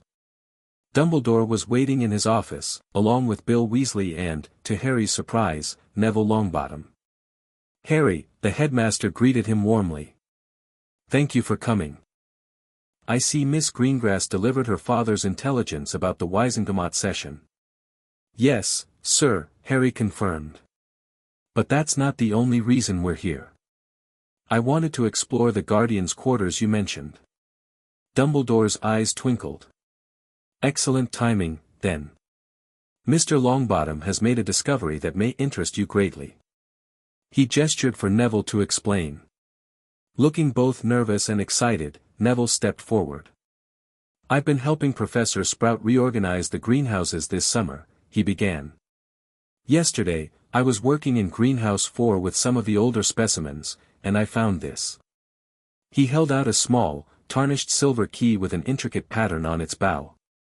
It was buried in a pot containing a millennium-old whispering willow, a tree that's been at Hogwarts since the founder's time. Harry took the key, feeling a slight tingle of recognition as the metal touched his skin. This opened something in the Guardian's quarters. I believe so, Dumbledore confirmed. When Mr. Longbottom brought it to me, I recognized the pattern on the bow. It matches certain markings in the castle foundations that have long been associated with Godric Gryffindor's personal chambers. But why would it be hidden in the greenhouse? Hermione asked. The Whispering Willow has an interesting property, Neville explained, his confidence growing as he spoke about his botanical expertise. It can preserve items placed within its root system for centuries without degradation. And it responds to bloodlines, it only reveals preserved items to those with a specific magical connection. So it was waiting for me, Harry realized. Or any Potter who came along. Neville nodded. When I was repotting it, the roots actually opened up and presented the key. At first I thought it was just reacting to being moved, but Professor Sprout said she'd never seen anything like it in all her years working with that specimen. Fascinating, Hermione breathed. Most significantly, Dumbledore added, this key matches descriptions in certain historical texts of the Founder's Trust, a repository of knowledge established by Godric Gryffindor for future guardians. Harry's pulse quickened. And you think this will help us understand more about the guardianship? I believe it may provide insights even I do not possess, Dumbledore admitted. The Founder's Trust has been mentioned in historical records, but its location was lost centuries ago. Many assumed it was merely legendary. Not lost, Daphne observed. Waiting. Bill Weasley, who had been examining some parchments spread across Dumbledore's desk, looked up. Based on the magical signatures we've been mapping since the renewal, I think I know where this key might fit. There's a sealed archway in the lower levels of the castle, near the original foundations, that's been emanating increased magical energy since the ritual. Then that's where we need to go, Harry decided. I would advise caution, Dumbledore cautioned. The magical protections around such ancient repositories can be quite formidable, even for the rightful heir. That's why we're going together, Harry replied, gesturing to his friends. Each with different skills and perspectives. Dumbledore studied them for a moment, then nodded. Very well. But given the Wisengamot's interest in your guardianship, it would be prudent to explore quickly and discreetly. Bill, perhaps you could lead the way. Bill agreed, and soon they were descending into the depths of Hogwarts, following passages that grew increasingly ancient as they proceeded. Harry could feel the castle's magic more intensely here, pulsing through the very stones around them. Occasionally, he noticed Daphne shiver slightly beside him, her witness senses clearly detecting the same phenomena. After navigating a labyrinth of corridors that Harry suspected weren't on any modern map of the castle, they arrived at a dead end where the passage terminated in a blank stone wall. This can't be right, Ron said, looking around in confusion. It is, Harry and Daphne responded simultaneously, both sensing the powerful magic concealed behind the seemingly solid barrier. Bill approached the wall, casting several detection spells that revealed nothing unusual. The magic here is incredibly subtle, he observed. Almost like it's waiting to be recognized rather than actively concealing itself. Harry stepped forward, drawn by an instinct he couldn't quite articulate. As he neared the wall, a pattern began to shimmer into existence on its surface, an intricate design centered around the image of a griffin holding a key in its talons.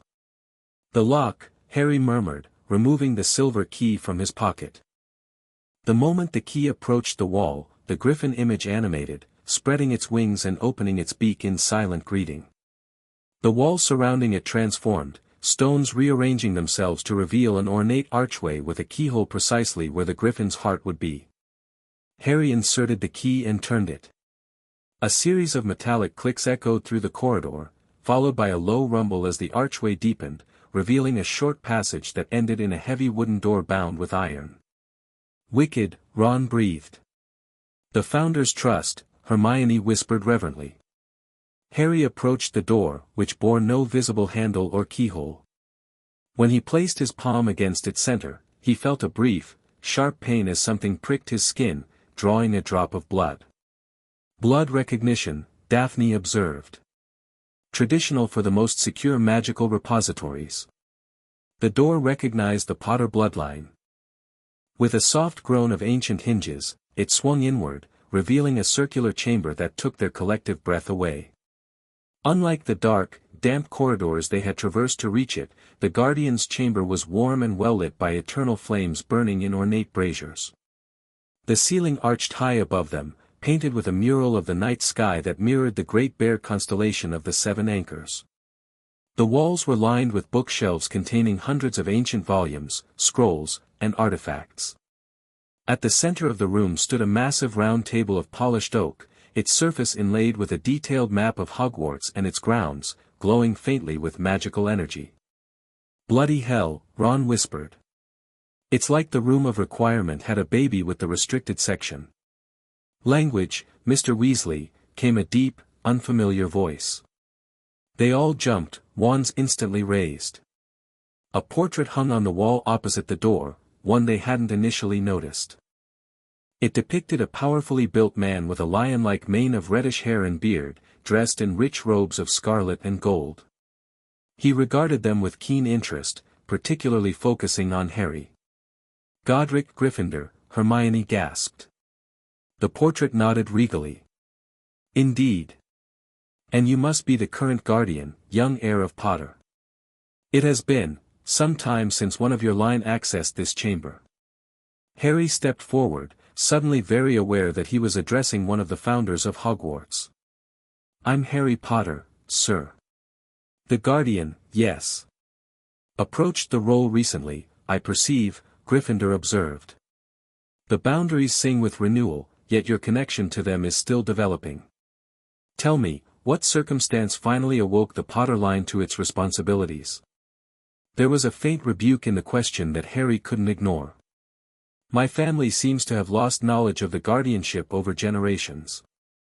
I only discovered it myself when I found the original land deed this summer. Gryffindor's expression darkened. Lost knowledge?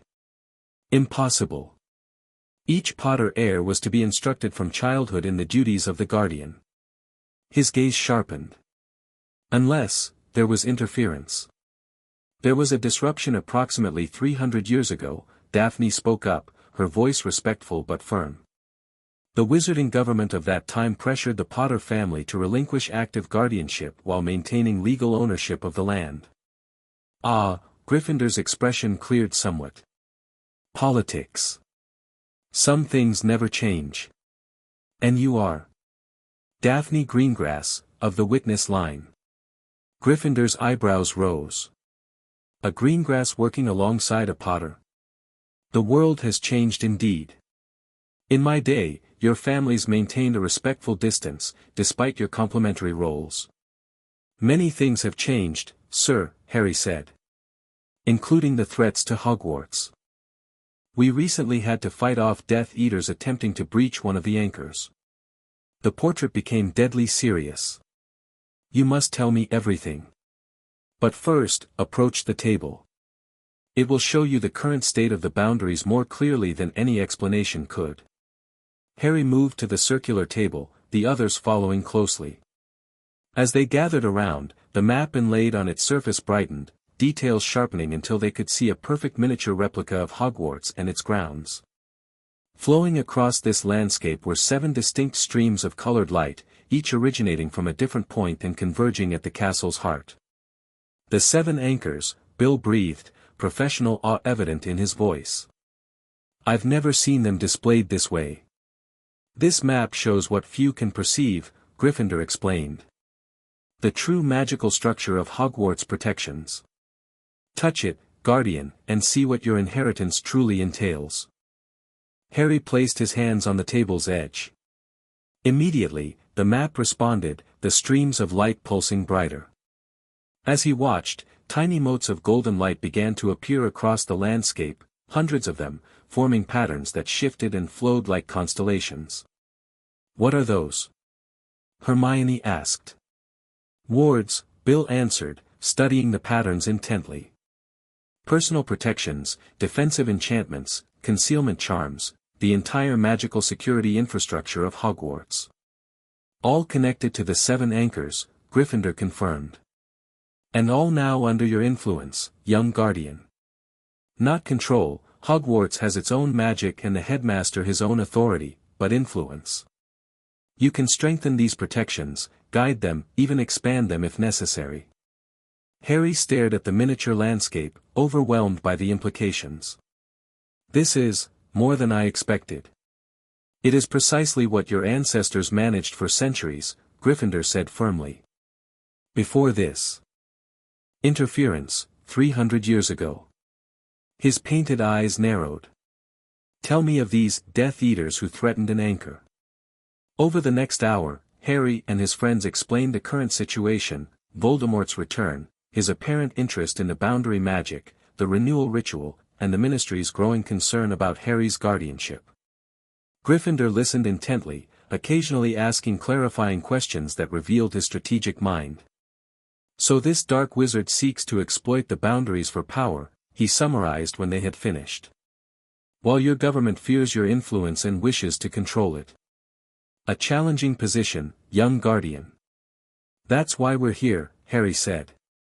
I need to understand exactly what the guardianship means, what I can and can't do, what responsibilities come with it. Gryffindor nodded approvingly. A wise approach. The bookshelves contain the complete records of the Guardian's role, journals from your ancestors, research on the boundaries, instructions for various rituals to maintain and strengthen the protections. He gestured to a particular section. Begin with the red volume on the 3rd shelf, my personal account of why Hogwarts was established here and what the guardianship truly means. Hermione was already moving toward the indicated shelf, her expression one of barely contained academic excitement. Ron, meanwhile, had discovered another feature of the chamber, a weapons rack containing ancient magical artifacts, including a shield bearing the Potter family crest. This is brilliant, he said, examining the shield with admiration. Magical weapons tied to the boundary magic. For the Guardian's defense, Gryffindor confirmed. In my time, such preparations were necessary. The boundaries were less stable then, and incursions more common. While Hermione began organizing relevant books and Ron explored the chamber's defensive artifacts, Bill studied the magical map with professional interest. "The ward structure is incredible," he murmured. "Layers upon layers of protections, some so old their magical signatures are barely recognizable." Daphne had moved to a different section of the room, where a series of crystal orbs rested on silver stands. "Boundary monitors," she explained when Harry joined her. "My family has similar artifacts, though much smaller. These would allow the Guardian to track disturbances in real time." Harry picked up one of the orbs, which immediately filled with swirling mist that gradually formed into a miniature image of the Hogwarts lake. He could see the boundary magic there, a shimmering curtain of energy that extended both above and below the water's surface. "The Ada Anchor's influence," Daphne identified. "The water boundary is one of the 7 fundamental divisions between realms." They spent the next 2 hours exploring the chamber, discovering resources and artifacts that generations of Potters had used to maintain their guardianship. Hermione quickly established a research station at one end of the round table, surrounded by volumes of historical records and boundary theory. Ron and Bill worked together to inventory the defensive artifacts, while Daphne helped Harry understand the monitoring systems and control mechanisms. "You should take these," she suggested, indicating a set of 7 small crystals in a velvet-lined box. "They're attunement stones, meant to be carried by the Guardian. They'll strengthen your connection to each anchor and alert you to disturbances." As Harry examined the crystals, each pulsing with the distinctive color of its corresponding anchor, Hermione called out from her research position. "Harry, you need to see this," she said urgently, her finger marking a passage in the massive red volume Gryffindor had recommended. Harry joined her, leaning over to read the indicated text, and so it was decided that the Potter line would serve as guardians in perpetuity, for their blood carries the unique ability to harmonize with the 7 anchors without being overwhelmed by their power. This gift is both blessing and burden, for while it grants influence over Hogwarts protections, it also binds the Guardian to the land's defense against forces that would breach the boundaries between realms. Most crucial is the Guardian's neutrality in matters of wizarding governance. The power of the boundaries must never be weaponized for political advantage or personal gain, lest the balance between realms be corrupted. The Ministry of the Day shall have no authority over the Guardian's duties, nor shall the Guardian use their power to influence ministry affairs. This separation ensures that boundary magic remains focused on its true purpose, protection, not power. Harry looked up at Gryffindor's portrait. Political neutrality was part of the original agreement. Essential to it, Gryffindor confirmed grimly. Boundary magic is too powerful, too fundamental to be entangled in the petty politics of any era. Your ancestors understood this well, maintaining their guardianship regardless of which faction held power in the wizarding world. Daphne had joined them, reading over Harry's shoulder. "This complicates matters with the Wizengamot," she observed. "If the original covenant explicitly excluded ministry oversight of the guardianship, then the ministry has no legitimate authority to regulate it now," Hermione finished, her expression brightening. "This could be exactly what we need to counter whatever they're planning in today's session." Harry wasn't so sure. Fudge isn't exactly known for respecting historical precedent when it conflicts with his agenda. "Perhaps not," Daphne agreed. "But this document carries magical weight. The covenant between the founders and your family wasn't just a legal arrangement, it was bound by powerful magic that still resonates today." "The lady speaks truth," Gryffindor's portrait confirmed. "The covenant was sealed with magic that transcends ordinary law. To violate it would trigger consequences." "What kind of consequences?" Ron asked warily. "The boundaries would recognize the interference," Gryffindor explained. "They might become less responsive to any authority, including the Guardians. In extreme cases, they could destabilize entirely." "That's exactly what Voldemort wants," Harry realized. "If the Ministry tries to control the guardianship, they could inadvertently weaken the very protections they're concerned about." "We need to get this information to the Wizengamot immediately," Hermione said, already gathering parchment to take notes. "The session is in less than 2 hours." As they worked to document the most crucial information, Harry noticed another passage in the book, one that sent a chill through him. Should any seek to wrest control of the boundaries for dark purpose, know this: the 7 anchors can be used to create passages between realms, but such action requires sacrifice of both blood and magic. The temptation to exploit this power has corrupted many throughout history, for the realms beyond our own contain forces of immense magical potential, entities, energies, and artifacts beyond mortal comprehension. It is the Guardian's sacred duty to prevent such exploitation, even at the cost of their own life if necessary. Voldemort, Harry said quietly, pointing out the passage to the others. This is what he's after, not just breaching the boundaries, but creating controlled passages to access power from other realms. That would explain why he's using former unspeakables, Bill observed grimly. They would have theoretical knowledge of other magical dimensions from their Department of Mysteries work. We need to inform Dumbledore immediately, Hermione insisted.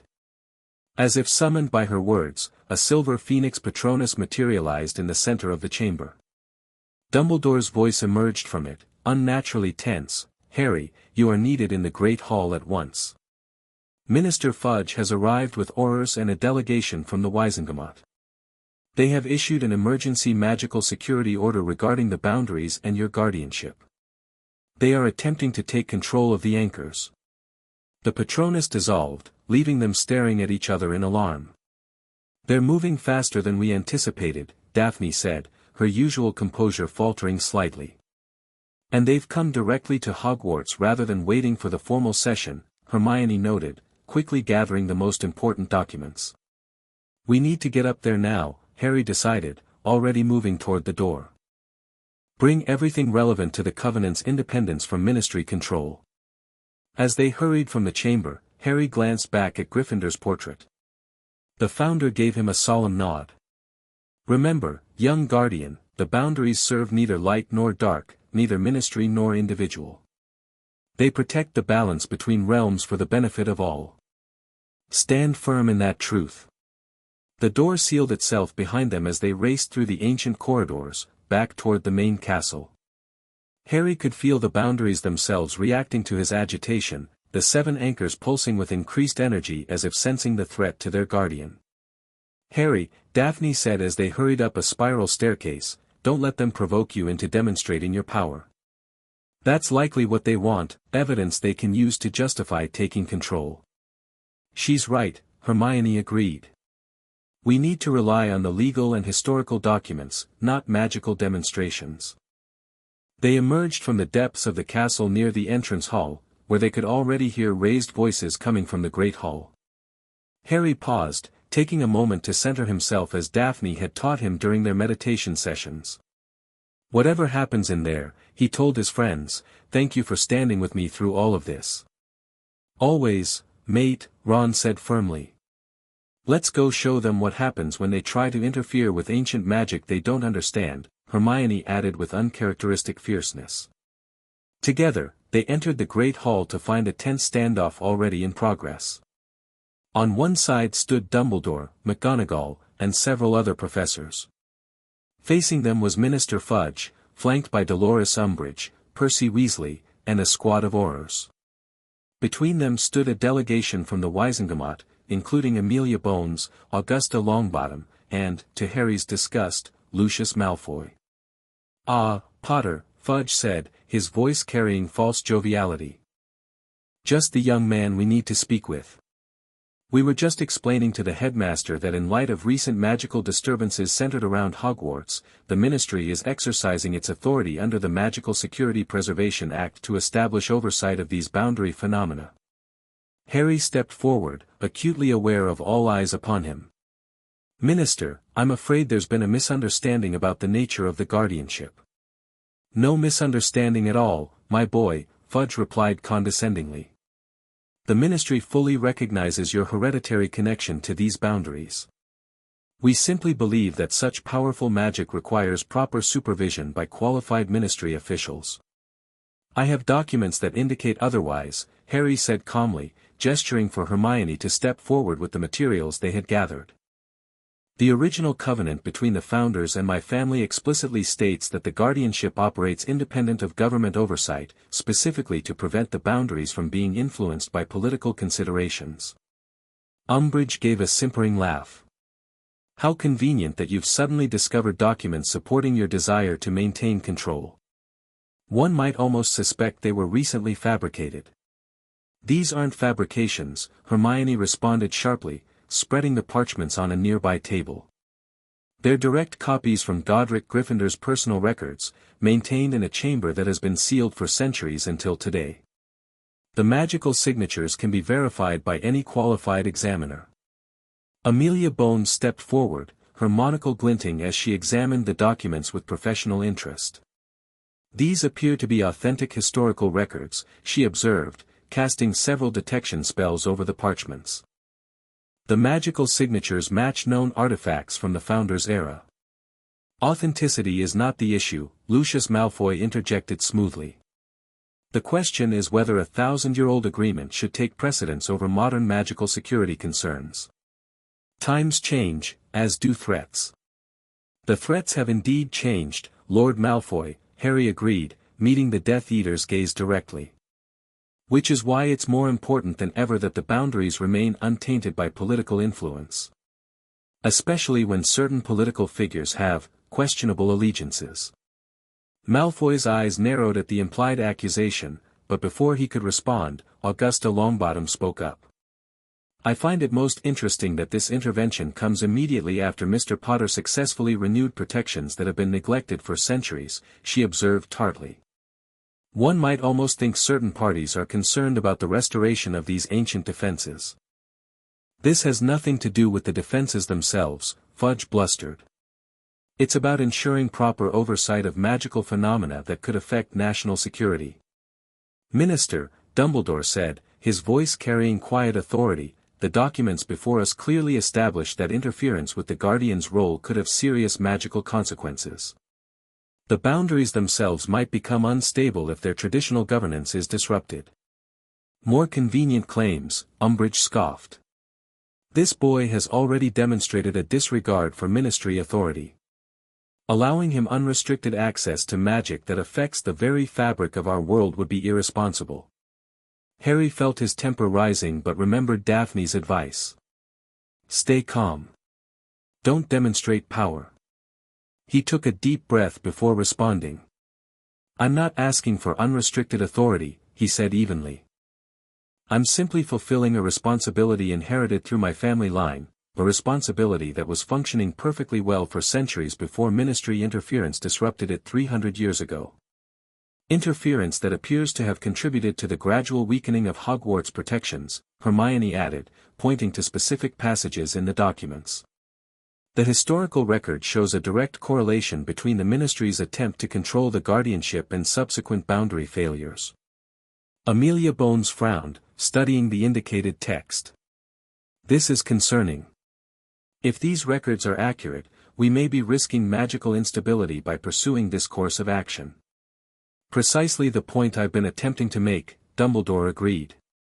The boundaries between magical realms are not political constructs to be regulated by legislation.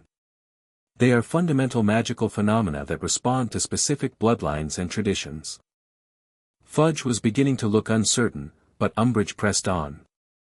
Even if we accept these dubious historical claims, the fact remains that Potter is a minor with no formal training in boundary magic.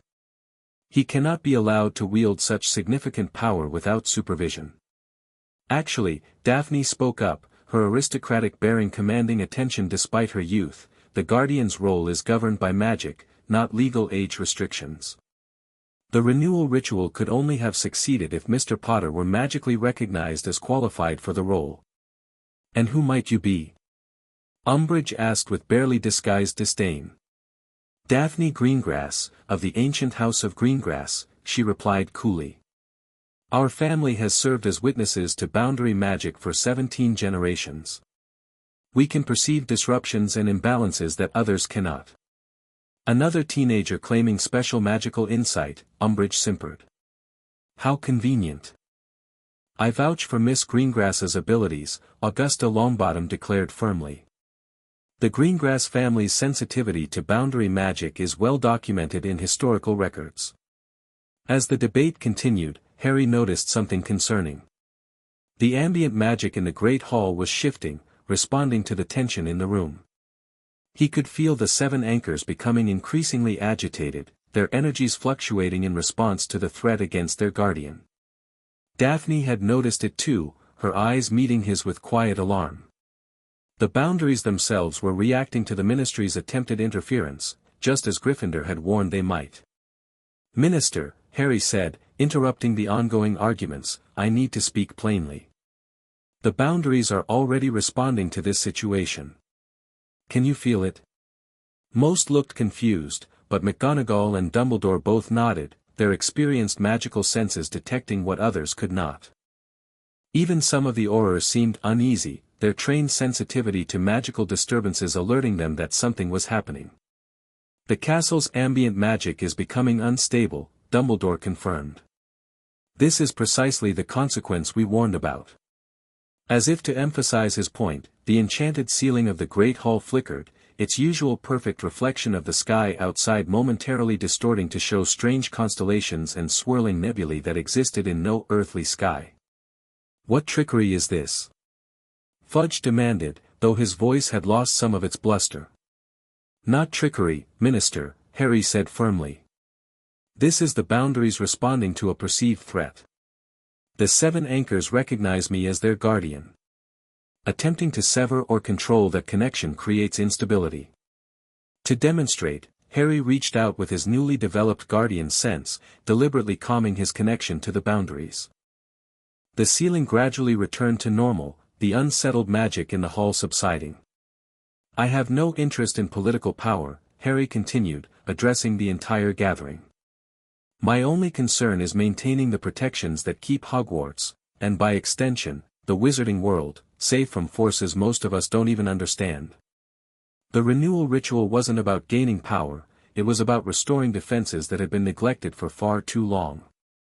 Amelia Bones studied him thoughtfully. "What exactly do these boundaries protect us from, Mr. Potter?" The Ministry records are frustratingly vague on this point. Harry glanced at Dumbledore, who nodded slightly, encouraging him to share what they had learned. "The 7 anchors maintain separation between our realm and 7 others," Harry explained. "Some of these other realms contain beings and energies that would be dangerous if allowed unrestricted access to our world. Others house entities that are simply different, operating according to magical principles incompatible with our own. Like the Fey realms in ancient legends," Hermione added. "Or the spirit domains mentioned in the oldest magical texts." "Precisely," Dumbledore confirmed. "The founders established Hogwarts at this location specifically because it was a point where these realms naturally intersected. The 7 anchors were created to stabilize these intersections, allowing beneficial magical energy to flow while preventing potentially harmful incursions." Augusta Longbottom turned to Fudge. "Minister, I believe we must reconsider this action. Interfering with magic this ancient and fundamental seems unwise, especially when we have clear historical evidence of negative consequences from previous attempts." Fudge looked increasingly uncomfortable. The demonstration with the enchanted ceiling had clearly unsettled him, as had the mounting opposition from respected members of the Wizengamot. "Perhaps," Lucius Malfoy suggested smoothly, "a compromise might be reached. The Ministry could establish an advisory committee to work with Mr. Potter, providing guidance and resources without directly interfering with the guardianship itself." Harry recognized the suggestion for what it was, a foot in the door that could gradually expand into greater control. But before he could object, Daphne spoke. "Any such committee would need to include those with genuine expertise in boundary magic," she said. "Not political appointees, but individuals with relevant magical knowledge and abilities." "A reasonable suggestion," Amelia Bones agreed, giving Daphne an approving nod. "Perhaps representatives from the Department of Mysteries, combined with experts in ancient magical traditions and members of families historically connected to boundary phenomena." As the discussion shifted toward this potential compromise, Harry felt a sudden, sharp warning through his guardian's sense. Something was wrong, not here in the Great Hall, but at the edges of the Hogwarts grounds. A disturbance in the boundaries, subtle but growing. He caught Daphne's eye, seeing the same awareness reflected there. While the others continued debating committee structures and oversight mechanisms, they moved slightly apart from the main group. "You feel it?" he asked quietly. She nodded, her expression tense. "Eastern boundary, near the edge of the Forbidden Forest. It's similar to what we felt during the Hogsmeade attack, but more controlled. Precise." Harry glanced at the ongoing negotiations, then back to Daphne. "They're using this confrontation as a distraction," he realized. "While everyone with the authority to respond is tied up here. Someone else is testing the boundaries," she finished grimly. Harry made a quick decision. "Stay here," he told her. "Keep track of what they're agreeing to, and make sure Hermione knows to oppose anything that gives the Ministry direct control. I need to check the disturbance." "You shouldn't go alone," Daphne insisted. "I won't," Harry assured her, his eyes finding Bill Weasley, who was standing near the back of the hall observing the proceedings. Bill's expertise with curses and wards might be useful. And his presence will be less noticeable than if all of us disappear. Daphne hesitated, then nodded. "Be careful. This feels different from before. More focused." Harry slipped away from the main group, catching Bill's eye and gesturing for him to follow. Once they were out in the entrance hall, Harry quickly explained what he and Daphne had sensed. "A boundary disturbance while the Ministry's here trying to take control of the guardianship." Bill frowned. "That's one hell of a coincidence."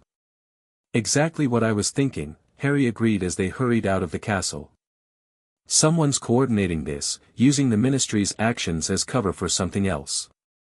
As they crossed the grounds toward the Forbidden Forest, Harry could feel the disturbance growing stronger.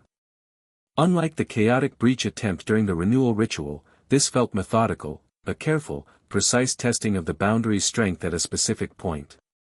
"It's just ahead," Harry said as they neared the tree line. About 50 yards into the forest.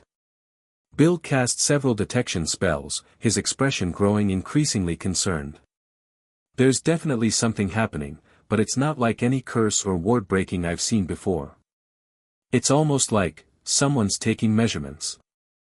They proceeded cautiously into the forest, wands ready. The usual sounds of the woods, birds, insects, the rustling of leaves, had fallen silent, replaced by an unnatural stillness that set Harry's nerves on edge. When they reached a small clearing, Harry stopped abruptly.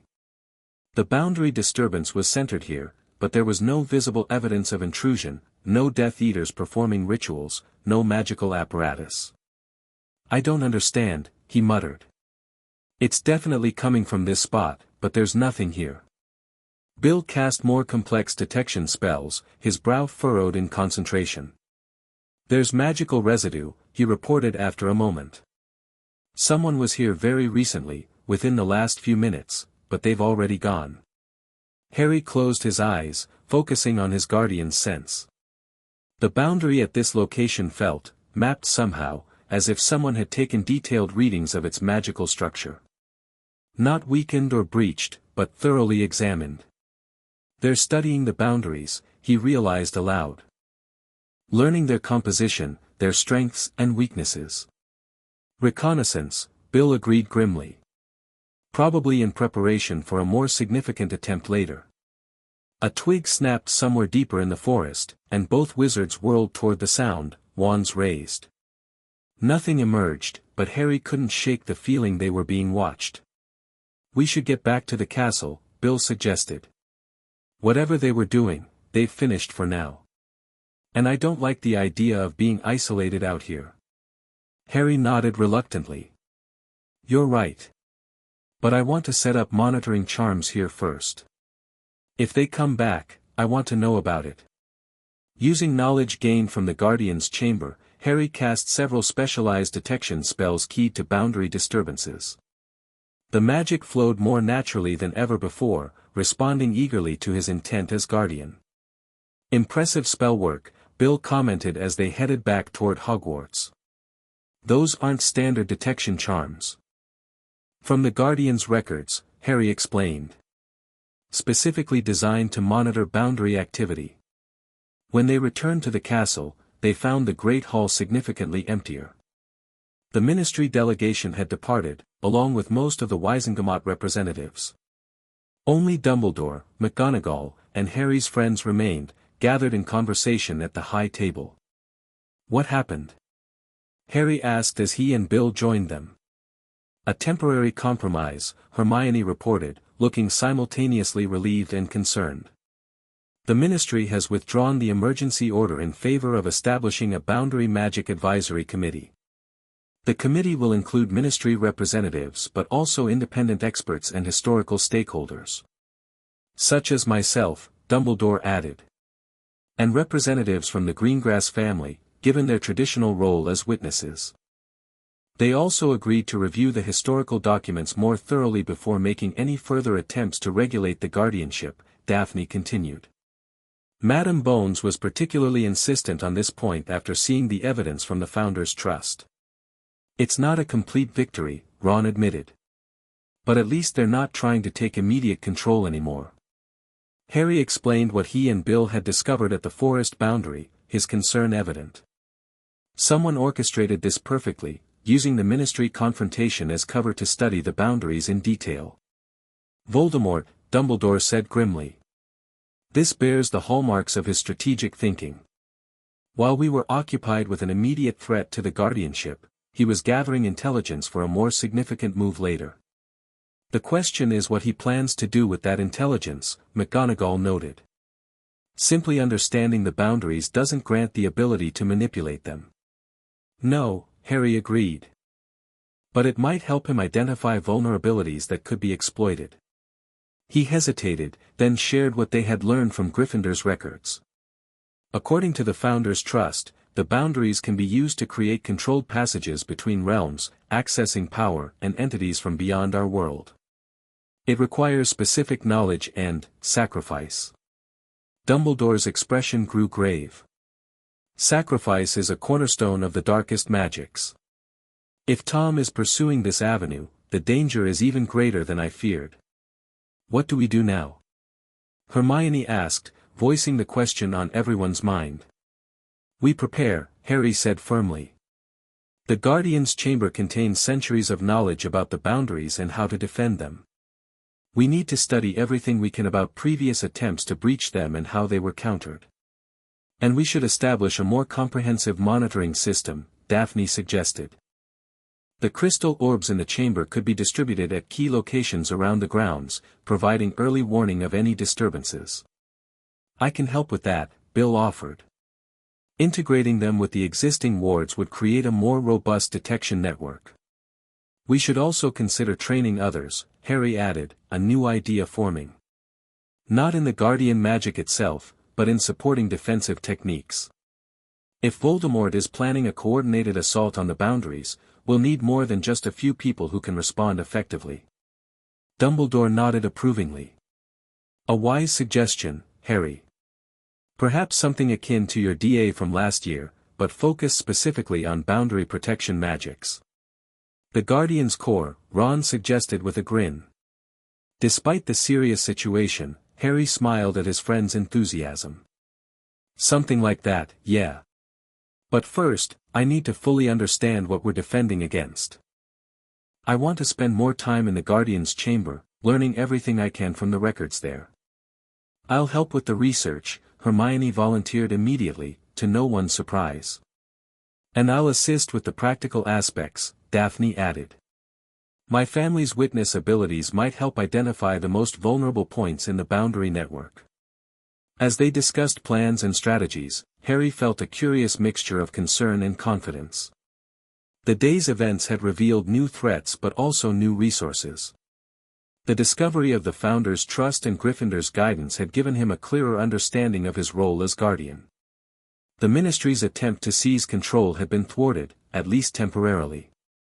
Most importantly, he wasn't facing these challenges alone.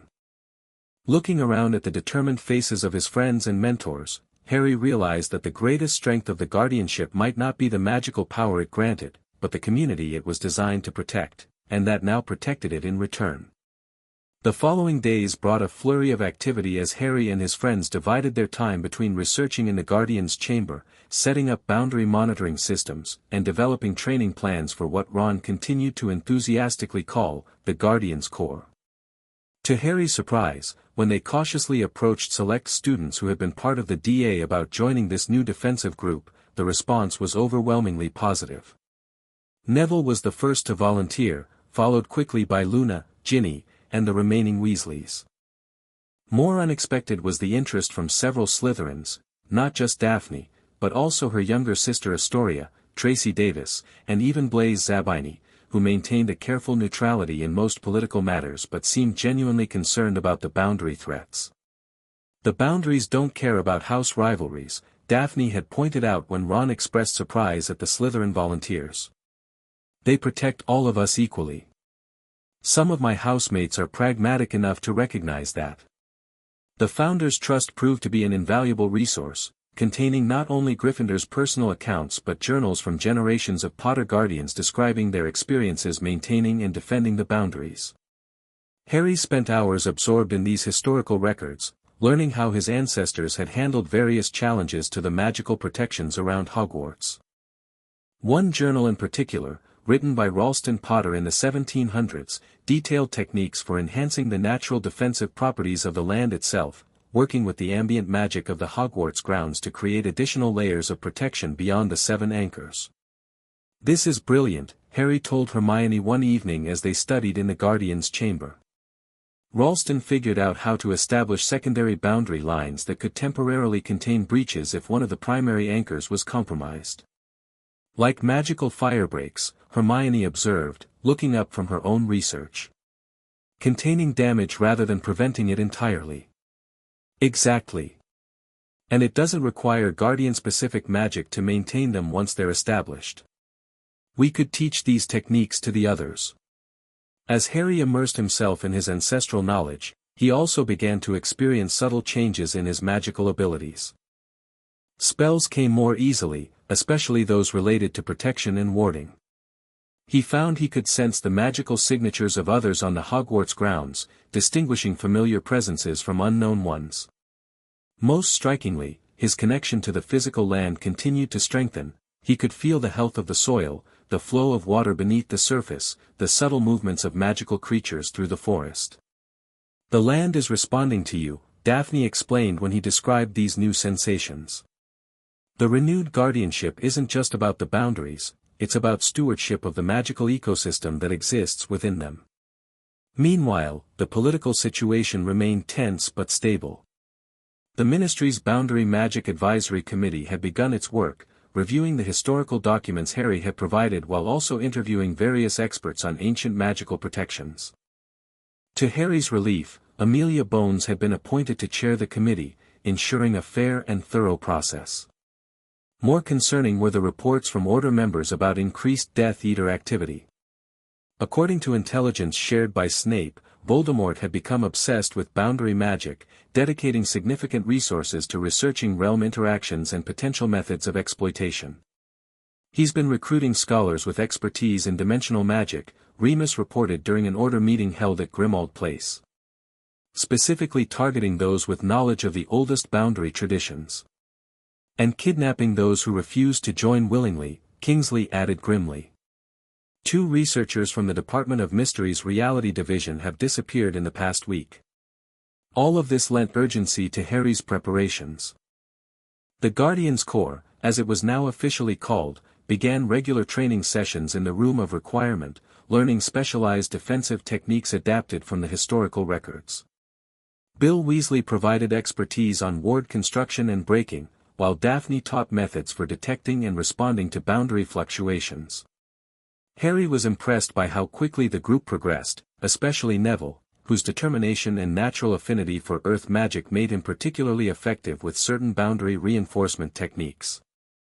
"My Gran says the Longbottoms worked closely with Potters in the past," Neville explained when Harry commented on his aptitude. "Something about our family magic being complementary to yours when it comes to land-based protections." It was during one of these training sessions, nearly 2 weeks after the discovery of the Founder's Trust, that the monitoring system they had established delivered its first major alert. Harry was demonstrating a shielding technique when one of the crystal orbs they had positioned near the lake suddenly flared with brilliant light, filling the room of requirement with the sound of a clear, resonant chime. Boundary disturbance, Daphne identified immediately, her face paling. Significant and active. The training session dissolved into organized chaos as students moved to their assigned response teams.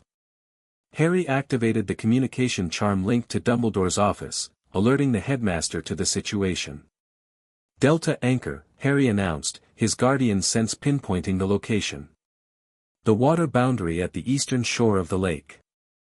Everyone follow the response plan we practiced, Team 1 with me to assess and contain, Team 2 establish the secondary boundary line, Team 3 alert the professors and secure the castle approaches. They moved with remarkable efficiency for a group so recently formed, each person knowing their role in the defensive strategy. Harry led Team 1, consisting of himself, Daphne, Ron, and Blaise Zabini, directly toward the disturbance, while Hermione commanded Team 2 in establishing the containment perimeter. As they raced across the grounds toward the lake, Harry could feel the boundary fluctuation growing stronger, a discordant vibration in the otherwise harmonious magic of Hogwarts. Unlike previous disturbances, which had felt like external pressure against the boundaries, this one seemed to originate from within, as if something inside the protected area was pushing outward. "This is different," Daphne called as they ran. "The resonance pattern is reversed, it's not an attempted breach, it's an attempted exit. Something's trying to get out." Ron asked incredulously. "Or someone's trying to create an exit point," Blaise suggested, his wand already drawn and ready. When they reached the lakeside, the disturbance was visibly manifest. A section of the water about 20 feet from shore was behaving unnaturally, swirling in a perfect circle despite the absence of wind or current. The surface gleamed with an oily, iridescent sheen that reflected light in patterns that hurt the eyes to observe directly. "Containment formation," Harry ordered, positioning his team at cardinal points around the disturbance. Before they could establish their defensive positions, the disturbed water erupted upward in a perfect column, rising nearly 30 feet into the air before freezing in place, not as ice, but as if time itself had stopped for that particular volume of liquid. "What the bloody hell?" Ron whispered. Harry extended his guardian sense toward the phenomenon, trying to understand what they were witnessing. The Delta Anchor, which governed boundaries related to elemental transitions, was being manipulated somehow, its natural function twisted to create an unnatural state between liquid and something else. "It's a test," Harry realized aloud. "They're seeing if the boundary can be manipulated from within the protected area." "Who's they?" Blaise demanded, scanning the shoreline for any sign of the culprits. As if in answer, a high, cold laugh echoed across the lake, a sound Harry recognized instantly, sending ice through his veins despite the summer warmth. "Harry Potter," came Voldemort's voice, seemingly emanating from the frozen column of water itself. "How diligent you've become in your new role as guardian. I wondered how quickly you would respond to this little experiment. Show yourself." Harry called, wand raised as he searched for the source of the voice. "Oh, I'm not physically present," Voldemort replied, amusement evident in his tone. "Merely observing from afar through a clever little adaptation of boundary magic. You see, while you've been studying how to maintain the barriers between realms, I've been learning how to repurpose them." The column of water shimmered, and within its depths, a face began to form, not solid, but clearly recognizable as Voldemort's serpentine visage. "Impressive, isn't it?" the watery face continued. "Using the very boundaries you protect as a means of communication. A small demonstration of what's possible when one thinks creatively about these ancient magics." Harry felt Dumbledore arrive behind them, the headmaster's powerful magical presence unmistakable. "Tom," Dumbledore said calmly, addressing the watery apparition. "I see you've discovered some of the boundary magic's more obscure applications." "Dumbledore," Voldemort's water face twisted in a smirk. "Always arriving just in time to witness, but too late to prevent." Yes, I've learned much about these boundaries recently, including how they might serve purposes their creators never intended. Whatever you're planning won't work, Harry stated firmly. The renewal ritual strengthened all 7 boundaries. You can't breach them. Breach? Why would I need to breach what I can simply redirect? The watery face turned its attention fully to Harry. You've claimed the mantle of Guardian without understanding its full implications, Potter. The boundaries don't just keep things out, they also channel magical energy between realms. Energy that can be harvested with the right approach. Dumbledore stepped forward. The energy exchange between realms is balanced precisely, Tom. Attempting to extract more than the natural flow permits would destabilize the boundaries themselves. A risk I'm prepared to accept, Voldemort replied dismissively. After all, destabilization creates opportunities of its own. Harry felt a chill that had nothing to do with the evening air. You're willing to risk breaking down the boundaries completely? That would allow all manner of entities into our world, things even you couldn't control. Control is merely a matter of power and preparation, Voldemort's water-face responded. And I have been preparing most thoroughly.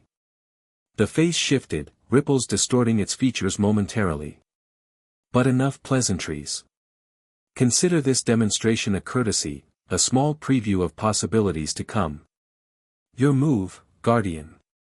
The column of water collapsed suddenly, crashing back into the lake with unnatural force. As the splash settled, Harry could feel the boundary disturbance fading, the delta anchor stabilizing once more. What was that about? Ron asked, lowering his wand cautiously. Since when does you-know-who just pop in for a chat and leave without trying to kill anyone? He was gathering information, Dumbledore said grimly. Testing our response time, our defensive capabilities, and most importantly, observing how Harry's guardian magic reacts to this type of manipulation. He's planning something bigger, Harry agreed. This was just reconnaissance. Daphne approached the shoreline, kneeling to examine the water where the column had stood. The boundary is intact but changed somehow. Like it's been marked or tagged with a magical signature. A reference point, Dumbledore suggested. For a future attempt, perhaps. Harry used his guardian's sense to examine the area more closely. Daphne was right, the boundary at this precise location bore a subtle magical imprint, like a fingerprint left on glass.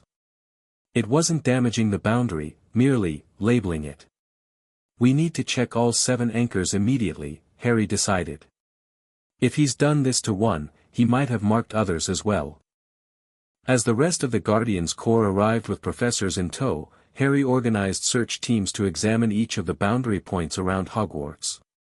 By nightfall, they had confirmed that 3 of the 7 anchors, Delta, Gamma, and Zeta, bore similar magical imprints.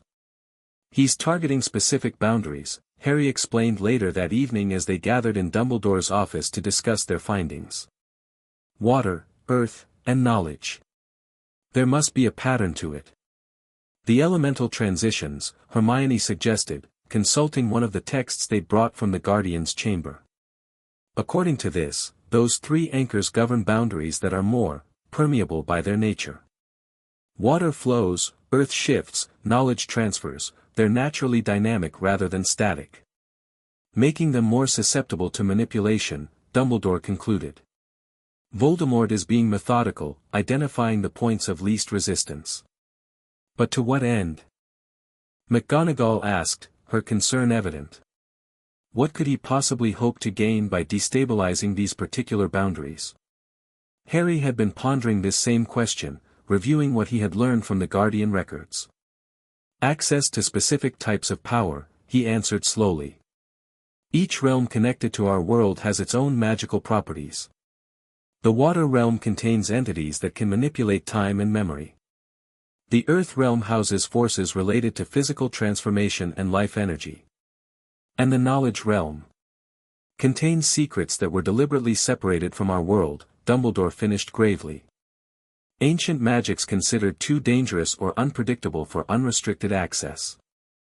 That's what he's after, Harry realized. Not just power in the abstract, but specific magical knowledge that was intentionally placed beyond reach. The implications were chilling. Voldemort was attempting something that went beyond ordinary dark magic. He was trying to access powers that had been deliberately sealed away from the wizarding world by its earliest practitioners.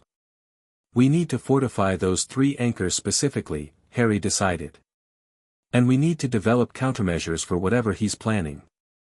The Founder's Trust might contain information about previous attempts to exploit these boundaries, Hermione suggested. We should focus our research there.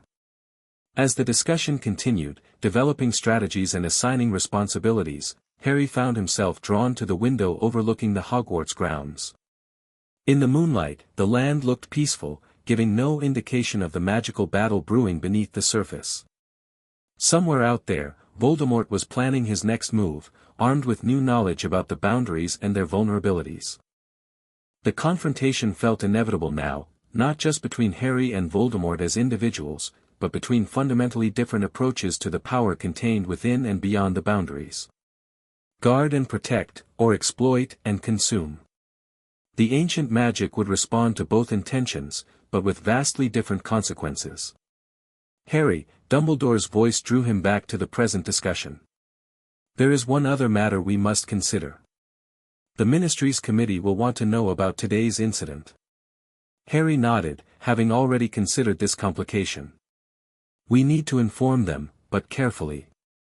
If they panic and try to intervene directly, they could inadvertently help Voldemort by disrupting the traditional guardianship, Daphne finished. We should provide enough information to justify increased security but not enough to prompt direct Ministry action against the boundaries themselves. A delicate balance, Dumbledore agreed. Perhaps a joint presentation from both of you, the Guardian and a representative of the witness tradition, would carry sufficient authority while controlling the narrative. As they crafted their approach to the Ministry, Harry felt a growing sense of clarity about his role. The guardianship was not merely a matter of legal ownership or magical ability, it was a position of responsibility that required both power and restraint, knowledge and wisdom. Finding that balance while facing threats from both Voldemort and potentially misguided Ministry officials would be his greatest challenge yet. The joint presentation to the Ministry Committee went better than expected. Amelia Bones proved to be a fair and thoughtful chairperson, asking probing questions but respecting the historical precedents Harry and Daphne presented. Even Percy Weasley, representing the minister's office, seemed genuinely concerned about the boundary vulnerabilities rather than focused on political control. So you know who has found a way to interact with the boundaries without directly breaching them, Madam Bones summarized after their explanation. And you believe he's targeting specific anchors with the intent to extract power or knowledge from other realms. Yes, Harry confirmed. Based on historical records from the Guardian's chamber, this approach is actually more dangerous than a direct breach attempt. A breach is localized and immediate, problematic but containable. What Voldemort is attempting could create systemic instability across all 7 boundaries. Like the difference between breaking a window and undermining a building's foundation, Daphne added, using an analogy they had prepared for the committee's benefit. And what do you propose as a response? Bones asked. We've already implemented enhanced monitoring and strengthened the protective magic around the vulnerable anchors, Harry explained. Additionally, we've established a trained response team, students and staff with specific defensive capabilities related to boundary protection. Percy looked up from his note-taking. Students? You're involving children in this defensive strategy? Many of the same children who fought at the Department of Mysteries, Harry pointed out evenly. And who have been training in defensive magic for over a year now. They're not on the front lines, they're supporting the established protections with skills specifically suited to this situation. Mr. Potter has been remarkably responsible in his approach, Amelia Bones observed. The historical precedent is clear, the Guardian tradition has always included training for selected allies. The boundaries are better protected by a coordinated community than by a single individual, no matter how powerful. The committee ultimately approved their defensive measures while agreeing to provide certain resources, access to restricted magical research, coordination with Aurors for physical security, and official recognition of the Guardian's Corps as a sanctioned defensive unit. A surprisingly positive outcome, Daphne commented as they left the ministry. I expected more resistance. Amelia Bones is no fool, Harry replied. She recognizes the real threat here is Voldemort, not me. And she's pragmatic enough to work with the existing magical frameworks rather than trying to impose bureaucratic control. As they returned to Hogwarts, Harry felt cautiously optimistic. The political situation appeared stable for now, allowing him to focus on the more pressing magical threat. Over the next few days, he divided his time between strengthening the vulnerable anchors, training with the Guardians Corps, and researching possible countermeasures in the Founders' Trust. It was during one of these research sessions, nearly a week after Voldemort's watery manifestation, that Harry made a significant discovery. Buried in the Journal of Hardwin Potter, the original Guardian who had granted land to the Founders, was a detailed description of a ritual called the Sevenfold Sealing, an emergency measure designed to temporarily lock down all boundary transitions in the event of a coordinated assault. This could be exactly what we need, Harry told Hermione excitedly. A way to completely block Voldemort's access to the boundaries if he attempts something major. Hermione studied the ritual description with her usual thoroughness. It's powerful magic, Harry. And look at the consequences, it would not only block harmful incursions but also prevent beneficial magical flow between realms. Hogwarts itself would be affected, since the castle draws power from these natural transitions. It's a last resort, Harry acknowledged. But better to have it prepared and not need it than face a major boundary collapse with no contingency plan. They brought the ritual to Dumbledore's attention, who studied it with grave interest. A wise discovery, Harry. The Sevenfold Sealing is indeed a powerful protective measure, though not without cost. Preparing it as a contingency shows foresight. With Dumbledore's approval, Harry began assembling the necessary components for the ritual, 7 specially prepared crystals, each attuned to a different anchor, which would need to be positioned at specific points around Hogwarts to create a perfect heptagram pattern. When activated, they would establish a temporary but nearly impenetrable barrier around the entire boundary network. As preparations continued, Harry couldn't shake the feeling that Voldemort's next move was imminent. The magical imprints on the 3 anchors remained active, occasionally pulsing with subtle energy as if receiving distant signals. The monitoring crystals showed increasing fluctuations in ambient magic throughout the grounds, like pressure building before a storm. He's gathering power, Daphne observed one evening as they reviewed the latest monitoring data. These patterns suggest accumulation rather than immediate action. Building up to something big, Harry agreed grimly. The answer came 3 days later, in the form of an urgent message from Snape delivered directly to Dumbledore during dinner in the Great Hall. The headmaster's expression grew increasingly grave as he read the parchment, finally rising and gesturing for Harry, McGonagall, and several other professors to join him. Severus has provided critical intelligence, Dumbledore informed them once they had assembled in his office. Voldemort plans to attempt a major boundary manipulation tomorrow night, during the Dark Moon. He has been constructing a ritual circle at a location with specific magical properties that mirror the Hogwarts boundary configuration. A sympathetic magic approach, McGonagall realized. Using the principle that like affects like. Precisely, Dumbledore confirmed. By creating a perfect magical replica of the boundary pattern, he can potentially influence the actual boundaries without directly breaching them. Where is this ritual circle? Harry asked.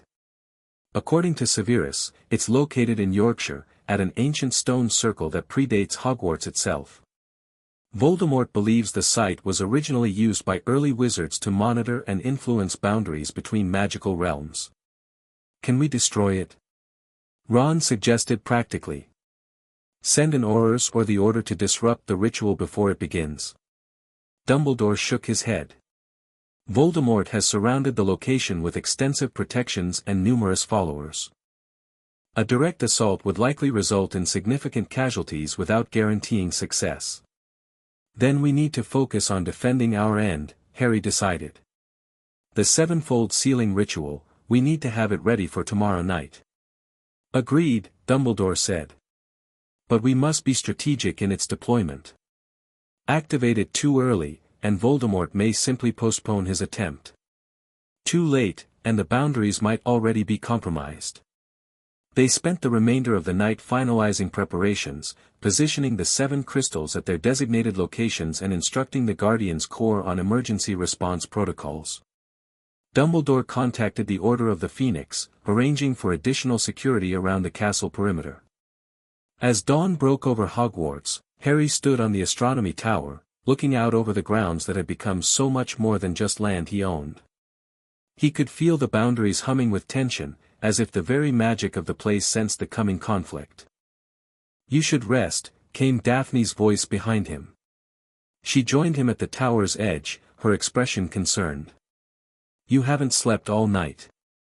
"I'm fine," Harry assured her, though exhaustion was indeed pulling at him. "Just processing everything. Making sure we haven't missed anything." Daphne studied him for a moment, then said quietly, "You've done everything possible, Harry. The preparations are complete, the teams are ready, the sealing ritual is in place. Now we wait."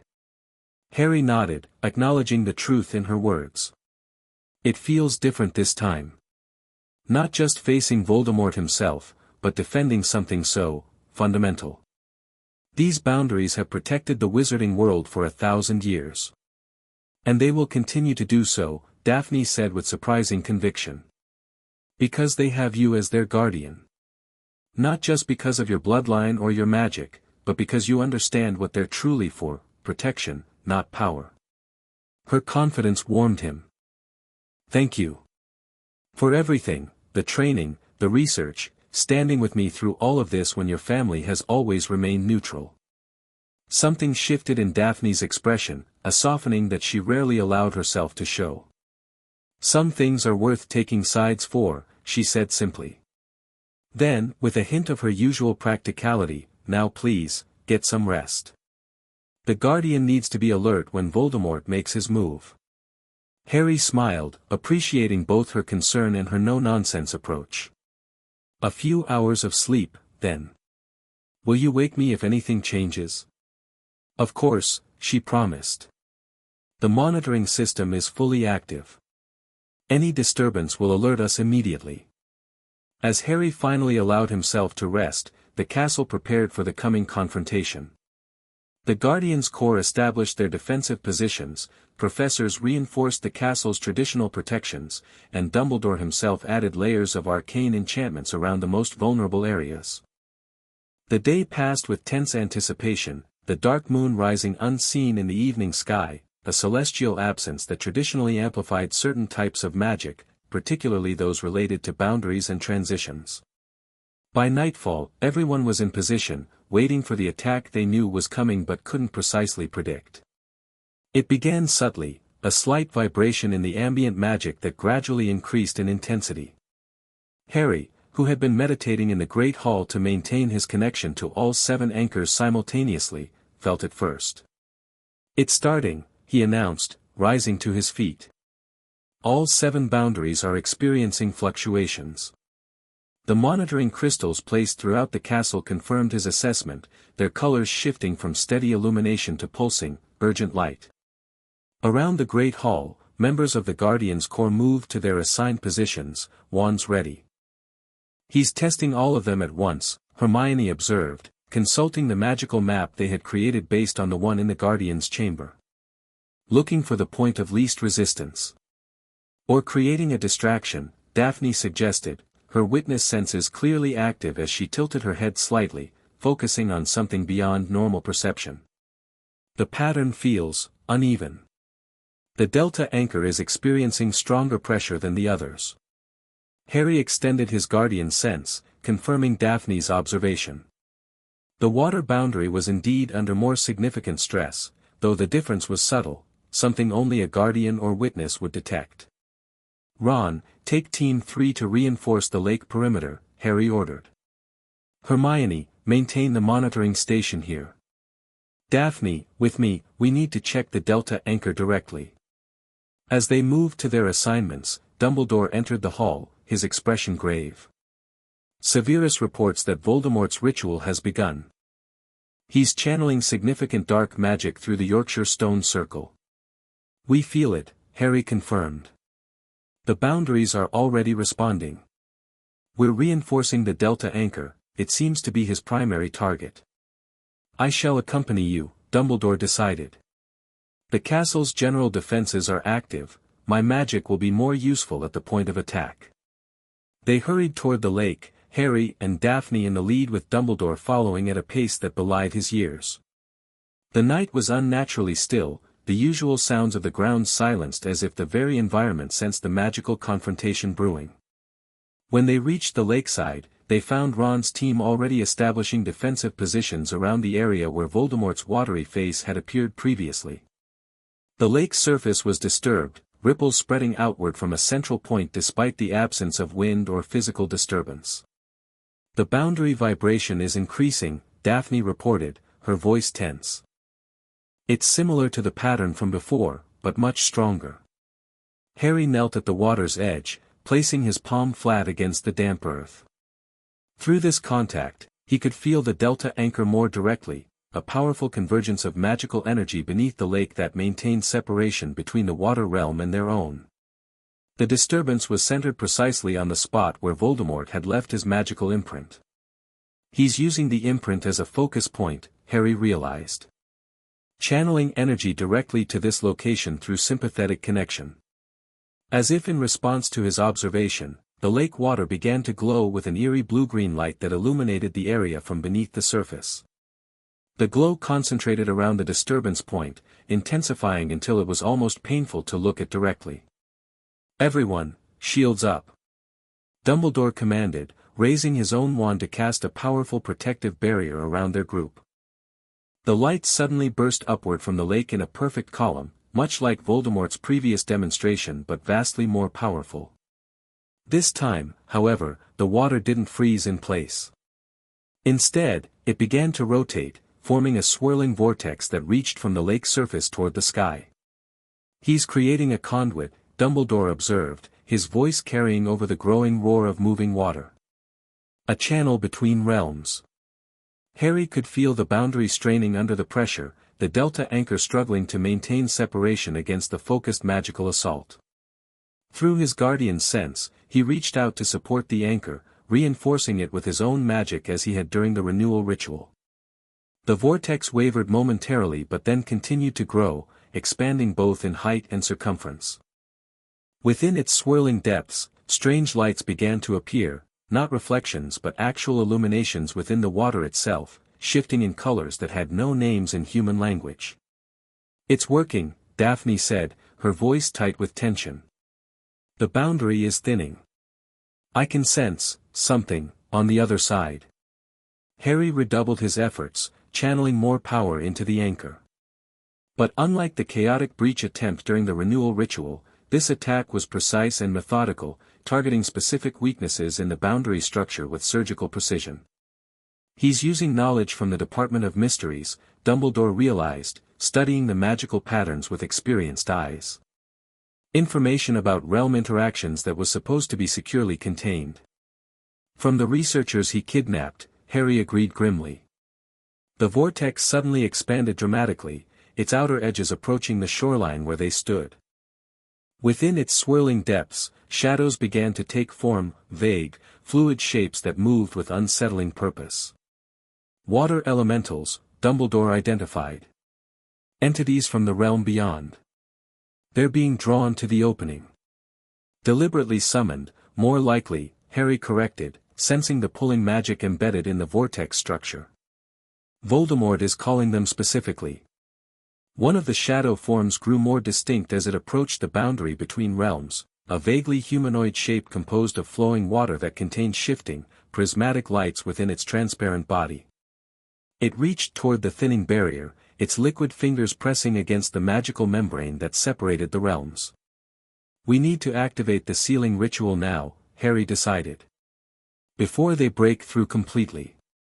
Dumbledore nodded gravely. Proceed. The consequences to Hogwarts magic are acceptable compared to the risk of a full breach. Harry drew from his pocket a small crystal control stone, the master key to the sevenfold sealing ritual they had prepared. The stone was warm in his palm, resonating with the power of all 7 boundary crystals positioned around the Hogwarts grounds. As he prepared to activate it, a cold, high laugh echoed across the lake, not from the vortex this time, but from the far shore.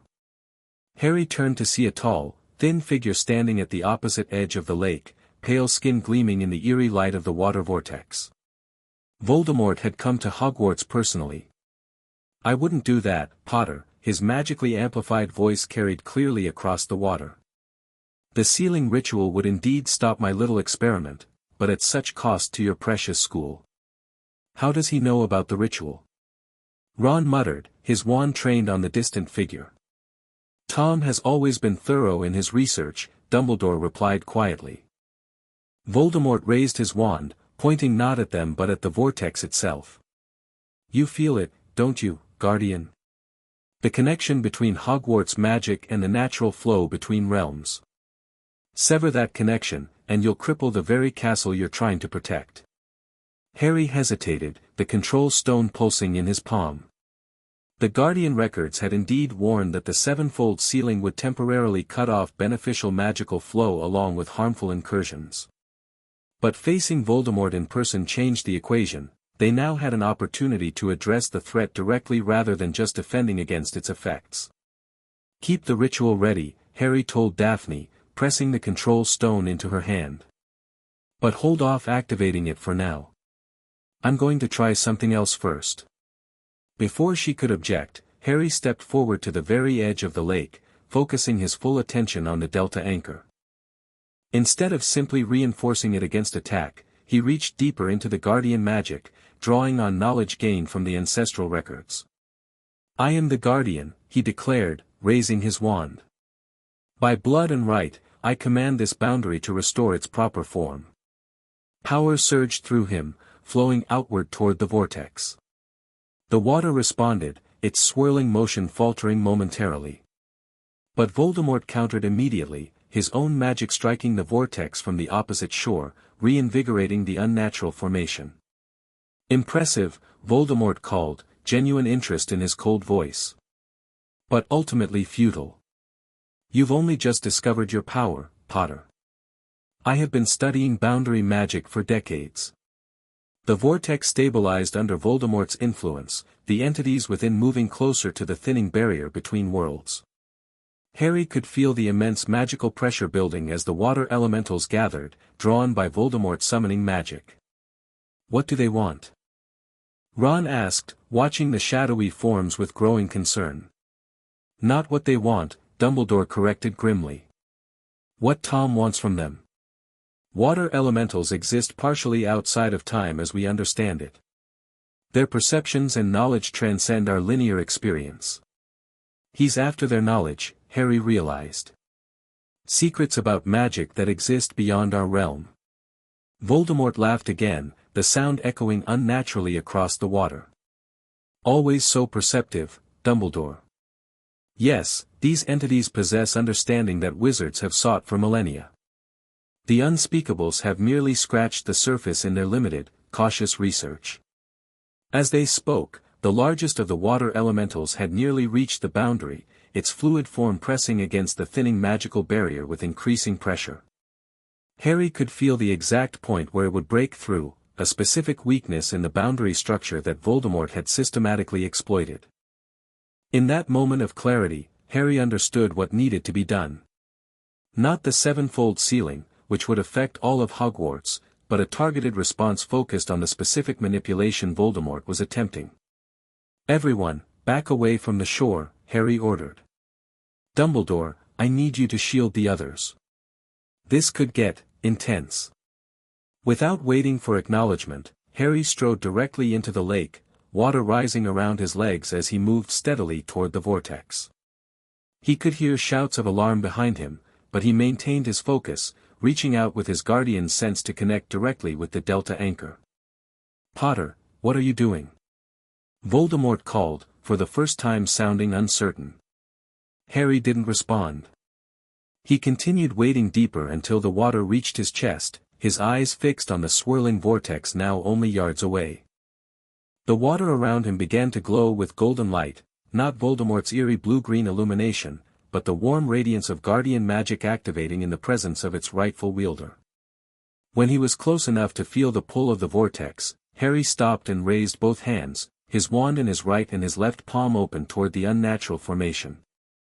Drawing on the deepest level of his connection to the land and its magic, he spoke words that seemed to come not from memory but from his very blood, boundaries forged by ancient pact, I stand as guardian within thy bounds. Not to sever, not to breach, but to restore the natural flow. By land and water, blood and magic, return to proper form. The lake itself responded, water surging up around Harry in a protective shell even as the vortex began to destabilize. The golden light spread from Harry throughout the lake, following natural channels in the boundary magic that had existed since the Founder's time. Voldemort shouted something from the far shore, a complex incantation that sent dark energy lancing across the water toward the vortex, attempting to stabilize his creation. But the guardian magic was working directly with the anchor itself, restoring its natural function rather than fighting against the intrusion. The vortex began to collapse, its unnatural structure dissolving as the boundary reasserted its proper form. The water elementals within surged against the thinning barrier, sensing their opportunity fading.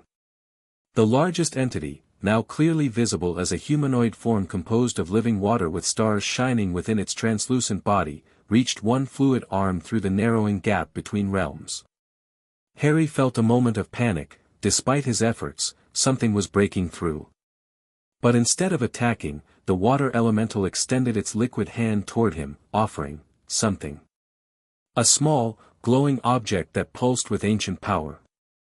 Acting on instinct, Harry reached out and accepted the offering. The moment it touched his skin, knowledge flooded his mind, not in words or images but in pure magical understanding. The boundary's true nature, its purpose beyond mere separation, the balanced flow of energy between realms that sustained Hogwarts' unique magic. With this new understanding came clarity. Harry channeled his magic not against the vortex but through it, working with the natural properties of the boundary rather than forcing it.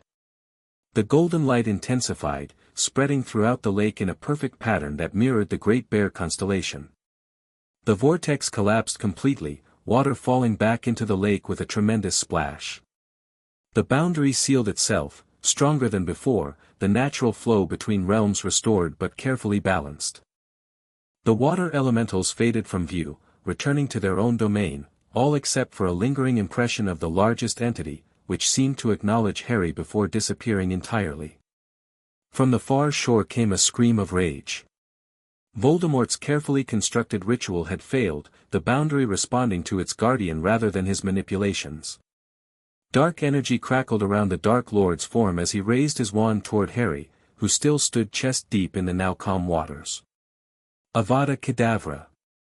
The killing curse shot across the lake, a streak of sickly green light aimed directly at Harry's heart.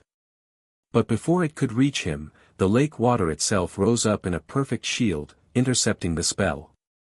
The curse didn't ricochet or dissipate, it was absorbed into the water, which briefly glowed green before returning to normal. Harry felt the boundary magic flowing through him, responding to his intent rather than specific incantations.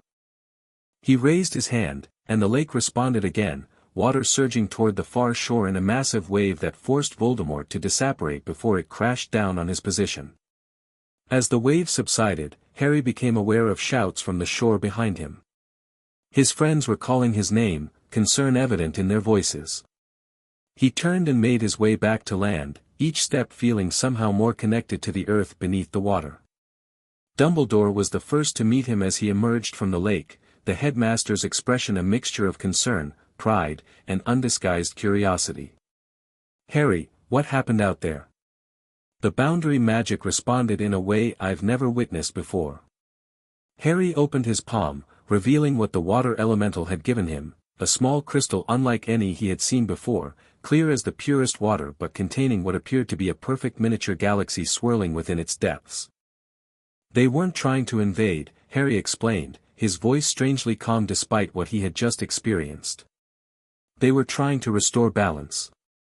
Voldemort's ritual was forcing open a connection, but the flow was all one way, extracting knowledge without exchange. It was hurting them, and destabilizing the boundary itself. Daphne approached cautiously, her eyes fixed on the crystal in Harry's palm. "That's a realm seed," she identified with quiet awe. "They're mentioned in the oldest witness texts, but I've never heard of one actually existing. It's a physical manifestation of boundary magic, a perfect balance point between realms." "The elemental gave it to me," Harry confirmed. "And with it, understanding. The boundaries aren't just barriers, they're interfaces. Permeable membranes that allow beneficial exchange while preventing harmful incursions. Voldemort was trying to force them open for extraction only, which would eventually destroy them completely." "And now?" Dumbledore asked, gesturing toward the lake, which had returned to its normal peaceful state. "The Delta anchor is balanced and strengthened," Harry replied, knowing this with certainty though he couldn't explain how. "More resilient to manipulation than before. The water elemental helped me understand how to work with the boundary instead of just defending it."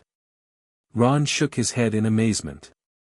"So you just made friends with a water spirit from another dimension while stopping you-know-who? Typical Harry Potter evening, really." Despite the gravity of what had occurred, Harry couldn't help but laugh. The tension of the confrontation released in that moment of normalcy, of Ron being Ron even in the face of extraordinary events. "We should return to the castle," Dumbledore suggested. "Voldemort may have been thwarted here, but he could attempt to target another anchor. The monitoring systems should be checked." As they made their way back toward Hogwarts, Harry felt a profound shift in his understanding of the guardianship. It wasn't just about defending boundaries or maintaining separation between realms. It was about balance, about facilitating the natural and beneficial flow of magic while preventing exploitation or harm. The realm seed pulsed warmly in his hand, its miniature galaxy spinning in perfect harmony. With it came not just knowledge but possibility, a new approach to the ancient magic that might change everything. Voldemort had sought to exploit the boundaries for power. The Ministry had attempted to control them through regulation. But Harry now understood that the true purpose of the Guardian was neither exploitation nor control, but stewardship, working with the natural magic of the land and its boundaries to maintain the delicate balance upon which Hogwarts itself had been founded. As they reached the castle, Harry made a decision. The confrontation with Voldemort had clarified his path forward, not just regarding the immediate threat but the future of the guardianship itself. "Headmaster," he said as they entered the Great Hall, "I think it's time we revisited the original agreement about Hogwarts and the Potter guardianship. Not just the financial aspects, but the fundamental relationship between the school and the land it occupies." Dumbledore studied him thoughtfully. "You have something specific in mind?" "Yes," Harry confirmed, the realm seed glowing softly in his palm. "A new covenant, one that reflects the true purpose of the boundaries and ensures they'll be properly maintained long after we're gone." The Founder's trust had shown him his heritage.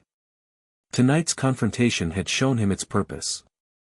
Now it was time to secure that legacy for the future, a future where Hogwarts and its guardian worked in harmony to protect not just the school, but the delicate balance of magic that sustained it.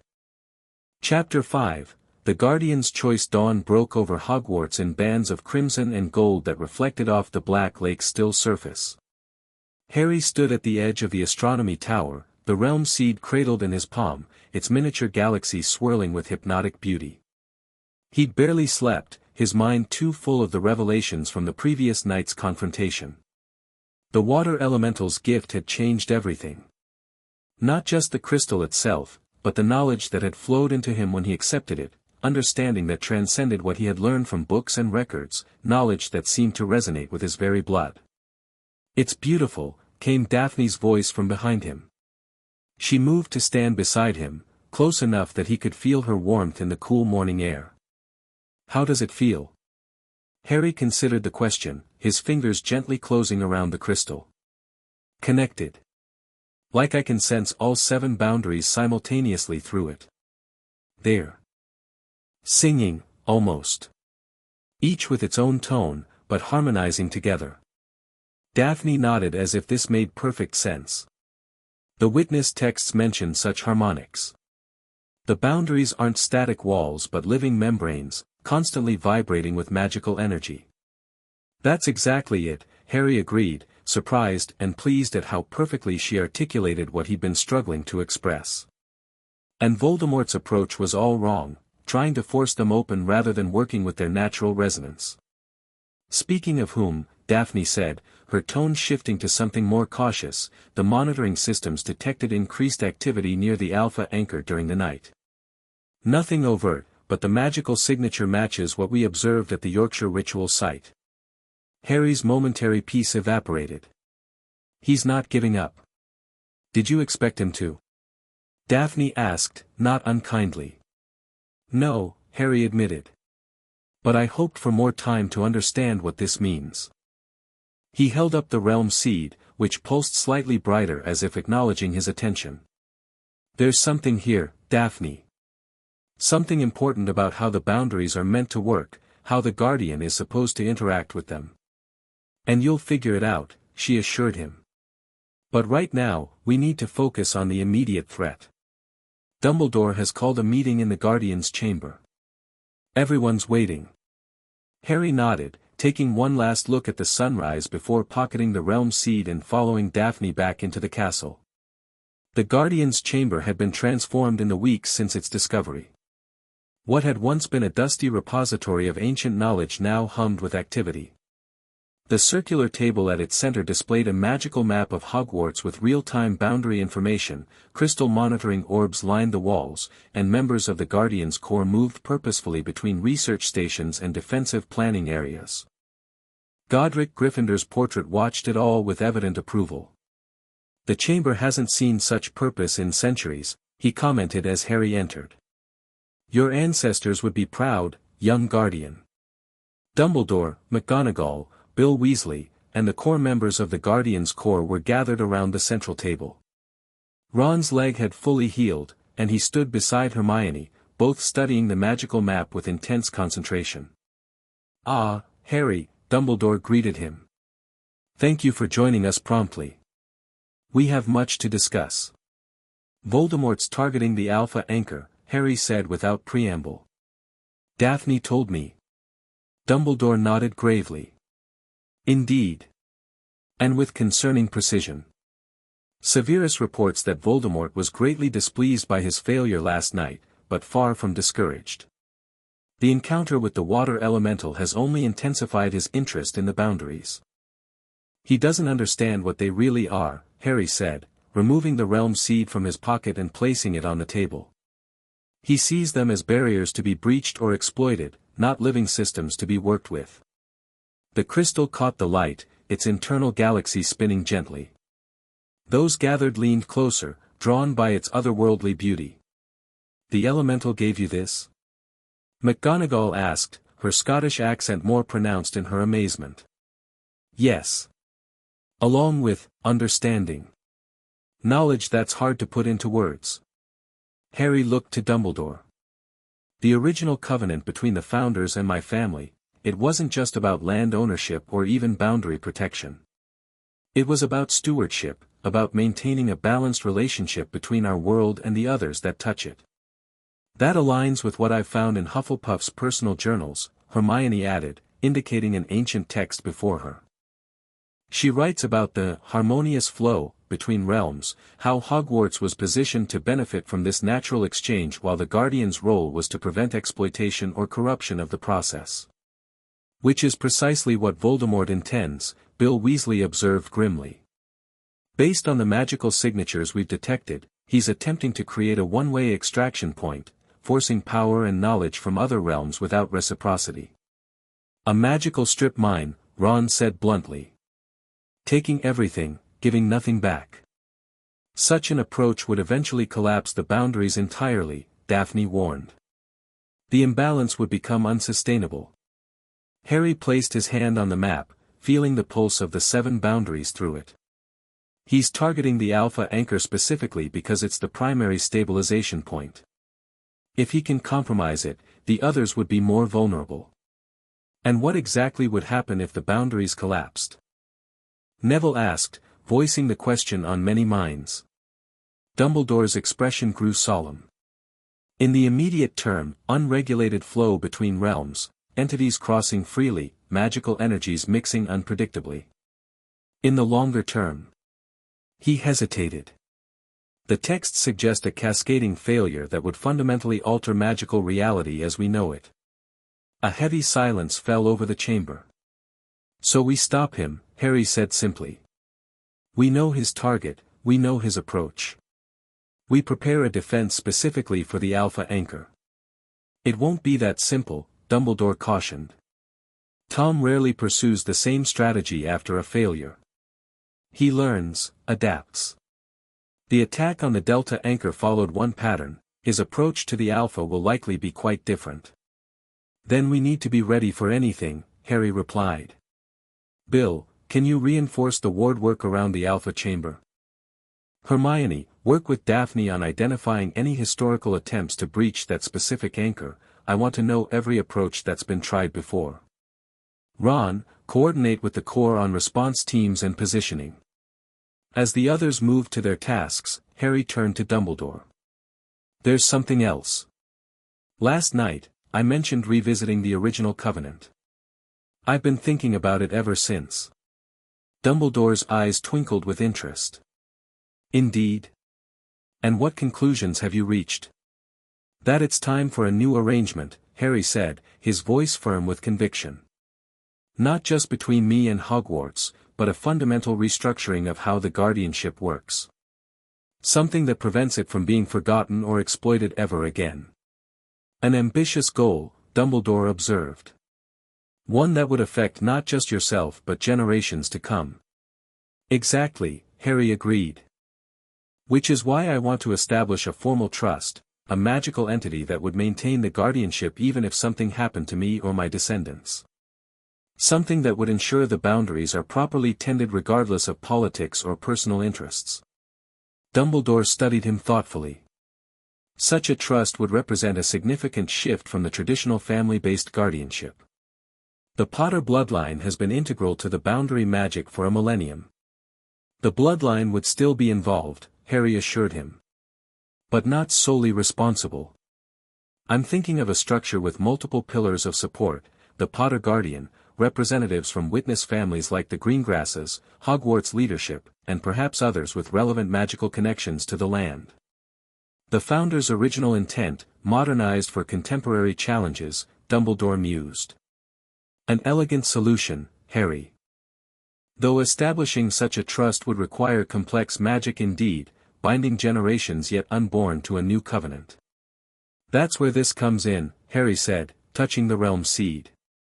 It's not just a crystal or a magical artifact.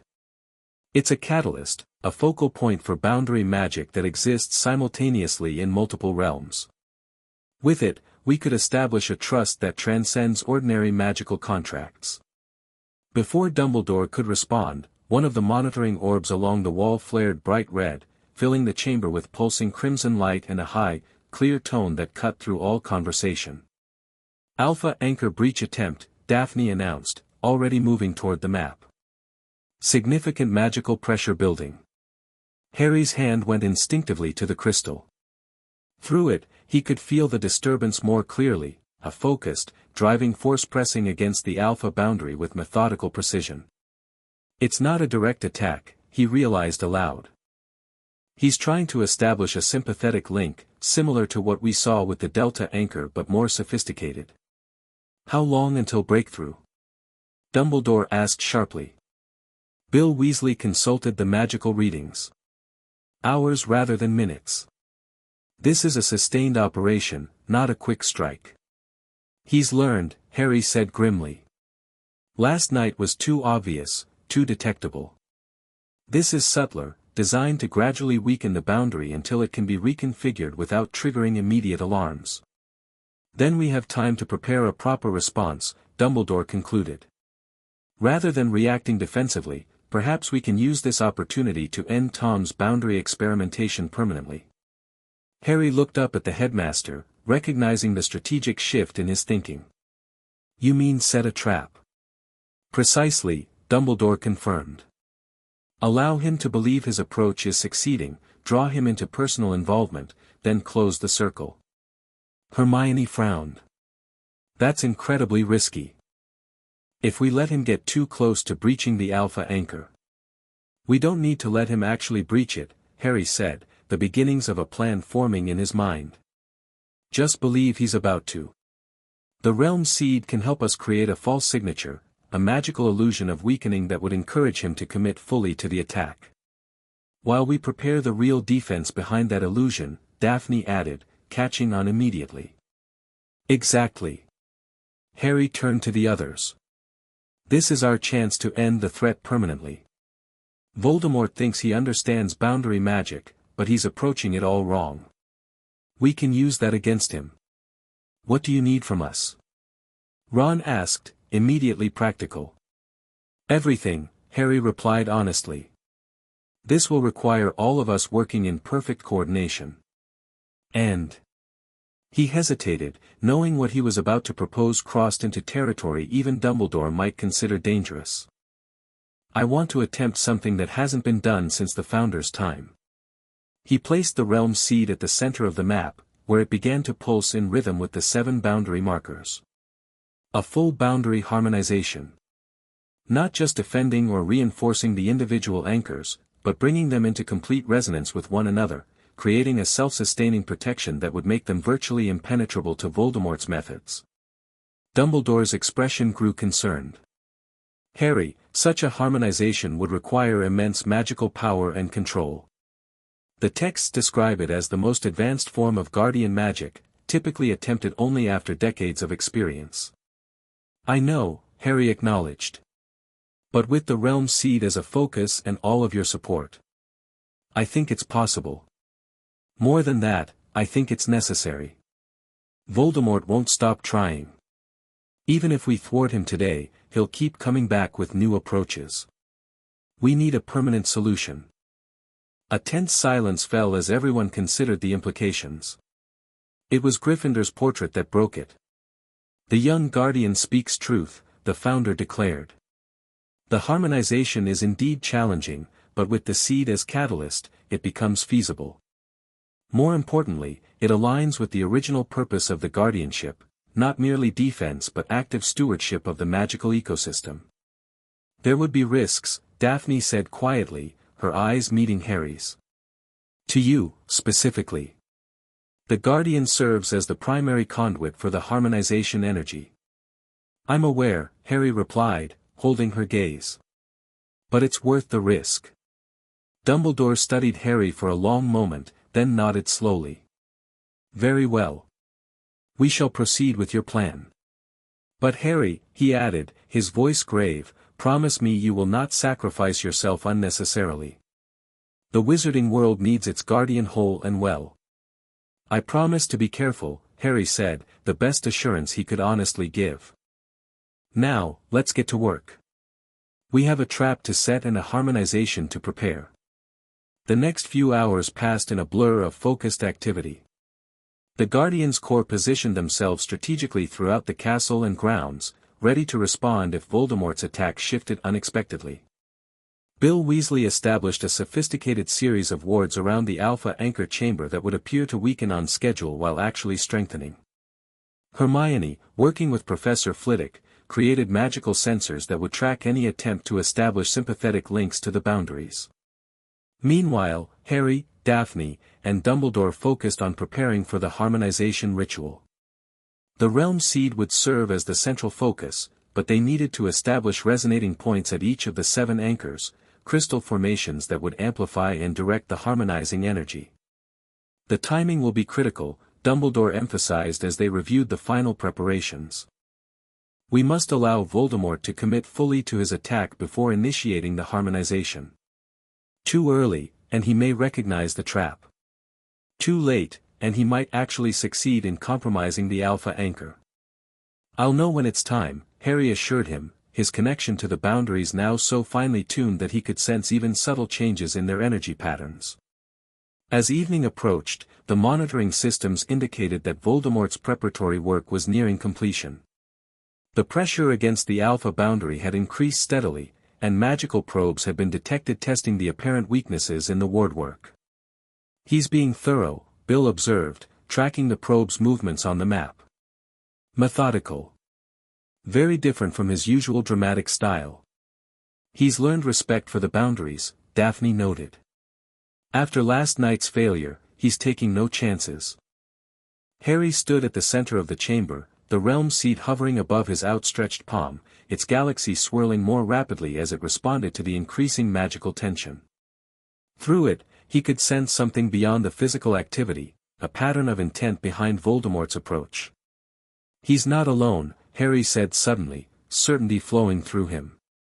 Rookwood is with him, and others, specialists in different aspects of boundary manipulation. They're working in concert, each focusing on a specific frequency of the alpha boundary. A coordinated attack team, Dumbledore concluded. Sophisticated. Tom has assembled experts to complement his own considerable skills. Doesn't change our plan, Ron pointed out practically. Just means we need to be ready for multiple vectors of attack. Harry nodded, but something was still bothering him, a nagging sense that they were missing something important. He closed his eyes, focusing more deeply on what he could perceive through the realm seed. The patterns of Voldemort's attack suddenly clarified in his mind, not just the pressure against the alpha anchor, but subtle, almost imperceptible tendrils of magic extending toward the other 6 boundaries as well. His eyes snapped open.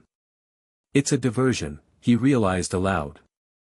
The alpha anchor attack is meant to draw our attention while he establishes links to all 7 boundaries simultaneously. He's trying to create a reverse harmonization, using our own boundary structure against us.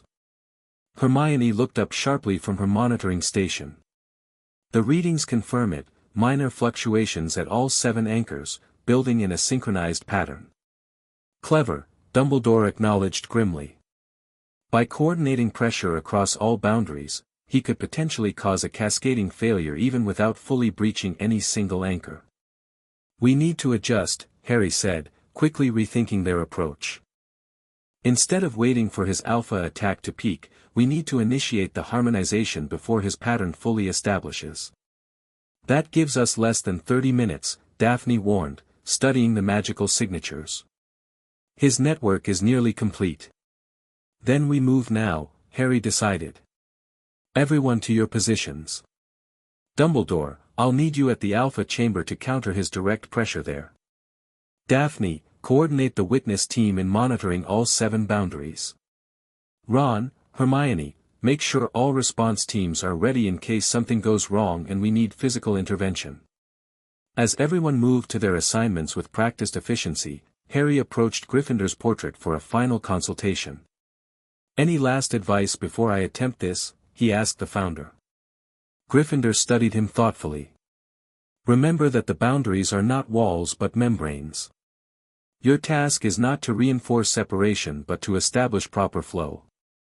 The harmonization succeeds not through force but through balance. Trust the land, Guardian. It knows what it needs. Harry nodded, taking the advice to heart. Thank you. For everything you've taught me these past weeks. It was already in your blood, Gryffindor replied with a slight smile. I merely helped you remember. Now go, young Potter. Your heritage awaits. Harry made his way to the central courtyard where the renewal ritual had been performed weeks earlier. This location, positioned directly above the magical nexus where all 7 boundary lines converged, would serve as the focal point for the harmonization. The courtyard had been prepared with a circular array of crystals matching those placed at each anchor chamber. At the center stood a raised dais of white marble, now inscribed with fresh runic patterns designed to channel and distribute the harmonization energy. Neville met him at the entrance, looking both nervous and determined. Everything's ready, he reported. The Earth Magic team is in position to help ground the excess energy if needed. Harry clasped his shoulder gratefully. Thanks, Neville. Your affinity for the land will be crucial if things get intense. As twilight deepened into true night, Harry took his position at the center of the dais. Through the communication network they had established, he could hear the team leaders reporting readiness from their various positions throughout the castle and grounds. Alpha team in position, came Dumbledore's calm voice. Witness coordination ready, Daphne reported. Response team standing by, from Ron. Monitoring systems active, Hermione confirmed. Harry removed the realm seed from his pocket and placed it in the small depression at the center of the dais. The crystal immediately began to glow, its internal galaxy spinning faster as it connected with the boundary network through the convergence point beneath the courtyard. Voldemort's pattern is accelerating, Hermione warned through the communication charm. Magical pressure increasing at all 7 anchors. Beginning harmonization now, Harry responded, placing his hands on either side of the realm seed and focusing his guardian sense on the boundaries. The ritual was unlike anything he had attempted before. Rather than directing his magic outward toward a specific target, he needed to open himself completely, becoming a conduit for the natural energy flow between the boundaries themselves. It required not assertion of will but surrender to the inherent patterns of the land. As Harry closed his eyes and reached for that connection, he felt resistance, not from the boundaries, which responded eagerly to their guardian's touch, but from Voldemort's magic, already weaving its way through the network like invasive tendrils. "He's fighting the harmonization," Harry reported, his voice strained as he pushed against the dark wizard's influence. "Actively countering the resonance pattern. His team is accelerating their efforts," Dumbledore confirmed from the Alpha Chamber. "They sense our attempt." Harry redoubled his focus, channeling more of his magic through the realm seed. The crystal pulsed brightly, its light washing over the courtyard in waves that matched the rhythm of the 7 boundaries. Slowly, Harry began to feel the resonance building, a harmonious vibration that strengthened as it passed through each anchor and returned to the central nexus. But Voldemort's counter-efforts were intensifying as well. Harry could feel the dark wizard's magic pushing against the harmonization, attempting to disrupt the delicate balance with harsh, discordant energy. "He's trying to force a breach at the Gamma anchor," Daphne reported urgently. "Using the Earth boundary as leverage against the others." Harry adjusted his approach, directing more of the harmonization energy toward reinforcing the Gamma boundary. The realm seed responded, its galaxy pattern shifting slightly as it redistributed the magical flow. For several minutes, they continued this delicate dance, Harry establishing resonance patterns while Voldemort and his team attempted to disrupt them. The magical pressure built steadily, both sides pouring more power into the conflict. Through it all, Harry maintained his connection to the land itself, drawing strength from the deep wellspring of magic that had sustained Hogwarts for a millennium. This was what Voldemort failed to understand, that the Guardian's power came not from personal magical strength alone but from partnership with the land and its boundaries. "His team is growing frustrated," Dumbledore observed. "Their coordinated pattern is becoming erratic. They're shifting to brute force at the Alpha anchor," Bill warned. Massive magical buildup detected. Harry could feel it, a sudden concentration of dark energy hammering against the primary boundary. Voldemort had abandoned subtlety for direct assault, throwing everything into breaking through at the most critical point. "He's overcommit," Harry realized, sensing an opportunity in Voldemort's tactical shift. "The other boundaries are less pressured now. We can use that." Focusing through the realm seed, Harry rapidly adjusted the harmonization pattern. Instead of defending equally against all 7 points of attack, he strengthened the resonance between the 6 lesser targeted boundaries, creating a self-sustaining harmonic loop that could maintain itself without his direct attention. This freed him to concentrate fully on the Alpha boundary, meeting Voldemort's assault head-on with the combined power of Guardian magic and the realm seed's catalytic energy.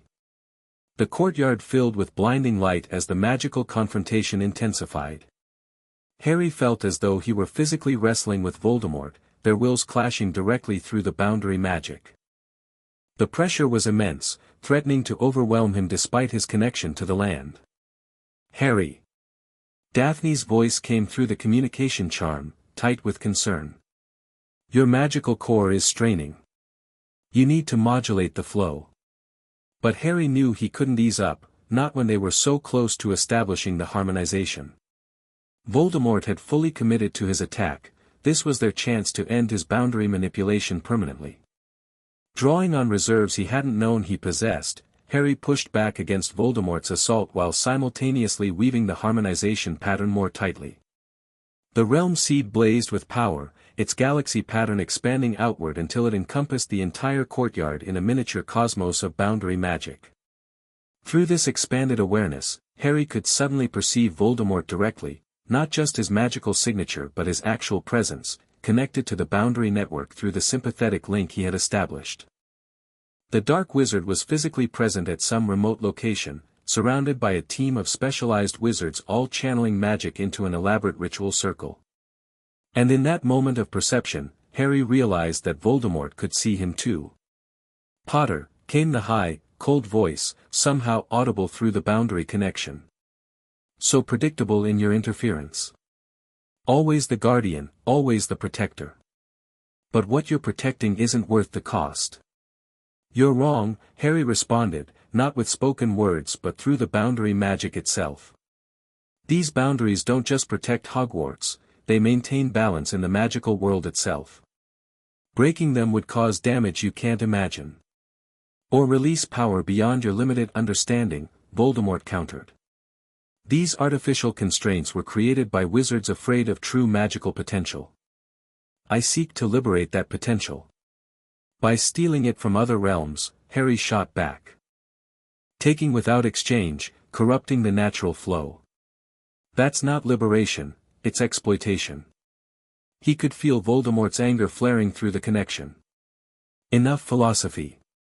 You cannot maintain this resistance forever, Potter. Your magical core will burn out long before my combined team exhausts their resources." There was truth in the threat. Despite his connection to the land, Harry could feel the strain on his personal magic growing as the confrontation extended. The harmonization required tremendous energy, and Voldemort's constant counterattacks prevented it from stabilizing into self-sustainment. But just as Harry's strength began to falter, he felt something unexpected, support flowing into him from multiple sources. Daphne's witness magic, providing precision and focus. Neville's earth affinity, offering stability and endurance. Hermione's brilliant magical theory, shaping and directing the energy patterns. Ron's strategic insight, identifying and strengthening weak points in the defense. Most surprisingly, he felt the land itself responding, not just as a passive source of power but as an active participant in the harmonization. The seven anchors, sensing their guardian's need, began contributing their own resonance to the pattern, amplifying Harry's efforts without requiring his direct control. "You're wrong about one thing, Voldemort," Harry projected through the boundary connection. "I'm not doing this alone." With this realization came clarity. The harmonization wasn't meant to be imposed by the Guardian's will but invited through partnership, with the land, with allies, with the boundaries themselves. Harry stopped trying to force the process and instead opened himself completely, becoming a perfect conduit for the natural magic-seeking expression. The realm seed responded instantly, its galaxy pattern expanding further until it seemed to encompass the entire castle and grounds. The seven anchors blazed with coordinated light, each pulsing in perfect harmony with the others. The boundaries between realms didn't harden into impenetrable barriers but clarified into permeable membranes, allowing beneficial flow while naturally rejecting exploitative extraction. "No." Voldemort's rage echoed through the connection. "What are you doing?" Harry didn't answer directly, focusing all his attention on completing the harmonization. As the pattern stabilized, he could feel Voldemort's influence being systematically expelled from the boundary network, not through confrontation but through incompatibility. The Dark Wizard's magic, focused on domination and extraction, simply could not maintain its grip on a system now vibrating with balanced exchange. "It's working," Daphne reported, awe evident in her voice. "The boundaries are harmonizing across all 7 points. His influence is fading." But Voldemort was not one to accept defeat passively. As his methodical approach failed, Harry sensed a sudden shift in tactics, from calculated manipulation to desperate, destructive force. "If I cannot harness these boundaries, then let them fall."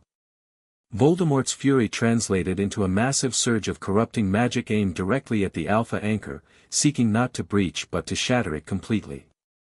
He's trying to collapse the primary boundary. Dumbledore warned sharply. Sacrificing controlled access for complete destruction. Harry responded instinctively, channeling protective energy through the realm seed toward the threatened anchor. But Voldemort's attack was too direct, too powerful to counter conventionally. The Dark Wizard had abandoned all restraint, pouring destructive magic into the boundary with no concern for the consequences. In that critical moment, with the Alpha Anchor straining under unprecedented pressure, Harry made a decision. Instead of continuing to resist Voldemort's attack, he subtly shifted the harmonization pattern, creating a carefully controlled feedback loop in the boundary network. "What are you doing?" Hermione asked anxiously, the monitoring systems showing patterns she didn't recognize. Redirecting his energy, Harry explained tersely, his concentration fixed on the delicate magical manipulation. Using his own power to complete the harmonization.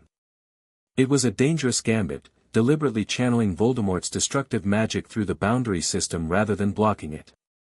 But Harry understood now what Gryffindor had meant about balance rather than force. The boundaries didn't need to reject Voldemort's energy, they needed to transmute it. Through the realm seed, Harry established a circular flow that caught Voldemort's magic and fed it through all 7 anchors in sequence, each one filtering and transforming the energy before passing it to the next. Dark intent became neutral power, corruption became clarification, destruction became renewal. Impossible. Voldemort's voice held genuine shock as he felt his attack being not just neutralized but repurposed. "Not impossible," Harry responded through the connection. "Just balance. Something you've never understood." The redirected energy completed its circuit through the boundary network and returned to its source, not as the corrupting force Voldemort had sent, but as purified magical potential. The Dark Wizard's ritual circle, designed to channel extracted power, couldn't handle the transformed energy flowing back through it. Through the boundary connection, Harry witnessed the catastrophic failure of Voldemort's ritual. Carefully constructed magical apparatus overloaded and shattered. Unprepared specialists were thrown backward by the backlash. And at the center, Voldemort himself screamed in rage as his connection to the boundaries was not just severed but fundamentally rejected. The sympathetic link collapsed, breaking Voldemort's presence in the boundary network entirely. In that same moment, the harmonization stabilized completely, the 7 anchors settling into perfect resonance with one another. The boundaries between realms clarified and strengthened, not as rigid barriers but as healthy, functional interfaces allowing natural magical exchange while inherently resistant to exploitation. The realm seed's light gradually dimmed from blinding intensity to a steady, peaceful glow. Harry lowered his hands, physically and magically exhausted but filled with quiet certainty. The harmonization had succeeded, more completely than he had dared hope. "It's done," he said simply, his voice carrying to the teams throughout the castle and grounds. "The boundaries are secure." Cheers erupted through the communication charms as the Guardians' Corps celebrated their victory. But Harry's attention was drawn to the realm seed, still resting on the dais before him. Its galaxy pattern had stabilized into a new configuration, 7 distinct spiral arms extending from a brilliant central core, mirroring the boundary network it had helped harmonize. As Harry watched, the crystal began to sink slowly into the dais, merging with the marble as though it had always been part of the structure. Where it disappeared, a new runic pattern formed, a 7-fold symbol representing the balanced flow between realms, permanently embedded in the heart of Hogwarts. Daphne was the first to reach him, arriving in the courtyard moments after the realm seed merged with the dais. Without hesitation, she wrapped her arms around him, supporting him as exhaustion threatened to overcome his remaining strength. "You did it," she said softly, her usual composure giving way to genuine emotion. "It's beautiful, Harry. The boundaries. I've never felt them so clear, so balanced." Dumbledore arrived next, his aged face showing both weariness and wonder. "Extraordinary," he murmured, examining the new runic pattern where the realm seed had been. "A permanent anchor for the harmonization. The boundaries will maintain this balance indefinitely now, with only minimal maintenance from future Guardians." As other members of the Guardians' Corps gathered in the courtyard, Harry felt a deep sense of completion. The land beneath Hogwarts hummed with renewed vitality, the 7 anchors pulsed in perfect coordination, and the boundaries between realms had found their proper function, not as walls to be defended or barriers to be breached, but as interfaces to be maintained in healthy balance. What about Voldemort? Ron asked the question on everyone's mind. Is he defeated? Not destroyed, Harry answered honestly, knowing what he had witnessed through the boundary connection. But severely weakened. The backlash from the ritual failure will take him months to recover from. And more importantly, the boundaries are now naturally resistant to his methods of manipulation. He cannot approach them as he did before. A significant victory, Dumbledore acknowledged. And one that provides us valuable time to address his other avenues of power. As the immediate celebration subsided and teams began the process of standing down from emergency status, Harry turned to Dumbledore. Now, about that new covenant we discussed. I think it's time. Dumbledore studied him thoughtfully. You still wish to establish the trust, even though the harmonization has secured the boundaries? Especially because of that, Harry confirmed. The harmonization protects the boundaries magically, but we need institutional protection as well, a structure that ensures proper stewardship continues regardless of individual guardians or political climates. A wise perspective, Dumbledore agreed. When did you wish to proceed? Harry looked around at his friends and allies gathered in the courtyard, people from different houses, backgrounds, and magical traditions, all united in protection of something greater than themselves. Now, he decided. While everyone who made this possible is here to witness it. The Great Hall of Hogwarts had been transformed for the occasion. The house tables were replaced by a single great circular table, reminiscent of the one in the Guardian's chamber but large enough to accommodate representatives from every group with a stake in Hogwarts' future. The Board of Governors occupied one section, led by Augusta Longbottom. The faculty filled another, with Dumbledore at their center. Ministry officials including Amelia Bones represented governmental interests, while selected students from all 4 houses, including the core members of the Guardians' Corps, completed the circle. At the northern point stood Harry, with Daphne beside him as representative of the witness tradition. Before them on the table lay an ornate magical contract, its parchment glowing softly with embedded enchantments. The Hogwarts Covenant Trust, Harry announced to the assembled witnesses. A new governance structure for the ancient boundaries and the land they protect. Over the previous hours, Harry had worked closely with Hermione, Dumbledore, and magical law experts to craft the document. It represented a fundamental reimagining of the relationship between Hogwarts, its land, and the Potter guardianship. For 1,000 years, the Potter family has served as sole guardian of the boundaries beneath Hogwarts, Harry continued. That arrangement served its purpose well for centuries, but as we've seen, it was vulnerable to political interference, generational forgetting, and individual failure. The trust creates a more resilient structure, one that preserves the essential role of the Potter Guardian while distributing responsibility and authority more broadly. He gestured to the contract. Under this covenant, the Potter line remains primary guardian, but is joined by a council representing the witness families, Hogwarts leadership, student interests, and magical creatures living on the protected lands. No single entity can control boundary policy, and the trust itself is magically bound to maintain the harmonious balance we've established today. What of the financial arrangement? Lucius Malfoy asked from the governor's section, his voice carefully neutral. The 1,000,000 galleons. That remains, Harry confirmed. But its purpose is now explicitly recognized as a magical tithe, energy that feeds and maintains the boundary harmonization. Half will still fund scholarships, ensuring Hogwarts remains accessible to all magical children regardless of financial means. The other half will support ongoing boundary research and maintenance, training future generations in proper stewardship. Amelia Bones leaned forward, studying the document with professional interest. This trust would operate independent of ministry oversight. Independent but not isolated, Harry clarified. The ministry would have representation on the council, but no authority to override decisions related to boundary management. This preserves the political neutrality that has always been essential to proper guardianship.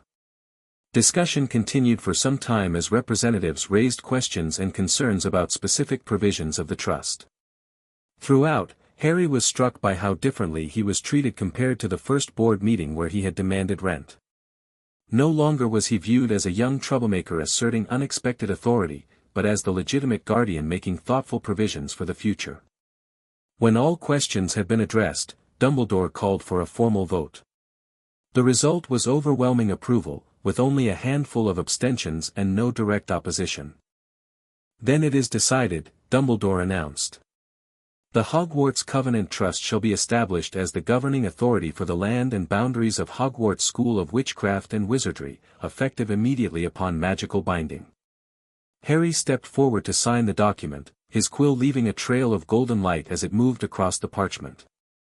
Others followed, Dumbledore for Hogwarts, Augusta Longbottom for the board, Amelia Bones for the ministry, Daphne for the witness families, and representatives from each house for the students.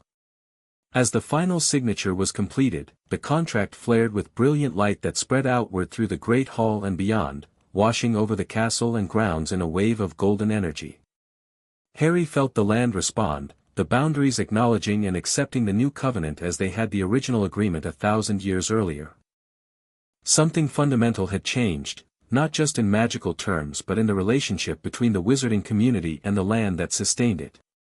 The boundaries were no longer merely protected, they were understood, respected, and integrated into the institutional fabric of Hogwarts itself. As the formal ceremony concluded and the gathering transitioned to celebration, Harry found a quiet moment with Daphne near one of the great windows overlooking the grounds. "So," she said with a small smile, "no longer the sole landlord demanding rent. How does it feel to share your authority, Potter?" Harry laughed, appreciating her ability to maintain perspective amid such momentous events. "Honestly, like a weight lifted. The guardianship was never meant to be a burden carried alone." "No," she agreed, her expression softening. "The boundaries themselves demonstrate that, strength through connection, not isolation." "Speaking of connections," Harry said, taking her hand, "there's something I've been meaning to ask. After all this settles down, would you consider continuing to work with me on understanding the boundaries? Not just as guardian and witness, but as partners," she suggested when he hesitated. "I was thinking something more personal than that," Harry admitted, meeting her gaze directly. A faint blush colored Daphne's cheeks, but her eyes remained steady on his. "I believe that could be arranged," she said softly. "After all, our family's traditions have always been complementary, even if somewhat distant in practice. I think we've demonstrated that closer cooperation produces better results," Harry pointed out with a smile. "Indeed we have," she agreed, returning his smile with one of her own, not the careful, measured expression she showed the world, but something genuine and unguarded. "Though my father might need some convincing about the precise nature of this cooperation. I'll speak with him," Harry promised. Guardian to witness family head. Very traditional, very proper. He'll appreciate the formality, Daphne laughed lightly. Even as he adjusts to the rather untraditional reality of his daughter dating Harry Potter. Their conversation was interrupted as Ron and Hermione joined them, both looking exhausted but elated. "So that's it then?" Ron asked, gesturing vaguely toward the signed contract. "Boundaries harmonized, trust established, Voldemort temporarily out of commission. Not bad for summer holidays." "Not bad at all," Harry agreed, smiling at his friends. "Though I suspect there's still plenty of work ahead." "Always is with you, mate," Ron said good-naturedly. "But at least this time the castle isn't likely to collapse around our ears. That's an improvement over most years." Hermione rolled her eyes at Ron before turning to Harry. "The trust is brilliant, Harry. It preserves everything important about the guardianship while addressing its historical vulnerabilities. Future magical historians will mark this as a turning point in how wizarding institutions relate to ancient magics." High praise from future Professor Granger, Harry teased, earning a blush from Hermione. As their friends drifted back toward the main celebration, Harry found himself once more alone with Daphne, gazing out at the Hogwarts grounds illuminated by moonlight. Through his guardian's sense, he could perceive the boundaries in their newly harmonized state, 7 distinct patterns of magical energy flowing in perfect balance, neither rigidly separated nor chaotically merged. It's strange, he reflected. When this all started, I was angry about being kept in the dark, determined to assert my ownership rights. I thought it was about getting proper recognition and compensation. And now? Daphne prompted. Now I understand it was never about ownership at all. It was about relationship, with the land, with the boundaries, with Hogwarts itself. He turned to face her directly. And with people who understand and value that relationship. Daphne's hand tightened around his. That understanding is what makes you a true guardian, Harry. Not your bloodline or your magical power, but your willingness to see beyond possession to stewardship. In that moment, with Hogwarts thrumming with renewed magic around them and the 7 boundaries singing in harmonious balance, Harry felt a sense of rightness that transcended the challenges still facing the wizarding world. Whatever came next, whether dealing with Voldemort's eventual return to power or addressing the myriad other issues facing magical society, the foundations had been properly laid. The land beneath Hogwarts was secure, its boundaries healthy and resilient. The institutional structure to maintain that health had been established. And perhaps most importantly, a community had formed around the shared purpose of stewardship rather than exploitation, a model that might eventually extend beyond Hogwarts to transform how wizards related to magic itself. It had begun with a simple discovery at Gringotts and a demand for proper rent. It had evolved into something far more profound, a reconnection with ancient responsibilities and a reimagining of what those responsibilities meant in the modern world. Harry Potter had indeed claimed his inheritance. But in doing so, he had transformed both it and himself. Epilogue: 10 years later the Guardian's chamber looked much as it had a decade earlier, though now it was filled with the comfortable clutter of regular use. Maps and monitoring crystals shared space with children's drawings pinned to the walls, and a play area occupied one corner, complete with miniature practice wands and toy magical creatures. Harry sat at the round table, reviewing the quarterly boundary report with Neville Longbottom, who had become both Hogwarts herbology professor and the Trust's expert on Earth magic interactions with the boundary network. The harmonization is holding beautifully, Neville concluded, indicating the steady patterns on the magical map. 10 years without a single significant disturbance. I'd say your solution was rather permanent. Our solution, Harry corrected, smiling at his friend. I just provided the focal point. Everyone contributed to making it work. Ever the modest guardian, came Daphne's voice from the doorway.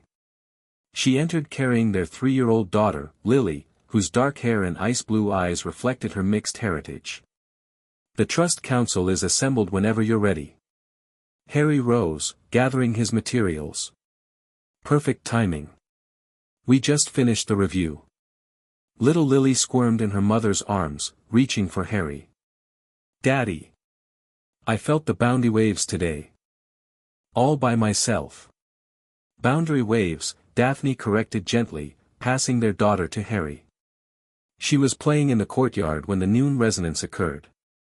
Sensed it without any prompting. Harry lifted Lily high, eliciting giggles. Is that right? My brilliant little witness. He settled her on his hip, genuine pride warming his chest. That's earlier than even your mother showed sensitivity. Potter-Greengrass combination, Daphne said with satisfaction. Guardian sensitivity with witness precision. She'll be formidable when she's older.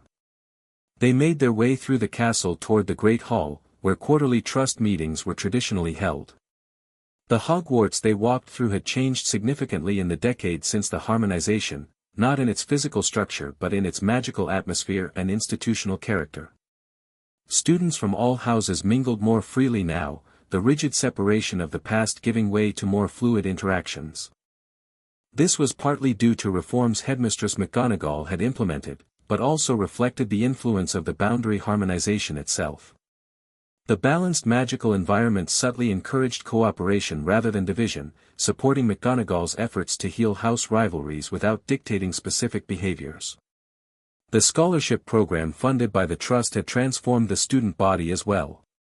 Magical children from all backgrounds now attended in roughly equal numbers, economic barriers no longer determining who received a Hogwarts education. This had gradually shifted the culture of the school, with blood status becoming increasingly irrelevant as talented Muggle-born students demonstrated their abilities alongside peers from ancient wizarding families. The Great Hall's circular table was already surrounded by Trust Council members when they arrived. Hermione, now head of the newly established Department of Magical Cooperation, was deep in conversation with Luna Lovegood, who represented magical creature interests. Ron, who divided his time between Auror duties and coaching the expanded Hogwarts Quidditch program, was sharing a joke with Blaise Zabini, the surprisingly effective ministry liaison to the Trust. Headmistress McGonagall called the meeting to order as Harry took his seat with Lily on his lap. The quarterly agenda included routine boundary maintenance approvals, scholarship allocation reviews, and updates on the expanding educational programs the Trust had developed for students interested in boundary magic and related fields. Before we proceed to regular business, McGonagall announced, "I believe Lord Potter Greengrass has a special announcement regarding the 10th anniversary of the harmonization." Harry nodded, rising with Lily still in his arms. "Thank you, Headmistress. As you all know, next month marks a decade since the boundaries were harmonized and the Trust established. To commemorate this milestone, Daphne and I are pleased to announce the creation of the Realm Exchange Program." He gestured to Daphne, who continued the explanation. "Building on what we've learned about healthy boundary interactions, the program will establish formal academic and cultural exchange with the Water and Knowledge realms, whose representatives have expressed interest in more structured interaction with our world." Excited murmurs spread around the table. While limited communication with other realms had occurred over the past decade, primarily for research purposes, a formal exchange program represented a significant step forward. Initially, the program will be limited to advanced scholars and specially selected students, Harry clarified. Safety protocols have been thoroughly established, and all exchanges will occur within designated areas of the Hogwarts grounds where boundary oversight is strongest. "This is a natural evolution of the Guardian's role," Daphne added. "From protection to connection, from separation to exchange, always maintaining balance, but recognizing that balance includes beneficial interaction, not just defense." The proposal was met with enthusiastic approval from the Council, leading to detailed discussion of implementation plans and safety measures. As the meeting progressed through its remaining agenda items, Harry found himself reflecting on how far they had come from those tense days a decade earlier. Voldemort had eventually returned to power, as they had expected, but found his boundary manipulation strategies permanently blocked by the harmonization. Forced to pursue other avenues, he had overextended himself in a direct assault on the Ministry and fallen to combined resistance from the Order of the Phoenix and Harry's allies. The final confrontation had fulfilled the prophecy without requiring either Harry or Voldemort to personally destroy the other, another example of balance finding its way. The wizarding world that emerged from that conflict was still imperfect, still struggling with prejudices and power imbalances. But significant progress had been made. The Trust had demonstrated a new model of magical governance, collaborative, transparent, and focused on stewardship rather than control. Other institutions had gradually begun adopting similar approaches, led by reformers like Hermione who pointed to the Trust's success as evidence that traditional hierarchies could evolve without losing their essential strengths. As the meeting concluded and council members dispersed to their various responsibilities, Harry remained at the table with Daphne and Lily, watching as their daughter attempted to interact with the magical map, her small hands passing through the illuminated boundary lines with delighted giggles.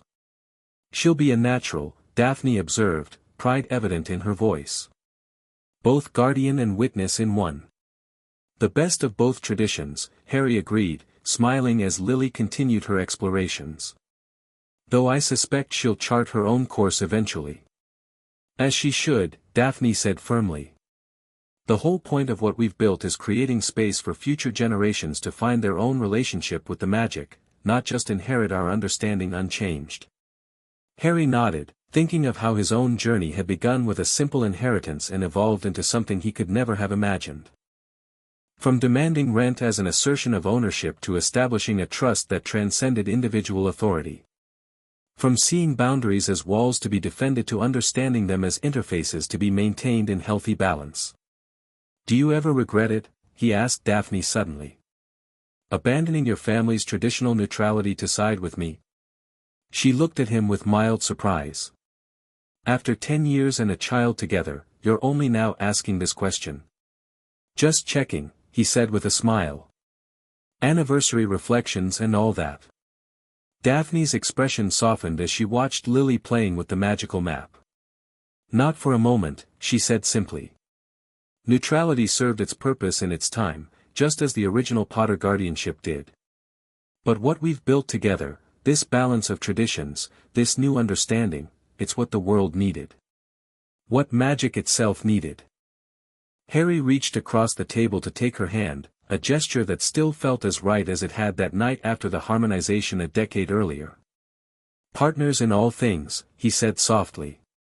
"Partners in all things," she agreed, her fingers tightening around his.